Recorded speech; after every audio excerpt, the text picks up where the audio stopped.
Secret Societies of the Middle Ages by Keightley Thomas. Introduction. If we had the means of investigating historically the origin of secret societies, we should probably find that they began to be formed almost as soon as any knowledge had been accumulated by particular individuals beyond what constituted the common stock. The same thing has happened to knowledge that has happened to all other human possessions. Its actual holders have striven to keep it to themselves. It is true that in this case the possessor of the advantage does not seem to have the same reason for being averse to share it with others, which naturally operates in regard to many good things of a different kind.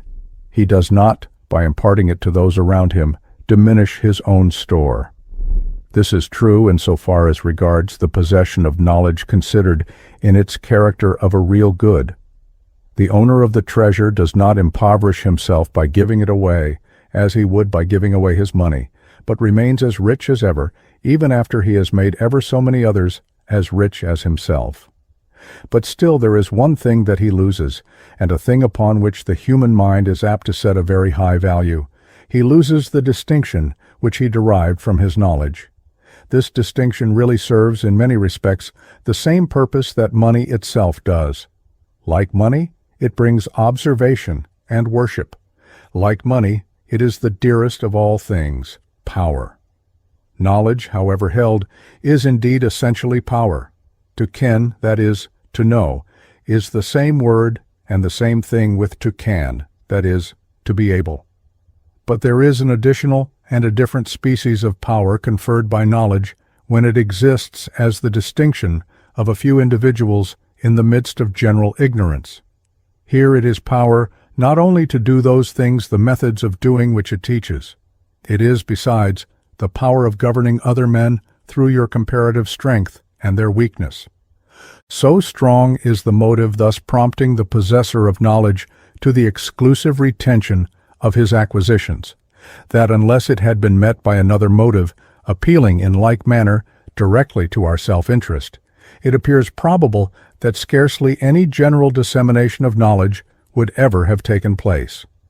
The powerful counteracting motive in question is derived from the consideration that in most cases one of the most effective ways which the possessor of knowledge can take of exciting the admiration of others is to communicate what he knows. The light must give itself forth and illuminate the world, even that it may be itself seen and admired. In the very darkest times, the scholar or philosopher may find his ambition sufficiently gratified by the mere reputation of superior attainments, and the stupid wonder, or it may be superstitious terror, of the uninquiring multitude. But as soon as anything like a spirit of intelligence or of curiosity has sprung up in the general mind, all who aspire to fame or consideration from their learning, their discoveries, or their intellectual powers, address themselves to awaken the admiration of their fellow men, not by concealing, but by displaying their knowledge, not by sealing up the precious fountain, but by allowing its waters to flow freely forth, that all who choose may drink of them. From this time science ceases almost to have any secrets, and all the influences to which it is exposed acting in the same direction, the tendency of knowledge becomes wholly diffusive. But in the preceding state of things the case was altogether the reverse. Then there was little or no inducement to the communication of knowledge, and every motive for those who were in possession of it to keep it to themselves. There was not intelligence enough abroad to appreciate or even to understand the truths of philosophy if they had been announced in their simplicity and explained according to their principles. All that was cared for, all that was capable of arousing the vulgar attention, was some display made as surprising and mysterious as possible of their practical application. It would even have been attended with danger in many cases to attempt to teach true philosophy openly or to make open profession of it. It was too much in opposition to some of the strongest prejudices which everywhere held sway. It is not, then, to be wondered at that its cultivators should have sought to guard and preserve it by means of secret associations, which, besides excluding the multitude from a participation in the thing thus fenced round and hidden, answered also divers other convenient purposes. They afforded opportunities of free conference which could not otherwise have been obtained. There was much in the very forms of mystery and concealment thus adopted, calculated to impress the popular imagination and to excite its reverence and awe. Finally, the veil which they drew around their proceedings enabled the members of these secret societies to combine their efforts and arrange their plans in security and without interruption, whenever they cherished any designs of political innovation or other projects, the open avowal and prosecution of which the established authorities would not have tolerated. The facilities afforded by the system of secret association, and it may even be said the temptations which it presents to the pursuit of political objects forbidden by the laws, are so great as to justify all governments in prohibiting it, under whatever pretense it may be attempted to be introduced. It is nothing to the purpose to argue that, under bad governments, valuable political reforms have sometimes been effected by such secret associations which would not otherwise have been attained. The same mode of proceeding, in the nature of the thing, is equally efficacious for the overthrow of a good government. Bad men are as likely to combine in the dark for their objects as good men are for theirs.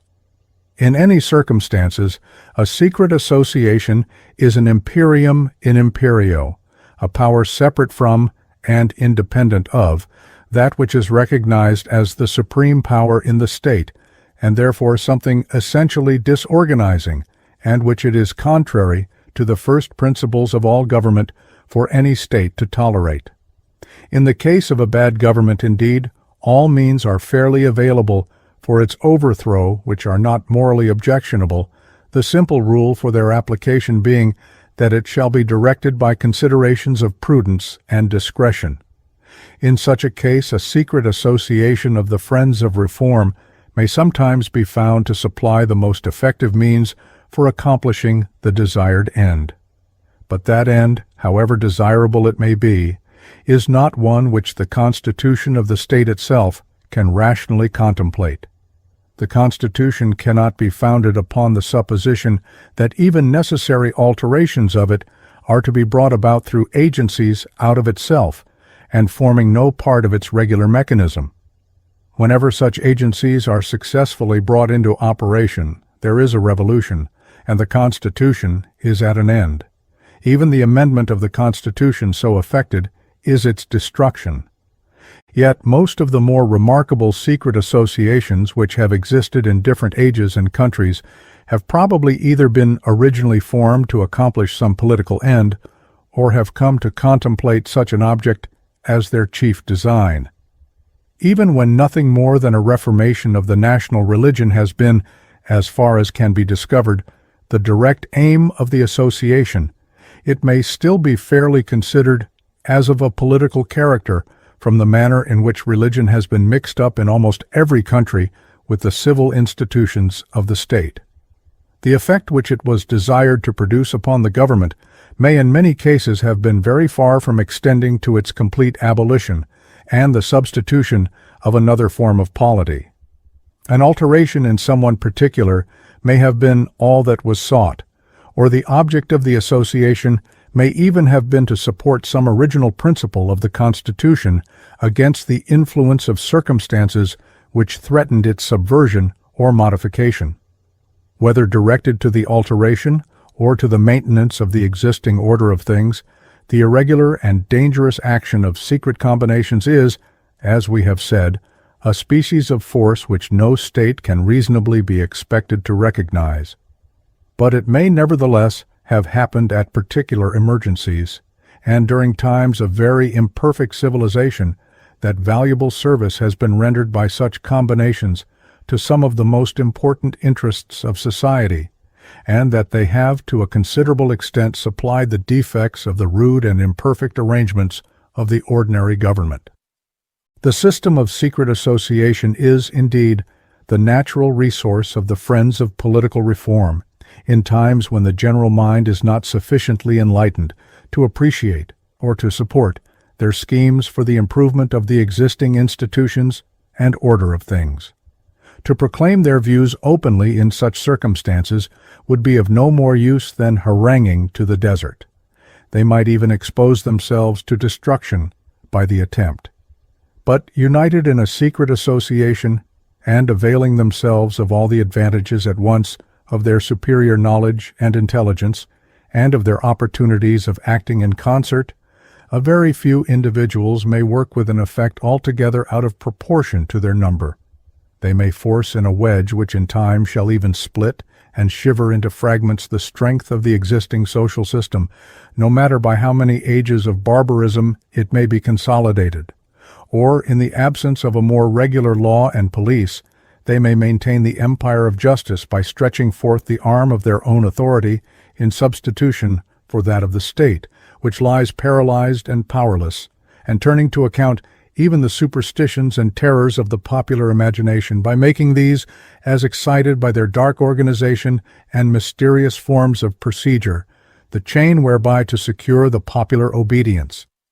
On the whole, the system of secret association for political objects, even when there is no dispute about the desirableness of the ends sought to be accomplished, may be pronounced to be a corrective of which good men will avail themselves only in times of general ignorance, or under governments that sin against the first principles of all good government, by endeavoring to put a stop to the advancement of society through the prohibition of the open expression of opinion. But in countries where the liberty of discussion exists, and where the public mind is tolerably enlightened, as entirely unsuited to the circumstances of the case, as it is opposed to the rules and maxims on which every government must take its stand that would provide for its own preservation. In these happier circumstances, the course for the friends of social improvement to follow is to come forward into the full light of day as the only place worthy of their mission, and to seek the realization of their views by directly appealing to the understandings of their fellow citizens. One evil to which secret societies are always exposed is the chance of the objects and principles of their members being misrepresented by those interested in resisting their power and influence. As the wakeful eyes of the government and of those concerned in the maintenance of the actual system will be ever upon them, they must strictly confine the knowledge of their real views and proceedings to the initiated, and as their meetings must for the same reason be held in retired places, and frequently by night, an opportunity which is rarely neglected is afforded to their enemies of spreading the most calumnious reports of their secret practices, which, though conscious of innocence, they may not venture openly to confute. By arts of this kind, the suspicions and aversion of the people are excited, and they are often thus made to persecute their best friends, and still to bow beneath the yoke of their real foes.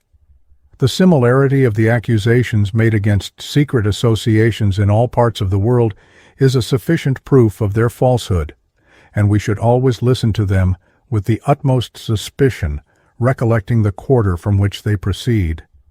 Of the spotless purity of the Christian religion, when first promulgated through the Roman world, no one can entertain a doubt. Yet when persecution obliged its professors to form, as it were, a secret society, the same charges of Thyestean banquets and of the promiscuous intercourse of the sexes were made against them, which they themselves afterwards brought, and with probably as little truth, against the various sects of the Gnostic heresy. Wherever there is secrecy, there will be suspicion, and charges of something unable to bear the light of day will be made. The ancient world presents one secret society of a professedly political character, that of the Pythagoreans. Of religious ones, it might be expected to yield a rich harvest to the inquirer, when we call to mind all that has been written in ancient and modern times concerning the celebrated mysteries. But the original Grecian mysteries, such as those of Eleusis, appear to have been nothing more than public services of the gods, with some peculiar ceremonies performed at the charge of the state and presided over by the magistrates, in which there were no secrets communicated to the initiated, no revelation of knowledge beyond that which was generally attainable. The private mysteries, namely, The Orphic, Isiac, and Mithraic, which were introduced from the East, were merely modes employed by cunning and profligate impostors for taking advantage of the weakness and credulity of the sinful and the superstitious, by persuading them that by secret and peculiar rites and the invocation of strange deities, the apprehended punishment of sin might be averted. The nocturnal assemblies for the celebration of these mysteries were but too often scenes of vice and debauchery, and they were discountenanced by all good governments. It is to these last, and not to the Eleusinian mysteries, that the severe strictures of the Fathers of the Church apply. The history of Pythagoras and his doctrines is extremely obscure. The accounts of this sage which have come down to us were not written till many centuries after his death, and but little reliance is to be placed on their details. Pythagoras was a Samian by birth. He flourished in the 6th century before Christ, at the time when Egypt exercised so much influence over Greece, and its sages sought the banks of the Nile in search of wisdom. There is, therefore, no improbability in the tradition of Pythagoras also having visited that land of mystery, and perhaps other parts of the East, and marked the tranquil order of things where those who were esteemed the wise ruled over the ignorant people. He may therefore have conceived the idea of uniting this sacerdotal system with the rigid morals and aristocratic constitution of the Dorian states of Greece. His native isle, which was then under the tyranny of Polycrates, not appearing to him suited for the introduction of his new system of government, he turned his eyes to the towns of Magna Graecia, or southern Italy, which were at that time in a highly flourishing condition, whose inhabitants were eager in the pursuit of knowledge, and some of which already possessed written codes of law.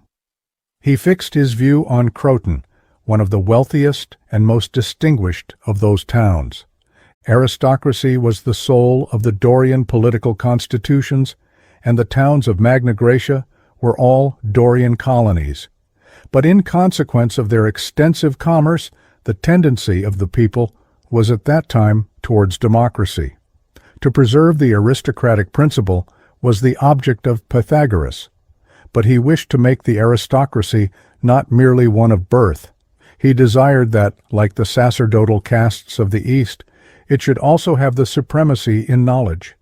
As his system was contrary to the general feeling, Pythagoras saw that it was only by gaining the veneration of the people that he could carry it into effect, and by his personal advantages of beauty of form, skill in gymnastic exercises, eloquence, and dignity, he drew to himself the popular favor by casting the mantle of mystery over his doctrines.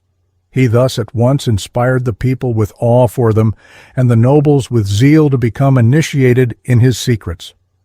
The most perfect success, we are told, attended the project of the philosopher. A total change of manners took place in Croton. The constitution became nearly Spartan, a body of 300 nobles, rendered by the lessons of the sage as superior to the people in knowledge of every kind as they were in birth, ruled over it. The nobles of the other states flocked to Croton to learn how to govern by wisdom. Pythagorean missionaries went about everywhere preaching the new political creed. They inculcated on the people religion, humility, and obedience. Such of the nobles as were deemed capable were initiated in the wisdom of the order and taught its maxims and principles. A golden age, in which power was united with wisdom and virtue, seemed to have begun upon earth. But, like everything which struggles against the spirit of the age, such a political system was not fated to endure. While Croton was the chief seat of Pythagoreanism, luxury had fixed her throne in the neighboring city of Sybaris. The towns were rivals. One or the other must fall. It was little more than 30 years after the arrival of Pythagoras in Croton that a furious war broke out between them. Led by Milo and other Pythagoreans, who were as expert in military affairs as skilled in philosophy, the Crotoniates utterly annihilated the power of their rivals, and Sybaris sank to rise no more. But with her sank the power of the Pythagoreans. They judged it inexpedient to give a large share of the booty to the people. The popular discontent rose. Cylon, a man who had been refused admittance into the order, took advantage of it and urged the people on. The Pythagoreans were all massacred and a democracy established. All the other towns took example by Croton. A general persecution of the order commenced, and Pythagoras himself was obliged to seek safety in flight, and died far away from the town which once had received him as a prophet. The Pythagoreans never made any further attempts at attaining political power, but became a mere sect of mystic philosophers, distinguished by peculiarities of food and dress. Ancient times present us with no other society of any importance to which we can properly apply the term secret. The different sects of the Gnostics, who are by the fathers of the Church styled heretics, were to a certain extent secret societies, as they did not propound their doctrines openly and publicly. But their history is so scanty and so devoid of interest that an examination of it would offer little to detain ordinary readers. The present volume is devoted to the history of three celebrated societies which flourished during the Middle Ages, and of which, as far as we know, no full and satisfactory account is to be found in English literature. These are the assassins or Ismaïlites of the East, whose name has become in all the languages of Europe synonymous with murderer, who were a secret society, and of whom we have in general such vague and indistinct conceptions. The military order of the Knights Templars, who were most barbarously persecuted under the pretext of their holding a secret doctrine, and against whom the charge has been renewed at the present day. And finally, the secret tribunals of Westphalia, in Germany, concerning which all our information has hitherto been derived from the incorrect statements of dramatists and romancers. It is the simplicity of truth, and not the excitement of romance, that the reader is to expect to find in the following pages, pictures of manners and modes of thinking different from our own, knowledge, not mere entertainment, yet as large an infusion of the latter as is consistent with truth and instruction. The Assassins. Chapter 1. State of the World. In the 7th century, Western Empire, Eastern Empire, Persia, Arabia, Muhammad, his probable motives, character of his religion, the Quran. At the commencement of the 7th century of the Christian era, a new character was about to be impressed on a large portion of the world. During the 2 centuries which preceded, the Goths, Vandals, Huns, and other martial tribes of the Germanic race had succeeded in beating down the barriers opposed to them and in conquering and dismembering the Western Empire. They brought with them and retained their love of freedom and spirit of dauntless valor, but abandoned their ancient and ferocious superstitions and embraced the corrupt system which then degraded the name of Christianity. This system, hardened, as it were, by ideas retained and transferred from the original faith of its new disciples, which ideas were fostered by those passages of the books of the Hebrew Scriptures which accorded with their natural sentiments, afterwards, when allied with feudalism, engendered the spirit which poured the hosts of Western Europe over the mountains and plains of Asia for the conquest of the Holy Land. A different picture was at this time presented by the Empire of the East. It still retained the extent assigned to it by Theodosius, and all the countries from the Danube round the east and south coasts of the Mediterranean to the Straits of Gades yielded a more or less perfect obedience to the successors of Constantine. But a despotism more degrading, though less ferocious, than those of Asia paralyzed the patriotism and the energy of their subjects, and the acuteness, the contentiousness, and the imagination of the Greeks, combined with mysticism and the wild fancy of the Asiatics, to transform the simplicity of the religion of Christ into a revolting system of intricate metaphysics and gross idolatry, which aided the influence of their political condition in chilling the martial ardor of the people. The various provinces of the empire were held together by the loosest and feeblest connection, and it was apparent that a vigorous shock would suffice to dissolve the union. The mountains of Armenia and the course of the Euphrates separated the Eastern Empire from that of Persia.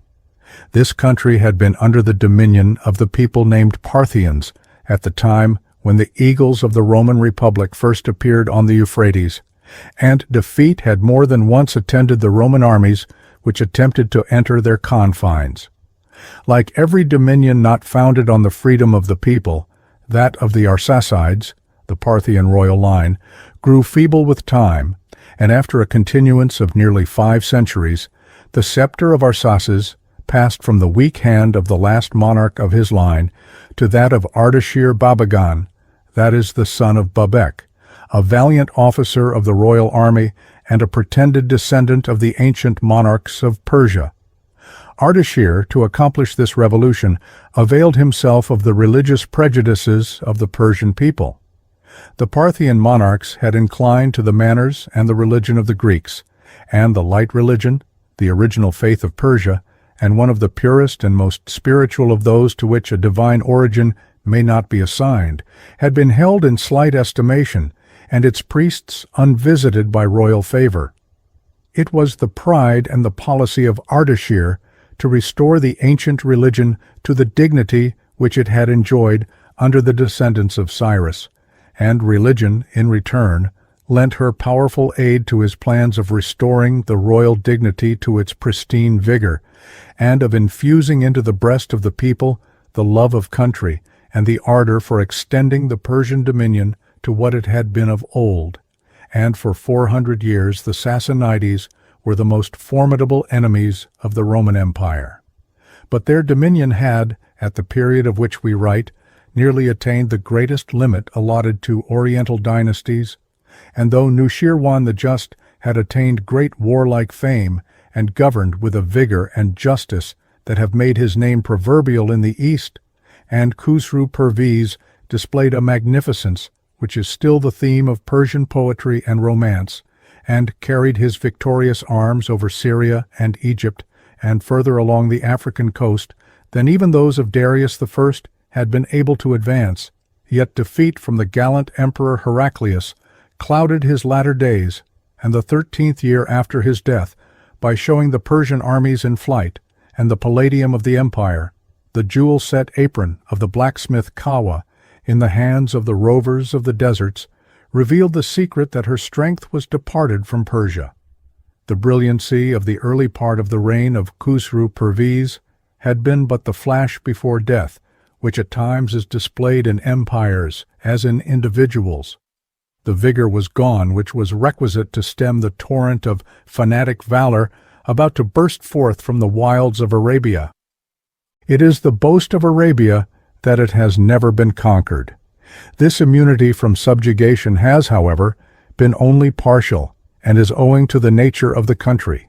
For although the barren sands of the Hejaz and Nejd have always baffled the efforts of hostile armies, yet the more inviting region of Yemen, the happy Arabia of the ancients, has more than once allured a conqueror, and submitted to his sway. The inhabitants of this country have been the same in blood and in manners from the dawn of history. Brave, but not sanguinary, robbers, but kind and hospitable, of lively and acute intellect, we find the Arabs, from the days of Abraham to the present times, leading the pastoral and nomadic life in the desert, agriculturists in Yemen, traders on the coasts and on the confines of Syria and Egypt. Their foreign military operations had hitherto been confined to plundering expeditions into the last-mentioned countries, unless they were the Hyksos, or shepherd kings, who, according to tradition, once made the conquest of Egypt. Arabia forming a kind of world in itself, its various tribes were in ceaseless hostility with each other, but it was apparent that if its brave and skillful horsemen could be united under one head, and animated by motives which would inspire constancy and rouse valor, they might present a force capable of giving a fatal shock to the empires of Persia and of Rome. It is impossible, on taking a survey of the history of the world, not to recognize a great predisposing cause which appoints the time and circumstances of every event which is to produce any considerable change in the state of human affairs. The agency of this overruling providence is nowhere more perceptible than in the present instance. The time was come for the Arabs to leave their deserts and march to the conquest of the world, and the man was born who was to inspire them with the necessary motives. Muhammad, illustrious, was the son of Abd Allah, servant of God, a noble Arab of the tribe of Quraysh, which had the guardianship of the Kaaba, square house of Mecca, the black stone contained in which, probably an aerolite, had been for ages an object of religious veneration to the tribes of Arabia. His mother was Amineh, the daughter of a chief of princely rank. He was early left an orphan, with the slender patrimony of 5 camels and a female Ethiopian slave. His uncle, Abu Talib, brought him up. At an early age, the young Muhammad accompanied his uncle to the fair of Basra on the verge of Syria, and in his 18th year he signalized his valor in an engagement between the Quraysh and a hostile tribe. At the age of 25, he entered the service of Khadijah, a wealthy widow, with whose merchandise he visited one of the great fairs of Syria. Muhammad, though poor, was noble, handsome, acute, and brave. Khadijah, who was 15 years his senior, was inspired with love. Her passion was returned, and the gift of her hand and wealth gave the nephew of Abu Talib affluence and consideration. Muhammad's original turn of mind appears to have been serious, and it is not unlikely that the great truth of the unity of the deity had been early impressed on his mind by his mother or his Jewish kindred. The Quraysh and the rest of his countrymen were idolaters. Christianity was now corrupted by the intermixture of many superstitions. The fire worship of the Persians was a worshipping of the deity under a material form.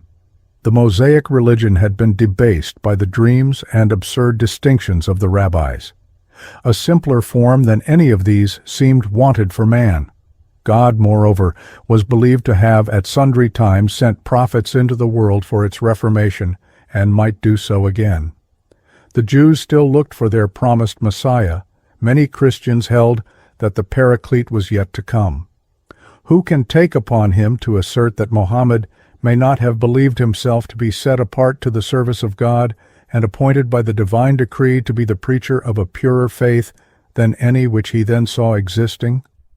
Who will say that in his annual seclusions of 15 days in the cave of Hira he may not have fallen into ecstatic visions, and that in one of these waking dreams the angel Gabriel may not have appeared to his distempered fancy to descend to nominate him to the office of a prophet of God, and present to him, in a visible form, that portion of his future law which had probably already passed through his mind?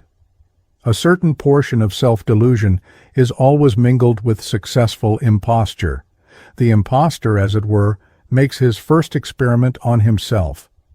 It is much more reasonable to conclude that Muhammad had at first no other object than the dissemination of truth by persuasion, and that he may have beguiled himself into a belief of his being the instrument selected for that purpose, than that the citizen of a town in the secluded region of Arabia beheld in ambitious vision from his mountain cave his victorious banners waving on the banks of the Oxus and the Ebro, and his name saluted as that of the prophet of God by a fourth part of the human race.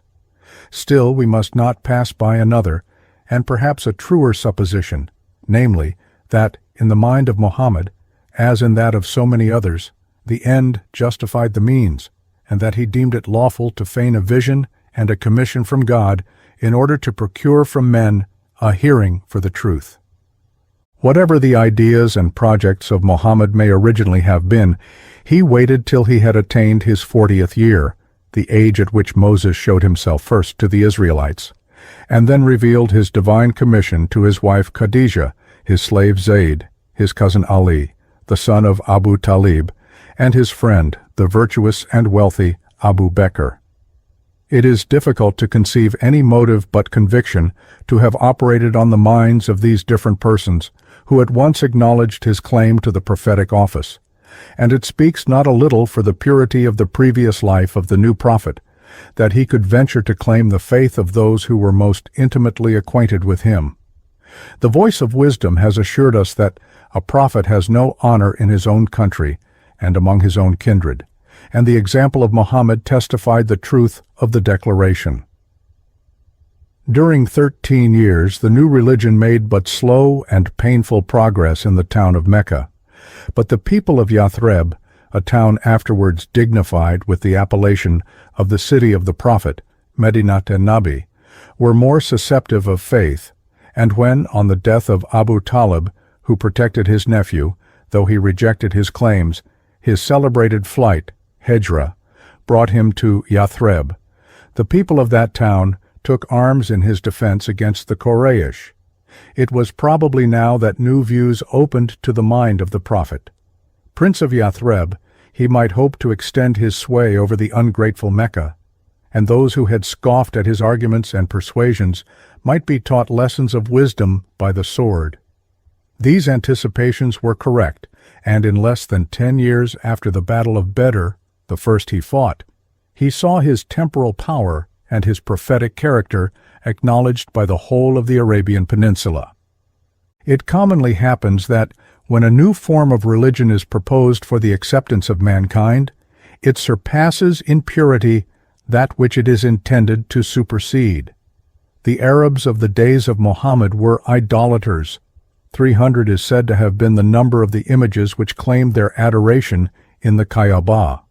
A gross licentiousness prevailed among them. Their polygamy had no limits assigned to it. For this the Prophet substituted the worship of one God and placed a check on the sensual propensities of his people. His religion contained descriptions of the future state of rewards and punishments, by which he allured to obedience and terrified from contumacy or opposition. The pains of hell which he menaced were such as were most offensive to the body and its organs. The joys of paradise were verdant meads, shady trees, murmuring brooks, gentle airs, precious wines in cups of gold and silver, stately tents, and splendid sofas. The melody of the songs of angels was to ravish the souls of the blessed. The black-eyed houris were to be the ever-blooming brides of the faithful servants of God. Yet, though sensual bliss was to be his ultimate reward, the votary was taught that its attainment demanded self-denial on earth, and it has been justly observed that a devout Mussulman exhibits more of the stoical than of the Epicurean character. As the Prophet had resolved that the sword should be unsparingly employed for the diffusion of the truth, the highest degree of the future bliss was pronounced to be the portion of the martyrs, i.e., of those who fell in the holy wars waged for the dissemination of the faith. Paradise, says the Prophet, is beneath the shadow of swords. At the day of judgment, the wounds of the fallen warrior were to be resplendent as vermilion and odoriferous as musk, and the wings of angels were to supply the loss of limbs. The religion of Muhammad was entitled Islam, resignation, whence its votaries were called by the Arabs Muslims and in Persian Mussulmans. Its articles of belief were 5: belief in God, in His angels, in His Prophet, in the last day, and in predestination. Its positive duties were also 5: purification, prayer, fasting, alms, and the pilgrimage to Mecca. Various rites and observances which the Arabs had hitherto practiced were retained by the Prophet, either out of regard for the prejudices of his followers, or because he did not, or could not, divest his own mind of respect for usages in which he had been reared up from infancy. Such is a slight sketch of the religion which Muhammad substituted for the idolatry of Arabia. It contained little that was original. All its details of the future state were borrowed from Judaism or from the Magian system of Persia. The book which contains it, entitled the Koran, reading, was composed in detached pieces during a long series of years by the illiterate prophet and taken down from his lips by his scribes. His own account of its origin was that each surah, or revelation, was brought to him from heaven by the angel Gabriel. It is regarded by the Mohammedan East and by most European Orientalists as the masterpiece of Arabian literature. And when we make due allowance for the difference of European and Arabian models and taste, and consider that the rhyme which in prose is insufferable to the former may to the latter sound grateful, we may allow that the praises lavished on it are not unmerited. Though tedious and often childish legends, and long and tiresome civil regulations occupy the greater part of it, it is pervaded by a fine strain of fervid piety and humble resignation to the will of God, not unworthy of the inspired seers of Israel. And the sublime doctrine of the unity of God runs like a vein of pure gold through each portion of the Mass, giving luster and dignity to all. Might we not venture to say that Christianity itself has derived advantage from the imposture of Muhammad, and that the clear and open profession of the divine unity by their Mohammedan enemies kept the Christians of the Dark Ages from smothering it beneath the mass of superstition and fable by which they corrupted and deformed so much of the majestic simplicity of the gospel? No one certainly would dream of comparing the son of Abdallah with the Son of God, of setting darkness by the side of light. But still we may confess him to have been an agent in the hands of the Almighty, and admit that his assumption of the prophetic office was productive of good as well as of evil. The Mohammedan religion is so intimately connected with history, law, manners, and opinions, in the part of the East of which we are about to write, that this brief view of its origin and nature was indispensable. We now proceed to our history. Chapter 2. Origin of the Caliphate, the first Caliphs, extent of the Arabian Empire, schism among the Mohammedans, Sunnis and Shias, sects of the latter, the Qaysani, the Zaydites, the Gulat, the Imami, sects of the Imami, their political character, the Karmathites, origin of the Fatimite Caliphs, secret society at Cairo, doctrines taught in it, its decline. The civil and ecclesiastical dignities were united in the person of Muhammad. As Amir, prince, he administered justice and led his followers to battle. As Imam, director, he, on every Friday, the Mohammedan Sabbath, taught the principles and duties of religion from his pulpit. Though his wives were numerous, the Prophet had no male issue surviving at the time when he felt the approaches of death. But his daughter Fatima was married to his cousin Ali, his early and faithful disciple, and it was naturally to be expected that the expiring voice of the Prophet would nominate him as his caliph, successor, over the followers of his faith. But Aisha, the daughter of Abu Bakr, Muhammad's youthful and best-beloved wife, was vehemently hostile to the son of Abu Talib, and she may have exerted all the influence of a revengeful woman over the mind of the dying prophet. Or perhaps Muhammad, like Alexander, perplexed with the extent of dominion to which he had attained, and aware that only a vigor of character similar to his own would avail to retain and enlarge it, and, it may be, thinking himself answerable to God for the choice he should make, deemed it the safest course to leave the matter to the free decision of his surviving followers. His appointing Abu Bakr, a few days before his death, to officiate in his pulpit might seem to indicate an intention of conferring the caliphate on him, and he is said to have at one time declared that the strength of character displayed by his distinguished follower, Omar, evinced his possession of the virtues of a prophet and a caliph. Tradition records no equally strong declaration respecting the mild and virtuous Ali. At all events, the prophet expired without having named a successor, and the choice devolving on his companion's dissension was ready to break out when Omar, abandoning his own claims, gave his voice for Abu Bakr. All opposition was thus silenced, and the father of Aisha reigned for 2 years over the faithful. Ali at first refused obedience, but he finally acknowledged the successor of the prophet. When dying, Abu Bakr bequeathed the scepter to Omar as the worthiest, and when, 12 years afterwards, Omar perished by the dagger of an assassin, 6 electors conferred the vacant dignity on Othman, who had been the secretary of the prophet. Age having enfeebled the powers of Othman, the reins of authority were slackened, and a spirit of discord pervaded all Arabia, illustrative of the Prophet's declaration of vigor being essential to a caliph. A numerous body of rebels besieged the aged Othman in Medina, and he was slain, holding the Quran in his lap, by a band of murderers, headed by the brother of Aisha, who, the firebrand of Islam, it is probable had been secretly active in exciting the rebellion. The popular choice now fell upon Ali, but the implacable Aisha stimulated to revolt against his authority two powerful Arab chiefs named Telha and Zobair, who raised their standards in the province of Arabian Iraq. Aisha, mounted on a camel, appeared in the thickest of the battle, in which the rebel chiefs were defeated and slain. The generous Ali sent her to dwell at the tomb of the Prophet, where she passed in tranquility the remainder of her days. The Caliph himself was less fortunate. Muawiyah, the governor of Syria, son of Abu Sufyan, the most violent of the opponents of the Prophet, assumed the office of the avenger of Othman, whose death he charged on Ali and his party, and, declaring himself to be the rightful Caliph, roused Syria to arms against the Prophet's son-in-law. In the war, success was on the side of Ali, till the superstition of his troops obliged him to agree to a treaty, and shortly afterwards he was murdered by a fanatic in the mosque of Kufa.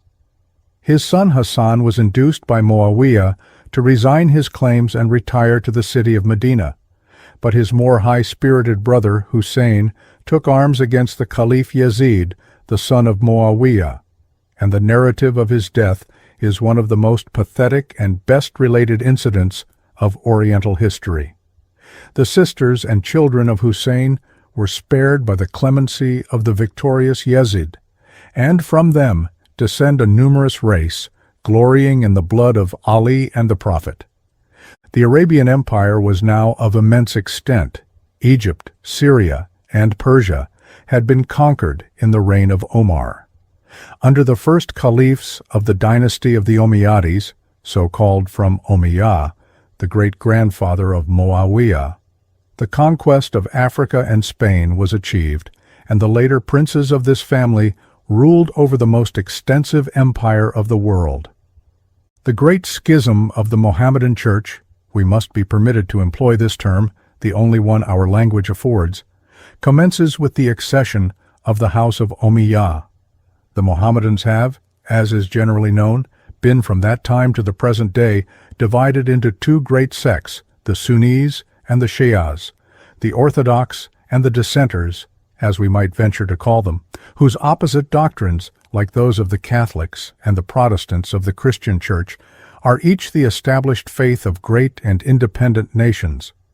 The Ottoman and the Uzbek Turks hold the Sunni faith, the Persians are violent Shi'is, and national and religious animosity concur in making them the determined and inveterate foes of each other. The Sunnis hold that the first four caliphs were all legitimate successors of the Prophet, but as their order was determined by their degree of sanctity, they assign the lowest rank to Ali. The Shi'is, on the contrary, maintain that the dignity of the Prophet rightfully descended to the son of his uncle and the husband of his daughter. They therefore regard Abu Bakr, Omar, and Othman as usurpers and curse and revile their memory, more especially that of the rigid Omar, whose murderer they venerate as a saint. It must be steadily kept in mind, in every discussion respecting the Mohammedan religion, that Muhammad and his successors succeeded in establishing what the lofty and capacious mind of Gregory VII attempted in vain, the union of the civil and ecclesiastical powers in the same person. Unlike the schisms of the Eastern and Western, of the Catholic and Protestant churches, which originated in difference of opinion on points of discipline or matters of doctrine, that of the Mohammedans arose solely from ambition and the struggle for temporal power. The scepter of the greatest empire of the world was to be the reward of the party who could gain the greatest number of believers in his right to grasp the staff and ascend the pulpit of the Prophet of God.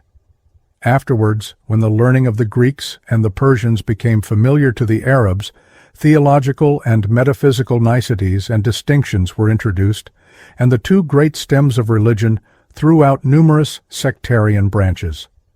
The Sunnis are divided into four main sects, all of which are, however, regarded as orthodox, for they agree in the main points, though they differ in subordinate ones. The division of the Shias is also into four sects, the point of agreement being the assertion of the right of Ali and his descendants to the imamat, or supreme ecclesiastical dignity, the point of difference being the nature of the proof on which his rights are founded, and the order of succession among his descendants. These four sects and their opinions are as follows. 1. The first and most innocuous of the sects, which maintained the rights of the family of Ali, were the Kaisani, so named from Kaisan, one of his freed men. These, who were subdivided into several branches, held that Ali's rights descended not to Hassan or Hussein, but to their brother, Muhammad bin Hanfi. One of these branch sects maintained that the imamate remained in the person of this Muhammad, who had never died, but had since appeared from time to time on earth under various names. Another branch, named the Hashemites, held that the imamate descended from Muhammad bin Hanfi to his son Abu Hashem, who transmitted it to Muhammad of the family of Abbas, from whom it descended to Safa, the founder of the Abbasid dynasty of caliphs. It is quite evident that the object of this sect was to give a color to the claims of the family of Abbas, who stigmatized the family of Umayyah as usurpers and insisted that the caliphate belonged of right to themselves. Abu Muslim, the great general who first gave dominion to the family of Abbas, was a real or pretended maintainer of the tenets of this sect, the only branch, by the way, of the Shias, which supported the house of Abbas. 2. A second branch of the Shias was named Zaydites. These held that the imamat descended through Hassan and Hussein to Zayn al-Abidin, the son of this last, and thence passed to Zayd, whence their name, the son of Zayn, whereas most other Shias regarded Muhammad Bakir, the brother of Zayd, as the lawful imam. The Zaydites differed from the other Shias in acknowledging the three first caliphs to have been legitimate successors of the Prophet. Idris, who wrested a part of Africa from the Abbasid caliphs and founded the kingdom of Fez, was a real or pretended descendant of Zayd. 3. The Gulat, ultras, so named from the extravagance of their doctrines, which, passing all bounds of common sense, were held in equal abomination by the other Shias and by the Sunnis. This sect is said to have existed as early as the time of Ali himself, who is related to have burnt some of them on account of their impious and extravagant opinions. They held, as we are told, that there was but one imam, and they ascribed the qualities of divinity to Ali. Some maintained that there were two natures, the divine and the human in him, others that the last alone was his. Some again said that this perfect nature of Ali passed by transmigration through his descendants, and would continue so to do till the end of all things. Others that the transmission stopped with Muhammad Bakir, the son of Zayn al-Abidin, who still abode on earth, but unseen, like Kaiser, the guardian of the well of life, according to the beautiful Eastern legend. Others, still more bold, denied the transmission, and asserted that the divine Ali sat enthroned in the clouds, where the thunder was the voice and the lightning the scourge, wherewith he terrified and chastised the wicked. This sect presents the first, though a very early instance of the introduction into Islam, of that mysticism which appears to have had its original birthplace in the dreamy groves of India. As a political party, the Gulat never seemed to have been formidable. Such, however, was not the case with the Imameh, the most dangerous enemies of the House of Abbas. Agreeing with the Gulat in the doctrine of an invisible imam, they maintained that there had been a series of visible imams antecedent to him who had vanished. One branch of this sect, thence called the Seveners, Sebiyin, closed the series with Ismail, the grandson of Muhammad Bakir, the seventh imam, reckoning Ali himself the first. These were also called Ismaïlites, from Ismail. The other branch, called Imamites, continued the series from Ismail through his brother Musa Qasim, down to Askari, the 12th Imam. These were hence called the Twelvers, Esnashri.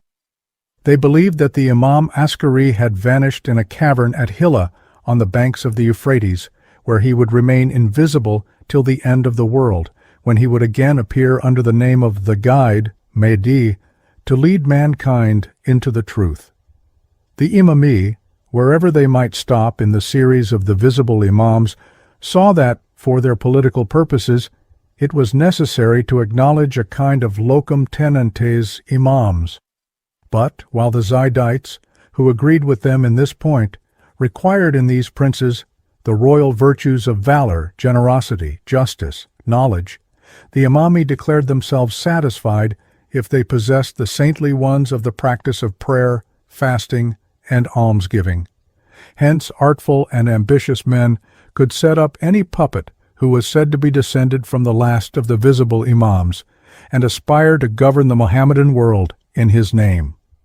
The Twelvers were very near obtaining possession of the Caliphate in the time of the first Abbasids, for the celebrated Harun-ar-Rashid's son, Al-Mamun, the 8th Caliph of that house, moved either by the strength or preponderance which the Shah party had arrived at, or, as the Eastern historians tell us, yielding to the suggestions of his vizier, who was devoted to that sect, named Ali Riza, the 8th Imam, to be his successor on the throne.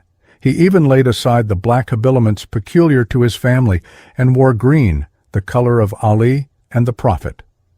But the family of Abbas, which now numbered 30,000 persons, refused their assent to this renunciation of the rights of their line.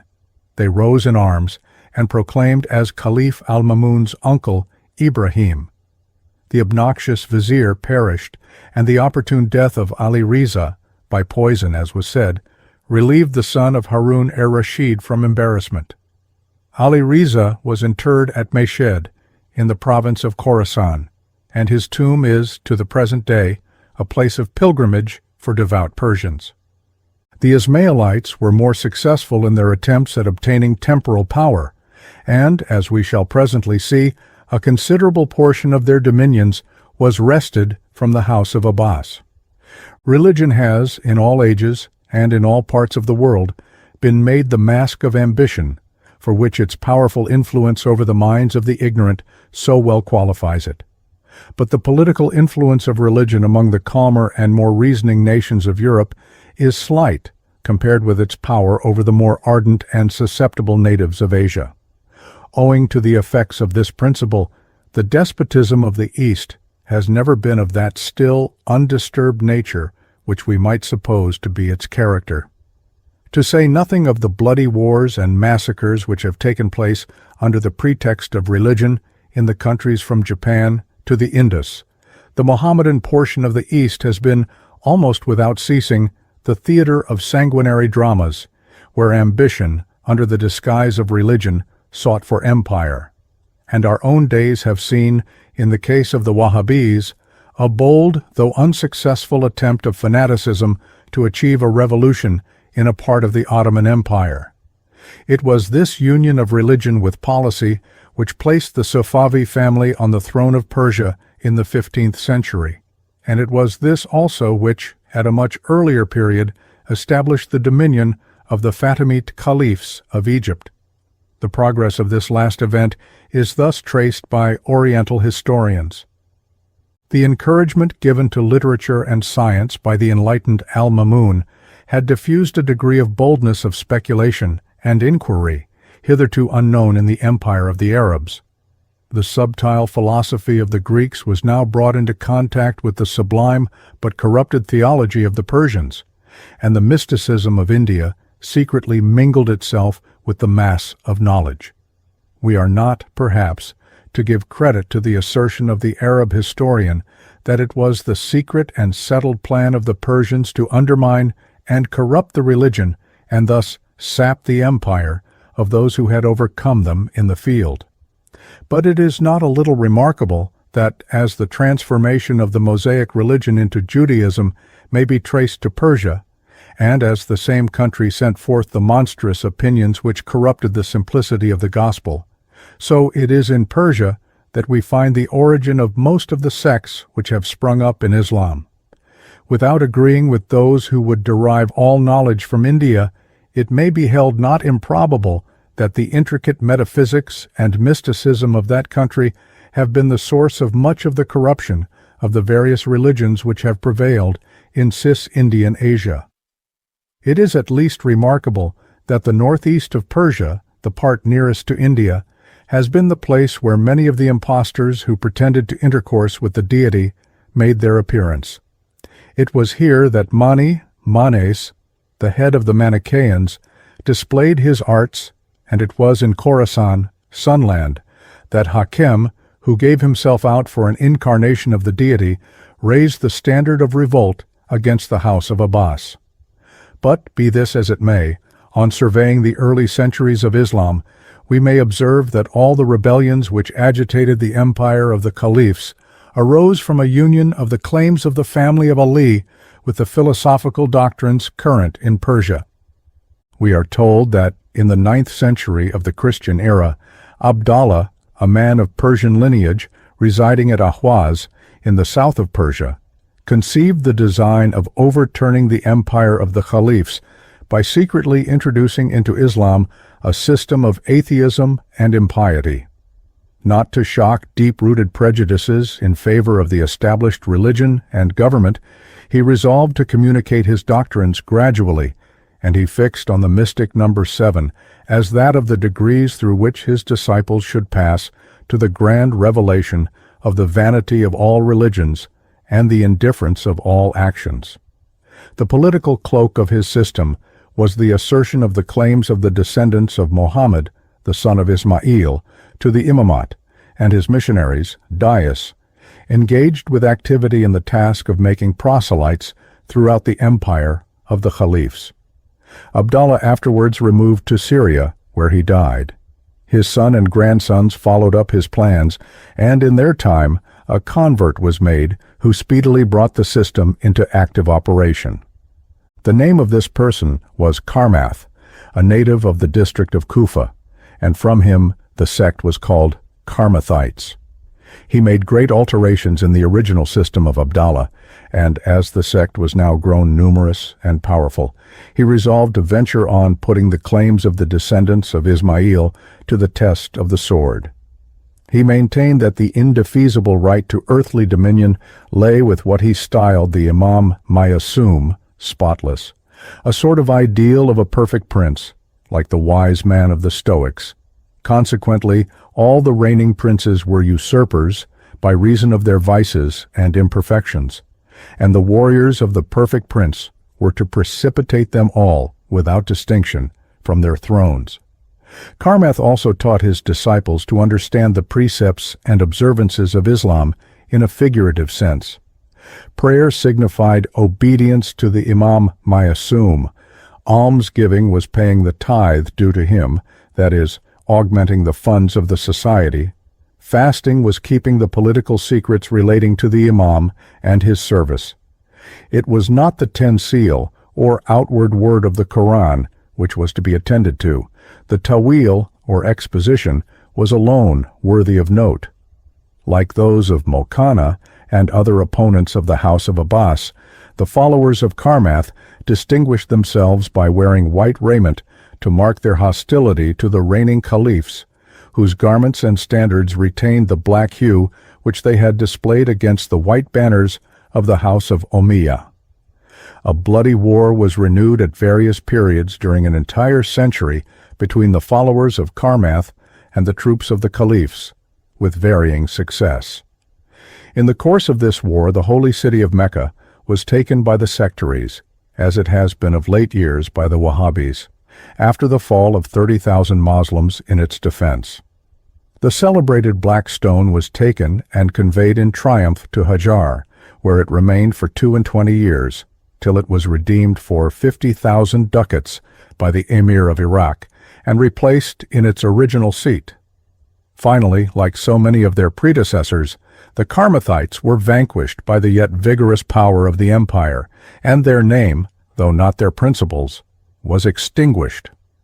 During this period of contest between the House of Abbas and the Karmathites, a Dai missionary of the latter, named Abdallah, contrived to liberate from the prison into which he had been thrown by the Caliph Mu'tadhad a real or pretended descendant of Fatima named Obaid Allah, whom he conveyed to Africa, and, proclaiming him to be the promised Mehdi, guide, succeeded in establishing for him a dominion on the north coast of that country. The gratitude of Obaid Allah was shown by his putting to death him to whom he was indebted for his power.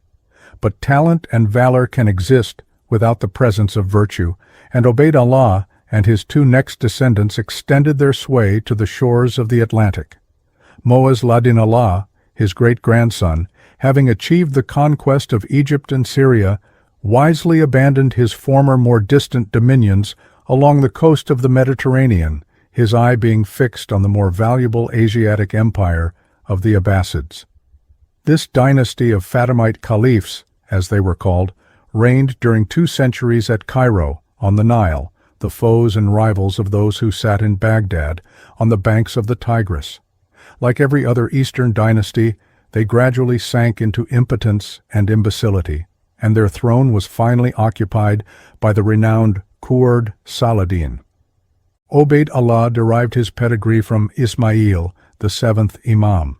His house, therefore, looked to the support of the whole sect of the Seveners, or Ismailites, in their projects for extending their sway over the Mohammedan world, and it was evidently their interest to increase the numbers and power of that sect as much as possible.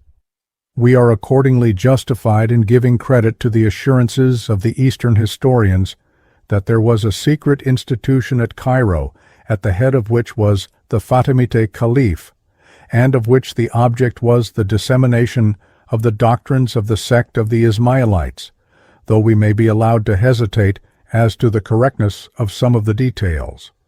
This society, we are told, comprised both men and women who met in separate assemblies, for the common supposition of the insignificance of the latter sex in the East is erroneous.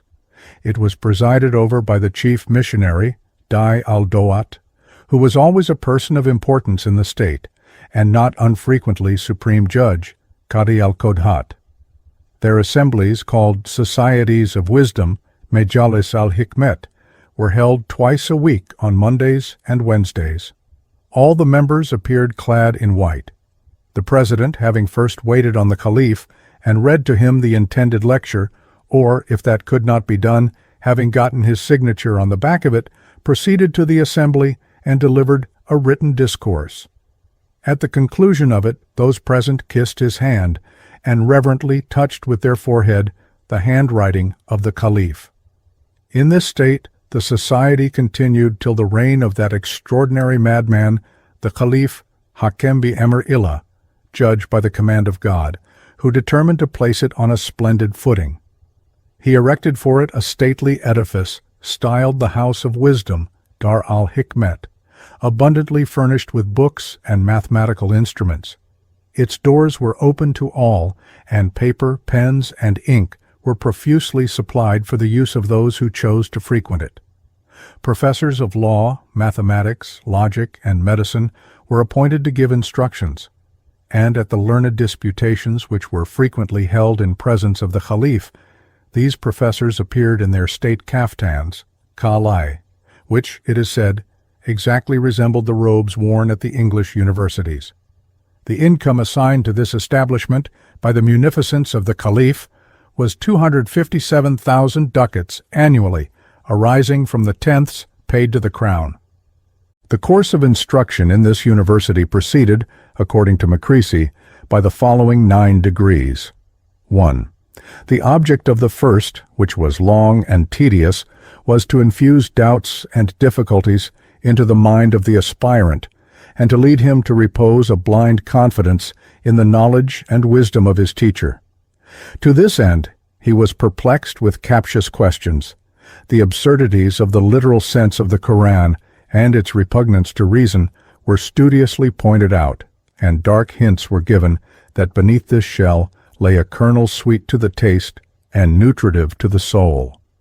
But all further information was most rigorously withheld till he had consented to bind himself by a most solemn oath to absolute faith and blind obedience to his instructor.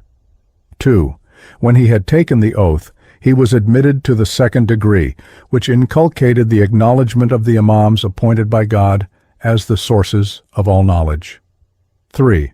The third degree informed him what was the number of these blessed and holy imams, and this was the mystic 7, for as God had made 7 heavens, 7 earths, seas, planets, metals, tones, and colors, so 7 was the number of these noblest of God's creatures. 4. In the fourth degree the pupil learned that God had sent 7 lawgivers into the world, each of whom was commissioned to alter and improve the system of his predecessor, that each of these had 7 helpers, who appeared in the interval between him and his successor. These helpers, as they did not appear as public teachers, were called the mute, samit, in contradistinction to the speaking lawgivers. The 7 lawgivers were Adam, Noah, Abraham, Moses, Jesus, Muhammad, and Ismail, the son of Ja'far. The 7 principal helpers, called seats, Sous, were Seth, Shem, Ishmael, the son of Abraham, Aaron, Simon, Ali, and Muhammad, the son of Ismail. It is justly observed that, as this last personage was not more than a century dead, the teacher had it in his power to fix on whom he would, as the mute prophet of the present time, and inculcate the belief in, and obedience to, him of all who had not got beyond this degree. 5. The 5th degree taught that each of the 7 mute prophets had 12 apostles for the dissemination of his faith. The suitableness of this number was also proved by analogy. There are 12 signs of the zodiac, 12 months, 12 tribes of Israel, 12 joints in the 4 fingers of each hand, and so forth. 6. The pupil being led thus far, and having shown no symptoms of restiveness, the precepts of the Quran were once more brought under consideration, and he was told that all the positive portions of religion must be subordinate to philosophy. He was consequently instructed in the systems of Plato and Aristotle during a long space of time. And 7, when esteemed fully qualified, he was admitted to the 7th degree, when instruction was communicated in that mystic pantheism which is held and taught by the sect of the Sufis. 8. The positive precepts of religion were again considered. The veil was torn from the eyes of the aspirant. All that had preceded was now declared to have been merely scaffolding to raise the edifice of knowledge, and was to be flung down. Prophets and teachers, heaven and hell, all were nothing. Future bliss and misery were idle dreams. All actions were permitted. 9. The 9th degree had only to inculcate that naught was to be believed. Everything might be done. In perusing the accounts of secret societies, their rules, regulations, degrees, and the quantity or nature of the knowledge communicated in them, a difficulty must always present itself. Secrecy being of the very essence of everything connected with them, what means had writers, who were generally hostile to them, of learning their internal constitution and the exact nature of their maxims and tenets? In the present case, our authority for this account of a society which chiefly flourished in the 10th and 11th centuries is Makrisi, a writer of the 15th century. His authorities were doubtless of more ancient date, but we know not who they were or whence they derived their information. Perhaps our safest course in this, as in similar cases, would be to admit the general truth of the statement, but to suffer our minds to remain in a certain degree of suspense as to the accuracy of the details. We can thus at once assent to the fact of the existence of the college at Cairo, and of the mystic tenets of Sufism being taught in it, as also to that of the rites of the Fatimites, to the Caliphate being inculcated on the minds of the pupils, and missionaries being thence sent over the East, without yielding implicit credence to the tale of the 9 degrees through which the aspirant had to pass, or admitting that the course of instruction terminated in a doctrine subversive of all religion and of all morality. As we have seen, the Dai-al, or chief missionary, resided at Cairo to direct the operations of the society, while the subordinate dais pervaded all parts of the dominions of the House of Abbas, making converts to the claims of Ali. The dais were attended by companions, Rafiq, who were persons who had been instructed up to a certain point in the secret doctrines, but who were neither to presume to teach nor to seek to make converts, that honor being reserved to the dais. By the activity of the dais, the society spread so widely that in the year 1058, the Emir Besasiri, who belonged to it, made himself master of Baghdad and kept possession of it during an entire year and had money struck and prayer made in the name of the Egyptian Caliph. The Emir, however, fell by the sword of Togrul the Turk, whose aid the feeble Abbasid implored, and these two distinguishing acts of Mohammedan sovereignty were again performed by the House of Abbas. Soon afterwards, the society at Cairo seems to have declined along with the power of the Fatimite caliphs. In 1123, the powerful Vizier Afdal, on occasion of some disturbance caused by them, shut up the Dar al-Hikmet, or, as it would appear, destroyed it. His successor Mamun permitted the society to hold their meetings in a building erected in another situation, and it lingered on till the fall of the Caliphate of Egypt. The policy of Afdal is perhaps best to be explained by a reference to the state of the East at that time. The Caliph of Baghdad was become a mere pageant, devoid of all real power. The former dominions of the House of Abbas were in the hands of the Seljukian Turks. The Franks were masters of a great part of Syria and threatened Egypt, where the caliphs were also fallen into incapacity, and the real power had passed to the vizier. As this last could aspire to nothing beyond preserving Egypt, a society instituted for the purpose of gaining partisans to the claims of the Fatimites must have been rather an impediment to him than otherwise. He must therefore have been inclined to suppress it, especially as the Society of the Assassins, a branch of it, had now been instituted, which, heedless of the claims of the Fatimites, sought dominion for itself alone. To the history of that remarkable association we now proceed. Chapter 3. Ali of Ray, his son Hassan Sabah. Hassan sent to study at Nishabur, meets there Omar Khiam and Nizam-al-Moolk, agreement made by them. Hassan introduced by Nizam to Sultan Malek Shah, obliged to leave the court, anecdote of him, his own account of his conversion, goes to Egypt, returns to Persia, makes himself Master of Alamoot. There was a man named Ali who resided in the city of Ray, in Persia. He was a strenuous Shi'a and maintained that his family had originally come from Kufa, in Arabia. But the people of Khorasan asserted that his family had always dwelt in one of the villages near Tuyus, in that province, and that consequently his pretensions to an Arabian extraction were false. Ali, it would appear, was anxious to conceal his opinions and employed the strongest asseverations to convince the governor of the province, a rigid Sunnite, of his orthodoxy, and finally retired into a monastery to pass the remainder of his days in meditation.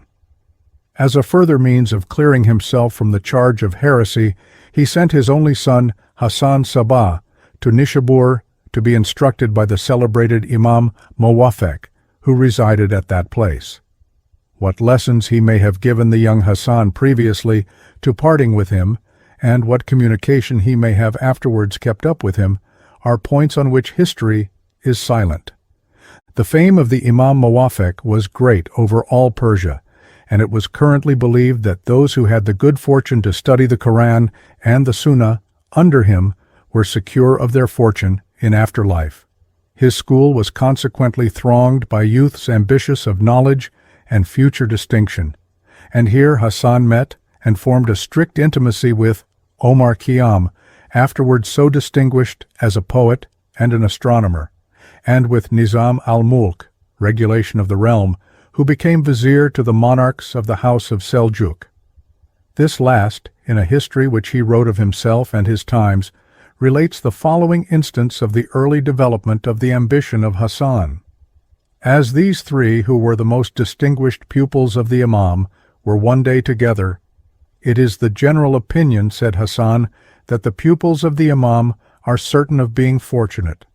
This opinion may be verified in one of us.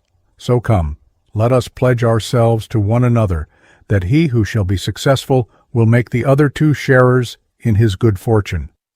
His two companions readily assented, and the promise was mutually given and received. Nizam-al-Moolk entered the path of politics, where his talents and his noble qualities had free course, and he rose through the various gradations of office, till at length he attained the highest post in the realm, the Viziriate, under Alp Arslan, Strong Lion, the second monarch of the House of Seljuk.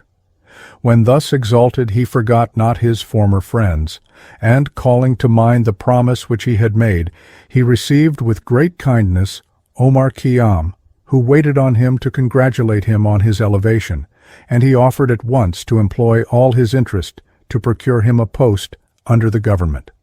But Omar, who was devoted to Epicurean indulgences and averse from toil and care, thanking his friend, declined his proffered services, and all that the vizier could prevail on him to accept was an annual pension of 1,200 ducats on the revenues of Nishabur, whither he retired to spend his days in ease and tranquility. The case was different with Hassan. During the 10 years' reign of Alp Arslan, he kept aloof from the vizier, living in obscurity, and probably maturing his plans for the future.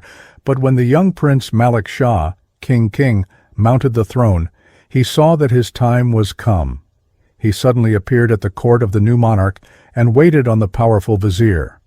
The story is thus told by the vizier himself in his work entitled Wasaya, Political Institutes, whence it is given by Merkand. "He came to me at Nishabur in the year that Malek Shah, having got rid of Kaward, had quieted the troubles which his rebellion had caused. I received him with the greatest honors and performed, on my part, all that could be expected from a man who is a faithful observer of his oaths and a slave to the engagements which he has contracted. Each day I gave him a new proof of my friendship, and I endeavored to satisfy his desires. He said to me once, 'Khoja, master, you are of the number of the learned and the virtuous.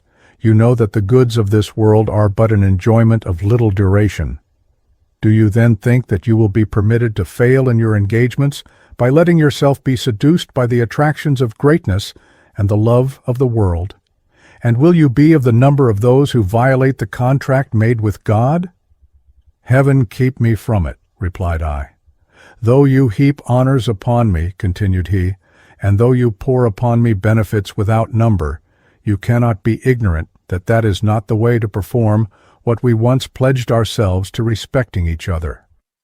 'You are right,' said I, 'and I am ready to satisfy you in what I promised. All that I possess of honor and power, received from my fathers or acquired by myself, belongs to you in common with me.' I then introduced him into the society of the Sultan. I assigned him a rank and suitable titles, and I related to the prince all that had formerly passed between him and me. I spoke in terms of such praise of the extent of his knowledge, of his excellent qualities, and his good morals, that he obtained the rank of minister and of a confidential man. But he was, like his father, an impostor, a hypocrite, one who knew how to impose, and a wretch. He so well possessed the art of covering himself with an exterior of probity and virtue that in a little time he completely gained the mind of the Sultan and inspired him with such confidence that that prince blindly followed his advice in most of those affairs of a greater and more important nature which required good faith and sincerity, and he was always decided by his opinion.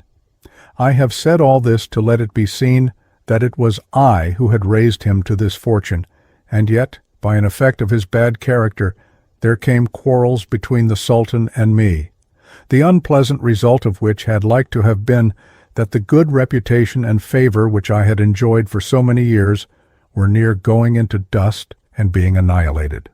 For at last his malignity broke out on a sudden, and the effects of his jealousy showed themselves in the most terrible manner in his actions and in his words. In fact, Hassan played the part of a treacherous friend.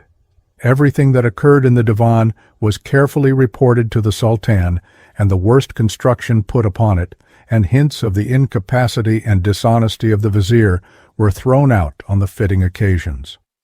The vizier himself has left us an account of what he considered the worst trick which his old schoolfellow attempted to play him.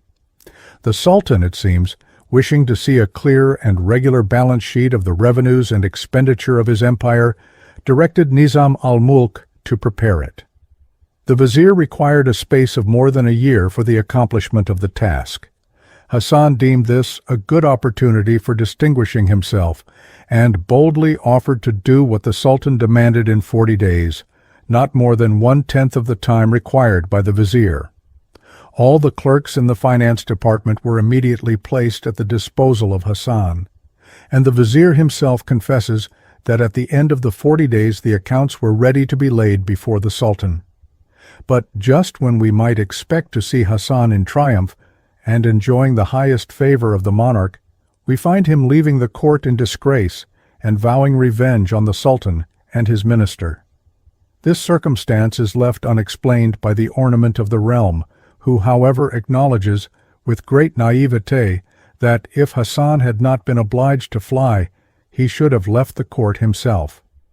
But other historians inform us that the vizier, apprehensive of the consequences, had recourse to art, and contrived to have some of Hassan's papers stolen, so that, when the latter presented himself before the Sultan, full of hope and pride, and commenced his statement, he found himself obliged to stop for want of some of his most important documents.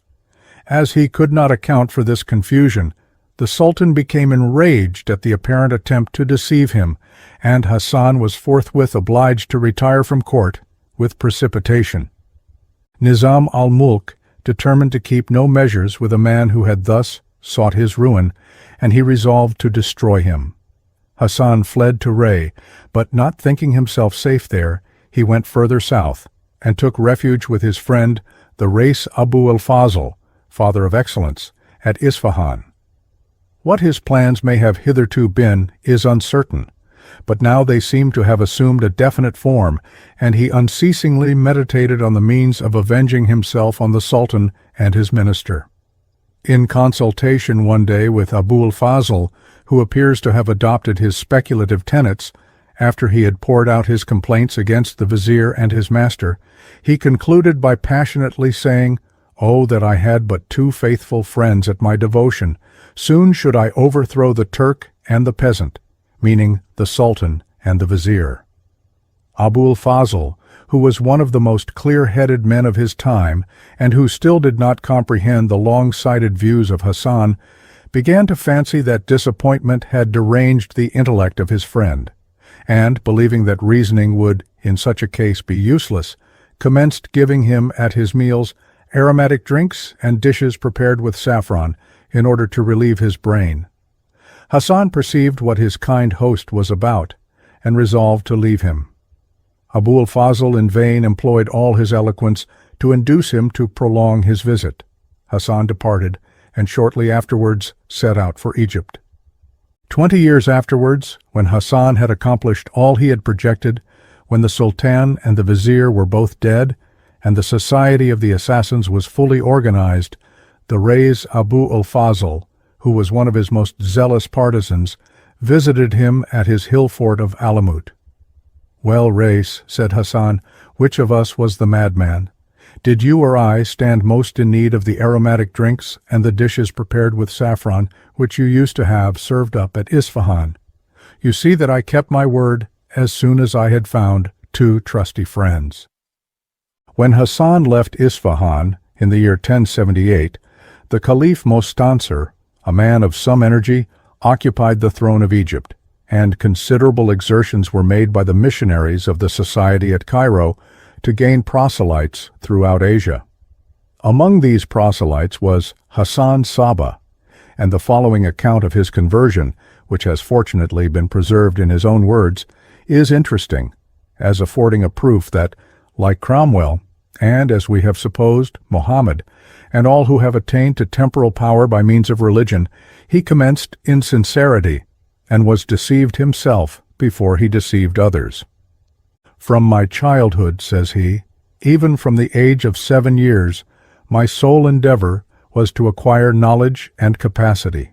I had been reared up, like my fathers, in the doctrine of the 12 Imams, and I made acquaintance with an Ismaïlite companion, Rafiq, named Emir Dareb, with whom I knit fast the bonds of friendship. My opinion was that the tenets of the Ismaïlites resembled those of the philosophers, and that the ruler of Egypt was a man who was initiated in them. As often, therefore, as Emir said anything in favor of these doctrines, I fell into strife with him, and many controversies on points of faith ensued between him and me. I gave not in to anything that Emir said in disparagement of our sect, though it left a strong impression on my mind. Meanwhile Emir parted from me, and I fell into a severe fit of sickness, during which I reproached myself, saying that the doctrine of the Ismaïlites was assuredly the true one, and that yet out of obstinacy I had not gone over to it, and that should death, which God avert, overtake me, I should die without having attained to the truth. At length I recovered of that sickness, and I now met with another Ismaïlite named Abu Nejm Zarraj, of whom I inquired touching the truth of his doctrine. Abu Nejm explained it to me in the fullest manner, so that I saw quite through the depths of it. Finally I met a Dai named Mu'min, to whom the Sheikh Abd-al-Malik, servant of the king, i.e. of God, Ben Attash, the director of the missions of Iraq, had given permission to exercise this office. I besought that he would accept my homage in the name of the Fatimite Caliph, but this he at the first refused to do, because I had been in higher dignities than he. But when I pressed him thereto beyond all measure, he yielded his consent.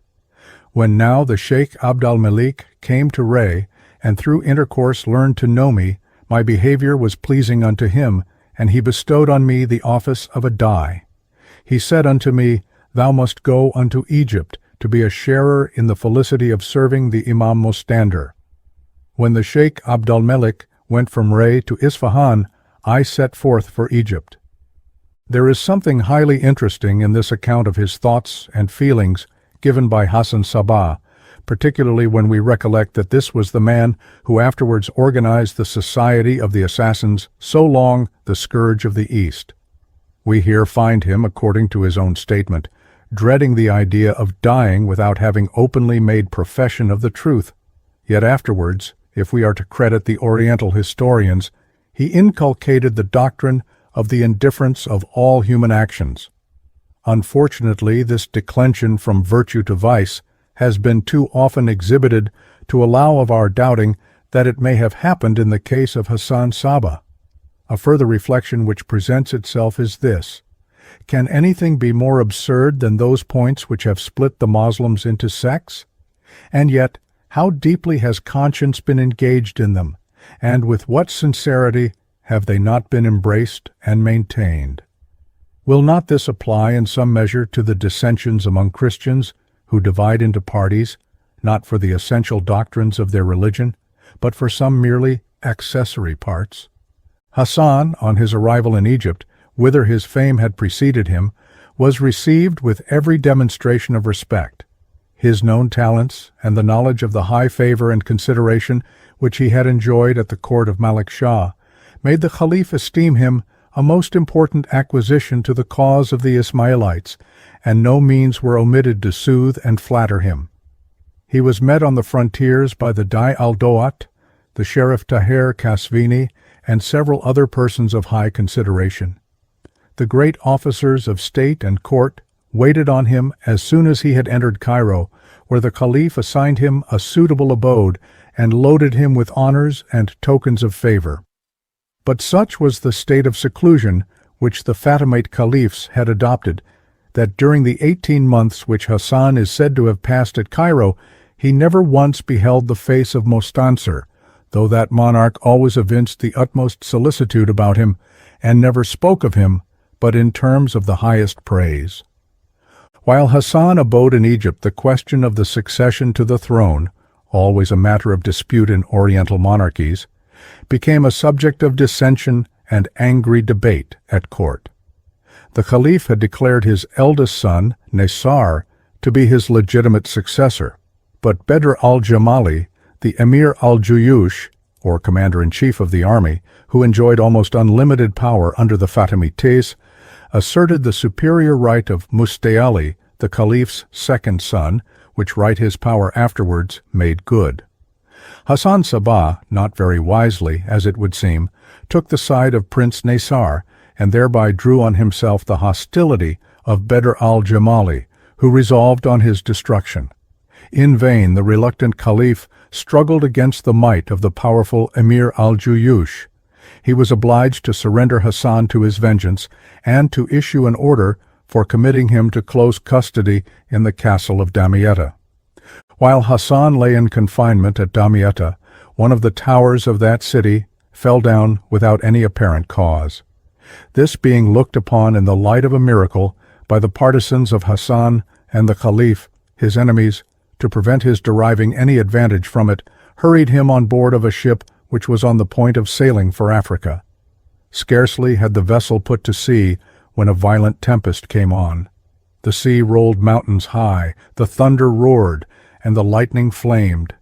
Terror laid hold on all who were aboard, save Hassan Sabah, who looked calm and undisturbed on the commotion of the elements, while others gazed with agony on the prospect of instant death.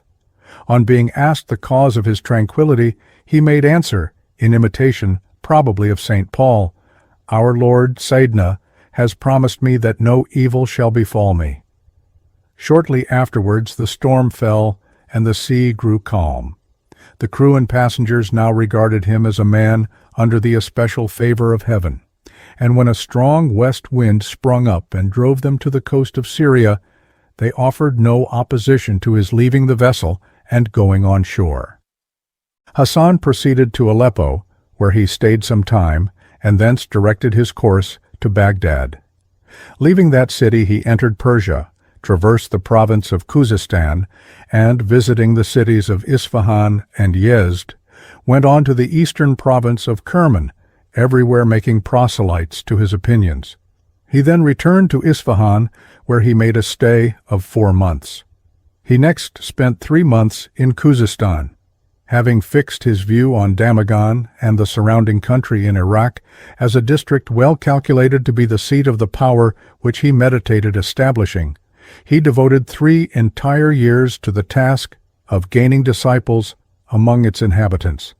For this purpose he employed the most eloquent dais he could find, and directed them to win over by all means the inhabitants of the numerous hill forts which were in that region. While his dais were thus engaged, he himself traversed the more northerly districts of Jorjan and Delam, and when he deemed the time fit, returned to the province of Iraq, where Hussein Qaini, one of the most zealous of his missionaries, had been long since engaged in persuading the people of the strong hill fort of Alamoot to swear obedience to the Caliph Mostansir. The arguments of the Dai had proved convincing to the great majority of the inhabitants, but the governor, Ali Mehdi, an upright and worthy man whose ancestors had built the fort, remained with a few others faithful to his duty, and would acknowledge no spiritual head but the Abbasid Caliph of Baghdad, no temporal chief but the Seljukian Malek Shah. Mehdi, when he first perceived the progress of Ismailism among his people, expelled those who had embraced it, but afterwards permitted them to return. Sure of the aid of a strong party within the fort, Hassan is said to have employed against the governor the same artifice by which Dido is related to have deceived the Libyans. He offered him 3,000 ducats for as much ground as he could compass with an ox hide. The guileless Mehdi consented, and Hassan, instantly cutting the hide into thongs, surrounded with it the fortress of Alamoot. Mehdi, seeing himself thus tricked, refused to stand to the agreement. Hassan appealed to justice and to the arms of his partisans within the fortress, and by their aid compelled the governor to depart from Alamoot.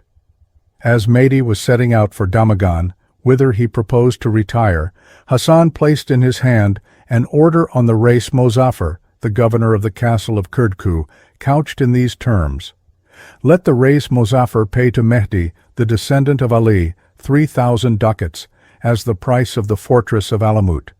Peace be upon the Prophet and his family. God, the best of directors, sufficeth us." Mehdi could hardly believe that a man of the consequence of the Rais Mozaffar, who held an important government under the Seljukian sultans, would pay the slightest attention to the order of a mere adventurer like Hassan Sabah.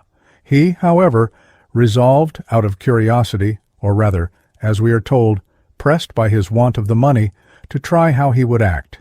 He accordingly presented the order, and, to his infinite surprise, was forthwith paid the 3,000 ducats. The Rais had in fact been long in secret one of the most zealous disciples of Hassan Sabah. Historians are careful to inform us that it was on the night of Wednesday, the 6th of the month Rajab, in the 483rd year of the Hijra, that Hassan Sabah made himself Master of Alamoot, which was to become the chief seat of the power of the sect of the Ismaïlites. This year answers to the year 1090 of the Christian era, and thus the dominion of the Assassins was founded only 9 years before the Christians of the West established their empire in the Holy Land. Chapter 4. Description of Alamoot, fruitless attempts to recover it, extension of the Ismailite power, the Ismailites in Syria, attempt on the life of Aboo-Hard Isa, treaty made with Sultan Sanjar, death of Hassan, his character. Alamoot, a name so famous in the history of the East, signifies the vulture's nest, an appellation derived from its lofty site. It was built in the year 060 on the summit of a hill, which bears a fancied resemblance to a lion couching with his nose to the ground, situated, according to Hammer, in 51 Tudig long, and 36 lat. It was regarded as the strongest of 50 fortresses of the same kind, which were scattered over the district of Rudbar, Riverland, the mountainous region which forms the border between Persian Iraq and the more northerly provinces of Dilem and Tabaristan, and is watered by the stream called the King's River, Sharud. As soon as Hassan saw himself master of this important place, he directed his thoughts to the means of increasing its strength. He repaired the original walls and added new ones. He sunk wells and dug a canal which conveyed water from a considerable distance to the foot of the fortress. As the possession of Alamoot made him master of the surrounding country, he learned to regard the inhabitants as his subjects, and he stimulated them to agriculture and made large plantations of fruit trees around the eminence on which the fortress stood. But before Hassan had time to commence, much less complete these plans of improvement, he saw himself in danger of losing all the fruits of his toil. It was not to be expected that the emir, on whom the Sultan had bestowed the province of Rudbar, would calmly view its strongest fort in the possession of the foe of the house of Seljuk. Hassan, therefore, had not had time to collect stores and provisions when he found all access to the place cut off by the troops of the emir. The inhabitants were about to quit Alamoot, but Hassan exerted the usual influence of a commanding spirit over their minds, and confidently assured them that that was the place in which fortune would favor them. They yielded faith to his words and stayed, and at length their perseverance wore out the patience of the emir, and Alamoot thence obtained the title of the Abode of Fortune. The Sultan, who had at first viewed the progress of his ex-minister with contempt, began soon to grow apprehensive of his ultimate designs, and in 1092 he issued orders to the Emir Arslantash, Lionstone, to destroy Hassan and his adherents. Arslantash advanced against Alamoot. Hassan, though he had but 70 men with him and was scantily supplied with provisions, defended himself courageously till Abu Ali, the governor of Qazvin, who was in secret one of his dais, sent 300 men to his aid. These fell suddenly during the night on the troops of the emir. The little garrison made at the same time a sortie. the Sultan's troops took to flight, and Alamoot remained in the possession of the Ismaïlites. Much about the same time, Malek Shah sent troops against Hussein Keightley, who was actively engaged in the cause of Hassan Sabah in Kohistan. Hussein threw himself into Muminabad, a fortress nearly as strong as that of Alamoot, and the troops of the Sultan assailed him in vain. It was now that Hassan began to display the system which we shall presently unveil. The aged vizier, the great and good Nizam-al-Moolk, perished by the daggers of his emissaries, and the Sultan himself speedily followed his minister to the tomb, not without suspicion of poison. Circumstances were now particularly favorable to the plans of Hassan Sabah. On the death of Sultan Malek Shah, a civil war broke out among his sons for the succession. All the military chiefs and persons of eminence were engaged on one side or the other, and none had leisure or inclination to attend to the progress of the Ismaïlites. These, therefore, went on gradually extending their power, and fortress after fortress fell into their hands. In the course of 10 years, they saw themselves masters of the principal hill forts of Persian Iraq. They held that of Shah-Dor, King's Pearl, and 2 other fortresses close to Isfahan, that of Kalan Khan on the borders of Fars and Kohistan, Damaghan, Kurdku, and Firuzku in the district of Komis, and Lamsir and several others in Kohistan. It was in vain that the most distinguished imams and doctors of the law issued their fatwas against the sect of the Ismaïlites and condemned them to future perdition. In vain they called on the Orthodox to employ the sword of justice in freeing the earth from this godless and abominable race. The sect, strong in its secret bond of unity and determination of purpose, went on and prospered. The dagger avenged the fate of those who perished by the sword, and, as the orientalized European historian of the society expresses it, heads fell like an abundant harvest beneath the twofold sickle of the sword of justice and the dagger of murder. The appearance of the Ismaïlites under their new form of organization in Syria happened at the same time with that of the Crusaders in the Holy Land. The Seljukian Turks had made the conquest of that country, and the different chiefs who ruled Damascus, Aleppo, and the other towns and their districts, some of whom were of Turkish, others of Syrian extraction, were in a constant state of enmity with each other. Such powerful auxiliaries as the followers of Hassan Sabah were not to be neglected. Rizvan, Prince of Aleppo, so celebrated in the history of the Crusades, was their declared favorer and protector, and an Ismaïlite agent always resided with him. The first who occupied this post was an astrologer, and on his death the office fell to a Persian goldsmith named Abu Tahir Esaigh. The enemies of Rizvan felt the effects of his alliance with the Ismaïlites. The Prince of Emesa, for example, fell by their daggers as he was about to relieve the castle of the Kurds, to which Raymond, Count of Toulouse, had laid siege. Rizvan put the strong castle of Sarmin, which lay about a day's journey south of Aleppo, into the hands of Abu al-Fetah, the nephew of Hassan Sabah, and his Dai-al, great missionary for the province of Syria. The governor of this fortress was Abu Tahir Esaigh. A few years afterwards, 1107, the people of Apameya invoked the aid of Abu Tahir against Khalaf, their Egyptian governor. Abu Tahir took possession of the town in the name of Rizvan, but Tancred, who was at war with that prince, having come and attacked it, it was forced to surrender. Abu Tahir stipulated for free egress for himself, but Tancred, in violation of the treaty, brought him to Antioch, where he remained till his ransom was paid. Abu al-Fetah and the other Ismaïlites were given up to the vengeance of the sons of Khalaf.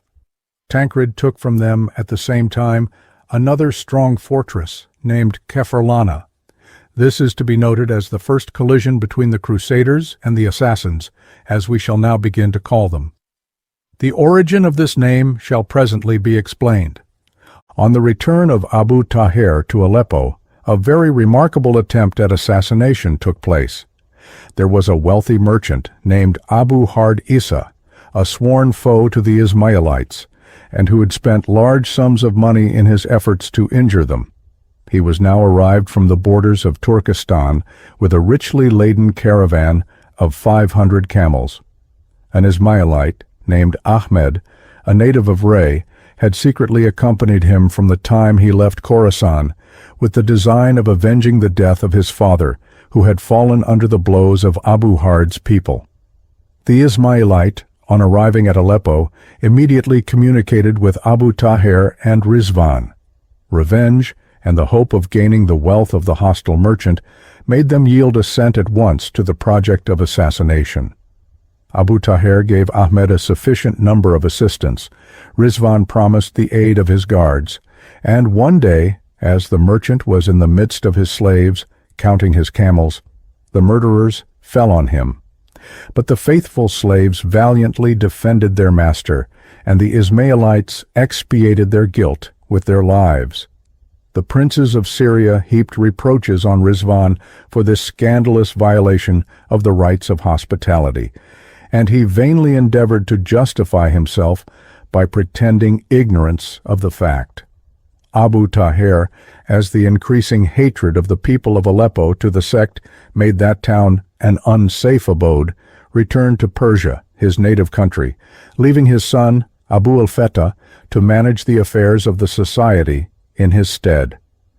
The acquisition of castles and other places of strength was now the open and avowed object of the society, whose aim was evidently at the empire of Asia, and no mean was left unemployed for the effecting of this design. In the year 1108, they made a bold attempt at making themselves masters of the strong castle of Khizar, also in Syria, which belonged to the family of Munkad.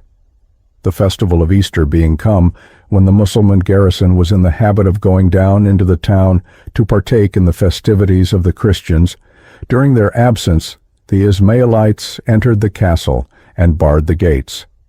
When the garrison returned towards night, they found themselves excluded, but the Ismailites, in their reliance on the strength of the place, being negligent, the women drew up their husbands by cords at the windows, and the intruders were speedily expelled.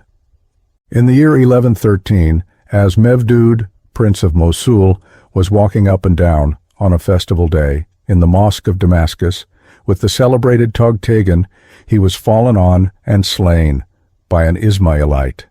The murderer was cut to pieces on the spot. This year was, however, near proving fatal to the society in Syria.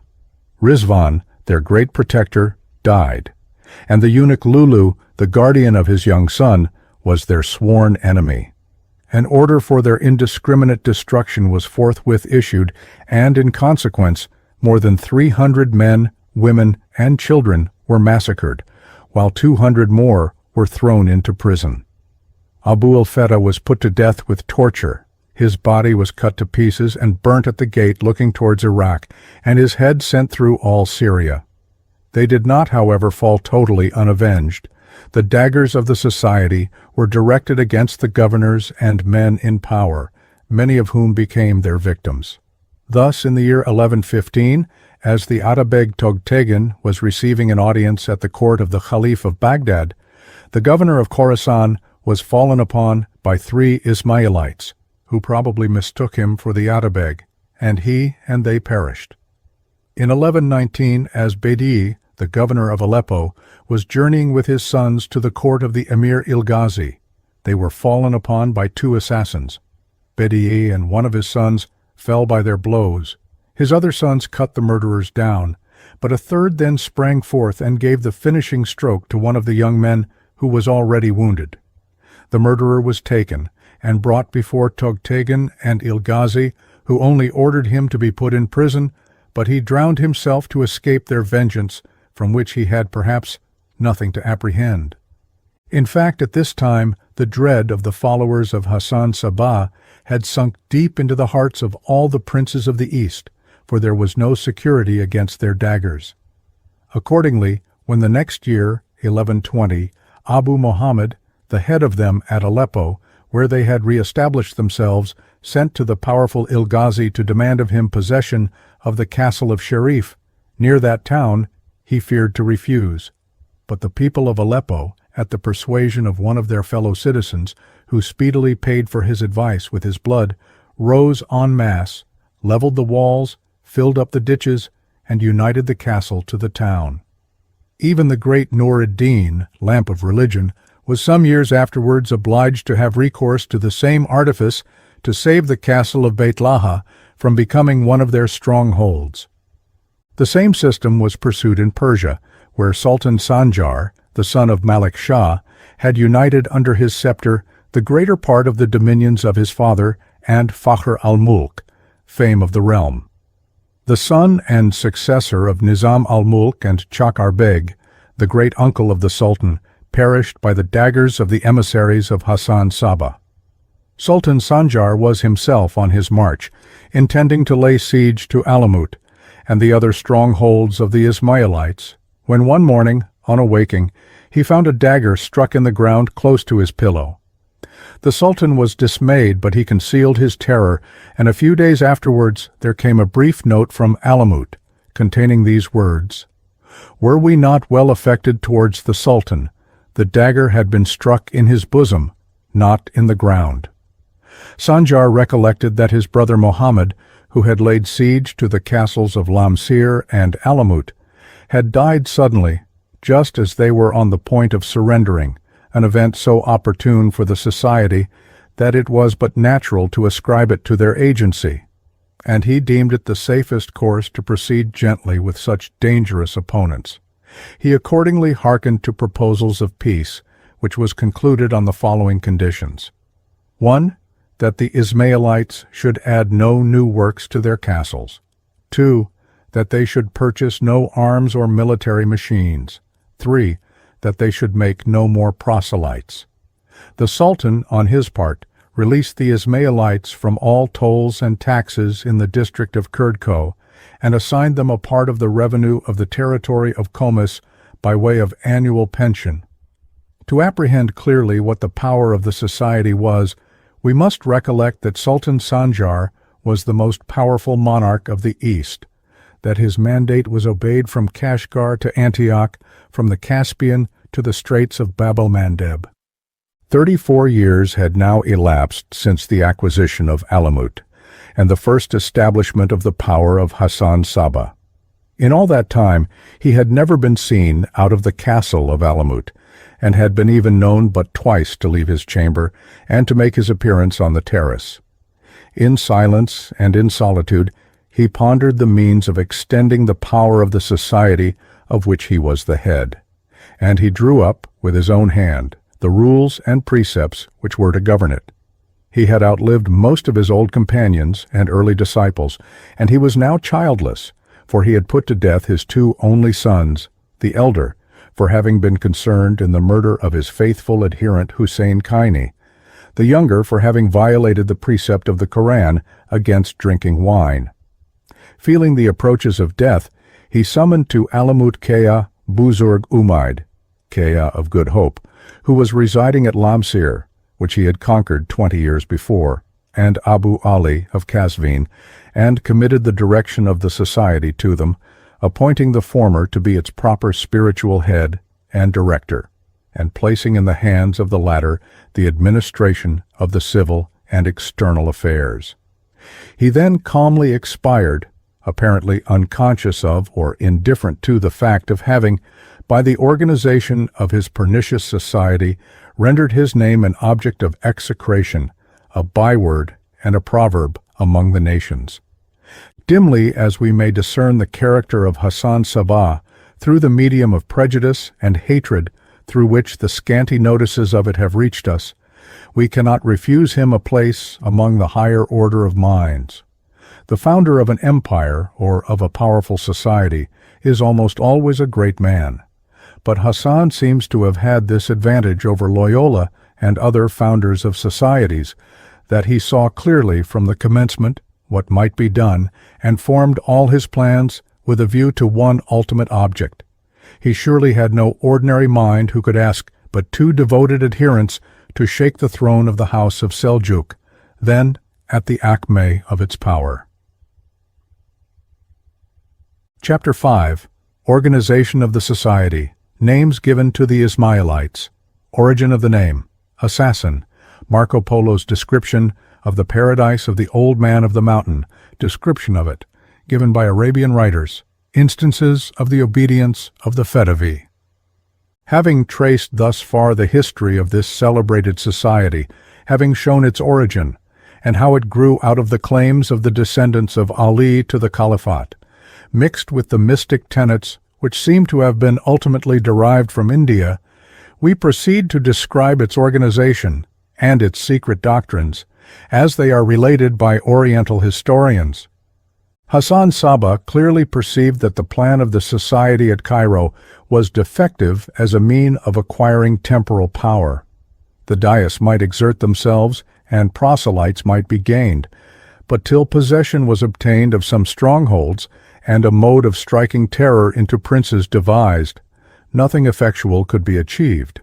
He first, therefore, as we have seen, made himself master of Alamoot and the other strong places, and then added to the dais and the Rafiq another class, named Fedavi, devoted, whose task it was to yield implicit obedience to the mandate of their chief, and without inquiry or hesitation, plunge their daggers into the bosom of whatever victim was pointed out to them, even though their own lives should be the immediate sacrifice.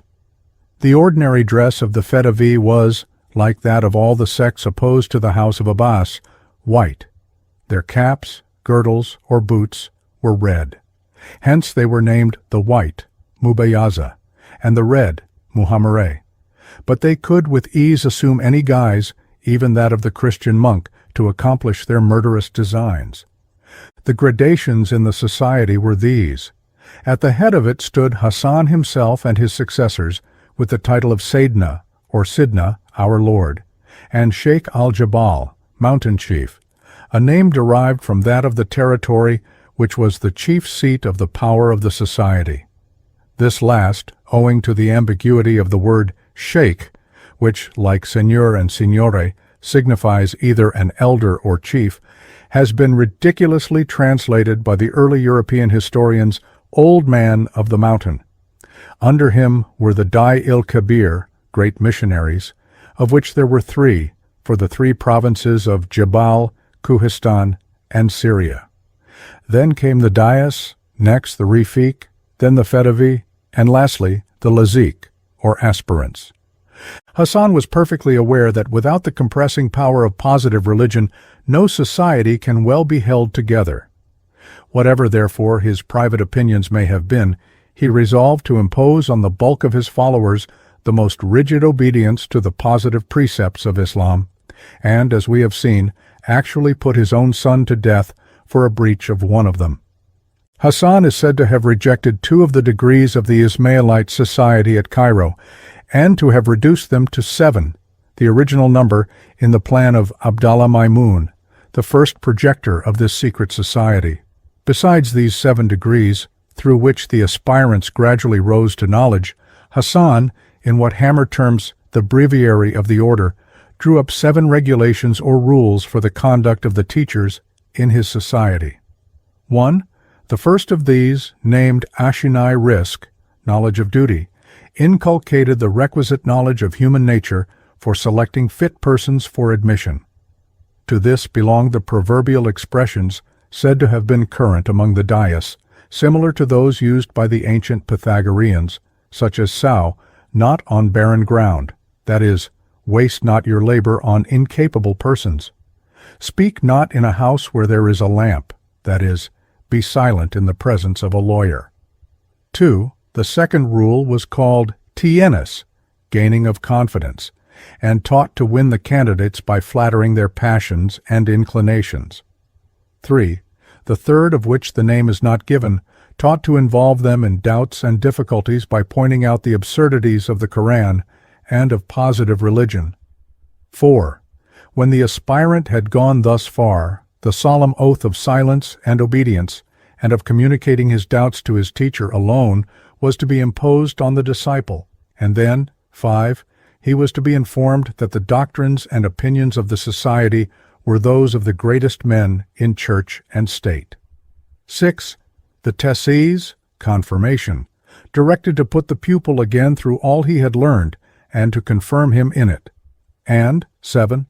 Finally, the tievel, instruction in allegory, gave the allegorical mode of interpreting the Quran and drawing whatever sense might suit their purposes from its pages. Anyone who had gone through this course of instruction and was thus become perfectly imbued with the spirit of the society was regarded as an accomplished Dai and employed in the important office of making proselytes and extending its influence. We must again express our opinion that the minute accounts which are given to us by some writers respecting the rules and doctrines of secret associations should be received with a considerable degree of hesitation, owing to the character and the means of information of those from whom we receive them. In the present case, our authority is a very suspicious one. We are told that when Alamoot was taken by Hulagu Khan, the Mongol prince, he gave his vizier, the learned Atamelech, king's father, Jawani, permission to examine the library and to select such books as were worthy of being preserved. The vizier took out the Korans and some other books of value in his eyes, the rest, among which are said to have been the archives and the secret rules and doctrines of the society, he committed, after looking cursorily through them, to the flames. In an historical work of his own he gave the result of his discoveries in those books, and he is the authority from which Mirkand and other writers have derived the accounts which they have transmitted to us.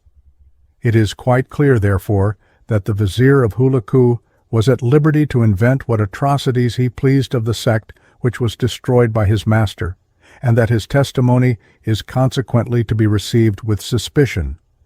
On the other hand, it receives some confirmation from its agreement with the account of the society at Cairo given by Makrisi, and is not repugnant to the spirit of Sufism. This last doctrine, which is a kind of mystic pantheism, viewing God in all and all in God, may produce, like fatalism, piety, or its opposite. In the eyes of one who thus views God, all the distinctions between vice and virtue become fleeting and uncertain, and crime may gradually lose its atrocity and be regarded as only a mean for the production of a good end. That the Ismaïlite Fadavi murdered innocent persons without compunction when ordered so to do by his superiors is an undoubted fact, and there is no absurdity in supposing that he and they may have thought that in so doing they were acting right and promoting the cause of truth. Such sanctifying of crime is not confined to the East.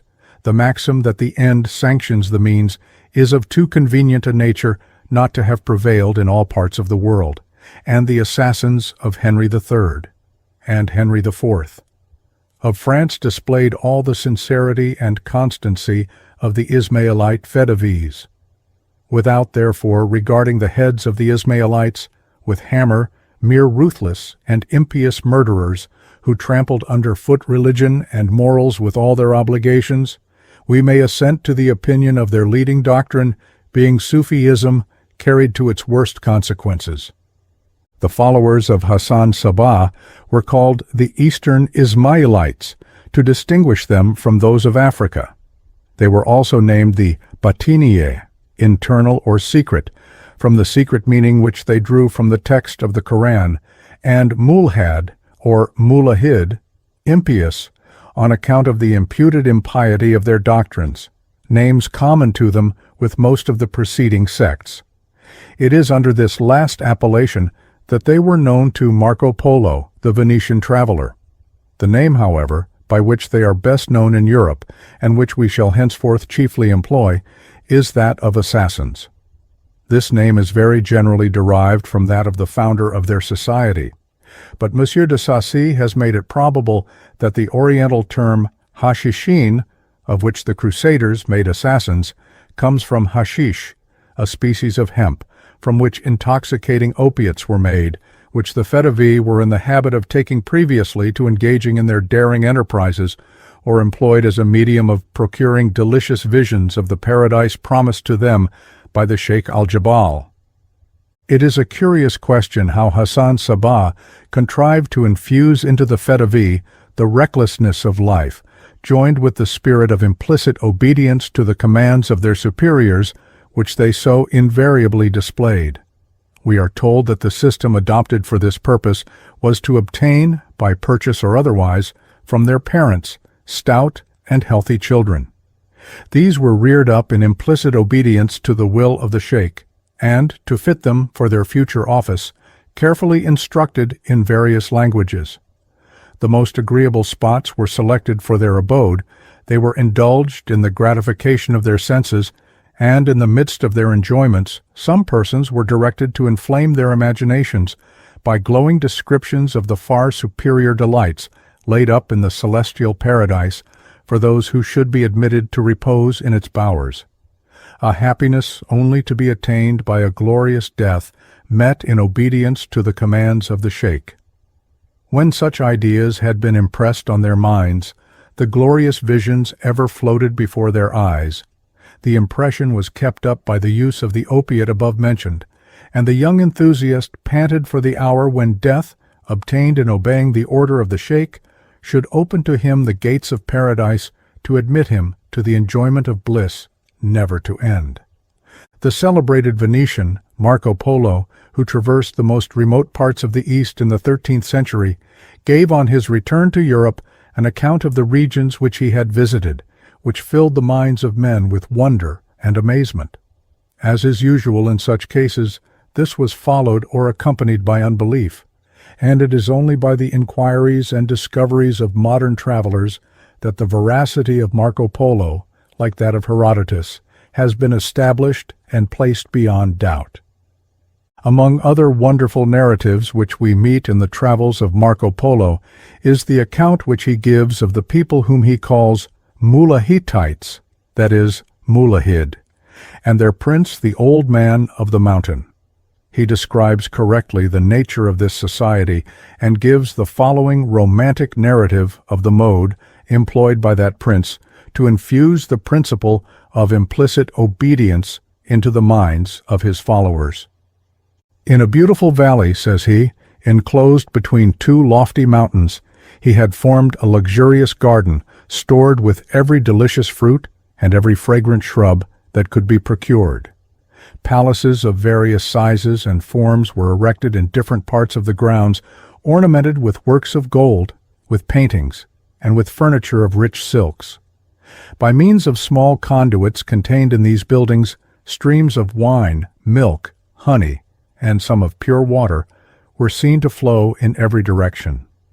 The inhabitants of these palaces were elegant and beautiful damsels, accomplished in the arts of singing, playing upon all sorts of musical instruments, dancing, and especially those of dalliance and amorous allurement.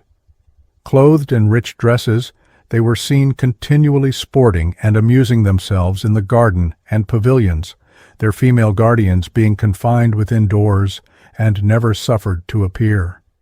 The object which the chief had in view in forming a garden of this fascinating kind was this: that Mohammed, having promised to those who should obey his will the enjoyments of paradise, where every species of sensual gratification should be found in the society of beautiful nymphs, he was desirous of its being understood by his followers that he also was a prophet and a compeer of Mohammed, and had the power of admitting to paradise such as he should choose to favor. In order that none without his license should find their way into this delicious valley, he caused a strong and inexpugnable castle to be erected at the opening of it, through which the entry was by a secret passage. At his court, likewise, this chief entertained a number of youths, from the age of 12 to 20 years, selected from the inhabitants of the surrounding mountains, who showed a disposition for martial exercises, and appeared to possess the quality of daring courage. To them he was in the daily practice of discoursing on the subject of the paradise announced by the prophet, and of his own, of granting admission, and at certain times he caused draughts of a soporific nature to be administered to 10 or a dozen of the youths, and when half dead with sleep, he had them conveyed to the several apartments of the palaces in the garden. Upon awakening from this state of lethargy, their senses were struck with all the delightful objects that have been described, and each perceived himself surrounded by lovely damsels, singing, playing, and attracting his regards by the most fascinating caresses, serving him also with delicious viands and exquisite wines, until, intoxicated with excess of enjoyment, amidst actual rivers of milk and wine, he believed himself assuredly in paradise and felt an unwillingness to relinquish its delights. When 4 or 5 days had thus been passed, they were thrown once more into a state of somnolency and carried out of the garden.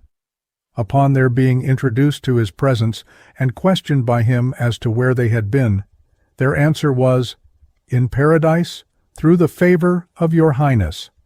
And then, before the whole court, who listened to them with eager curiosity and astonishment, they gave a circumstantial account of the scenes to which they had been witnesses. The chief, thereupon addressing them, said, "We have the assurance of our prophet that he who defends his Lord shall inherit paradise, and if you show yourselves devoted to the obedience of my orders, that happy lot awaits you." Animated to enthusiasm by words of this nature, all deemed themselves happy to receive the commands of their master, and were forward to die in his service. This romantic narrative, more suited to a place among the wonders of the 1001 Nights than to admission into sober history, has been very generally rejected by judicious inquirers such as de Sacy and Wilkin, the able historians of the Crusades, but it has found credence with Hammer, to whose work we are indebted for the far greater part of the present details on the subject of the assassins. This industrious scholar has, as he thinks, found a proof of its truth in the circumstance of similar narratives occurring in the works of some Arabian writers which treat of the settlements of the society in Syria, forgetting that a fabulous legend is often more widely diffused than sober truth. All, therefore, that can be safely inferred from this collection of authorities is that the same marvelous tale which the Venetian traveler heard in the north of Persia was also current in Syria and Egypt. Its truth must be established by a different species of proof. In the Sirat al-Hakim, Memoirs of Hakim, a species of Arabian historic romance, the following account of the gardens at Masyat, the chief seat of the assassins in Syria, was discovered by Hammer. Our narrative now returns to Ismail, the chief of the Ismaïlites.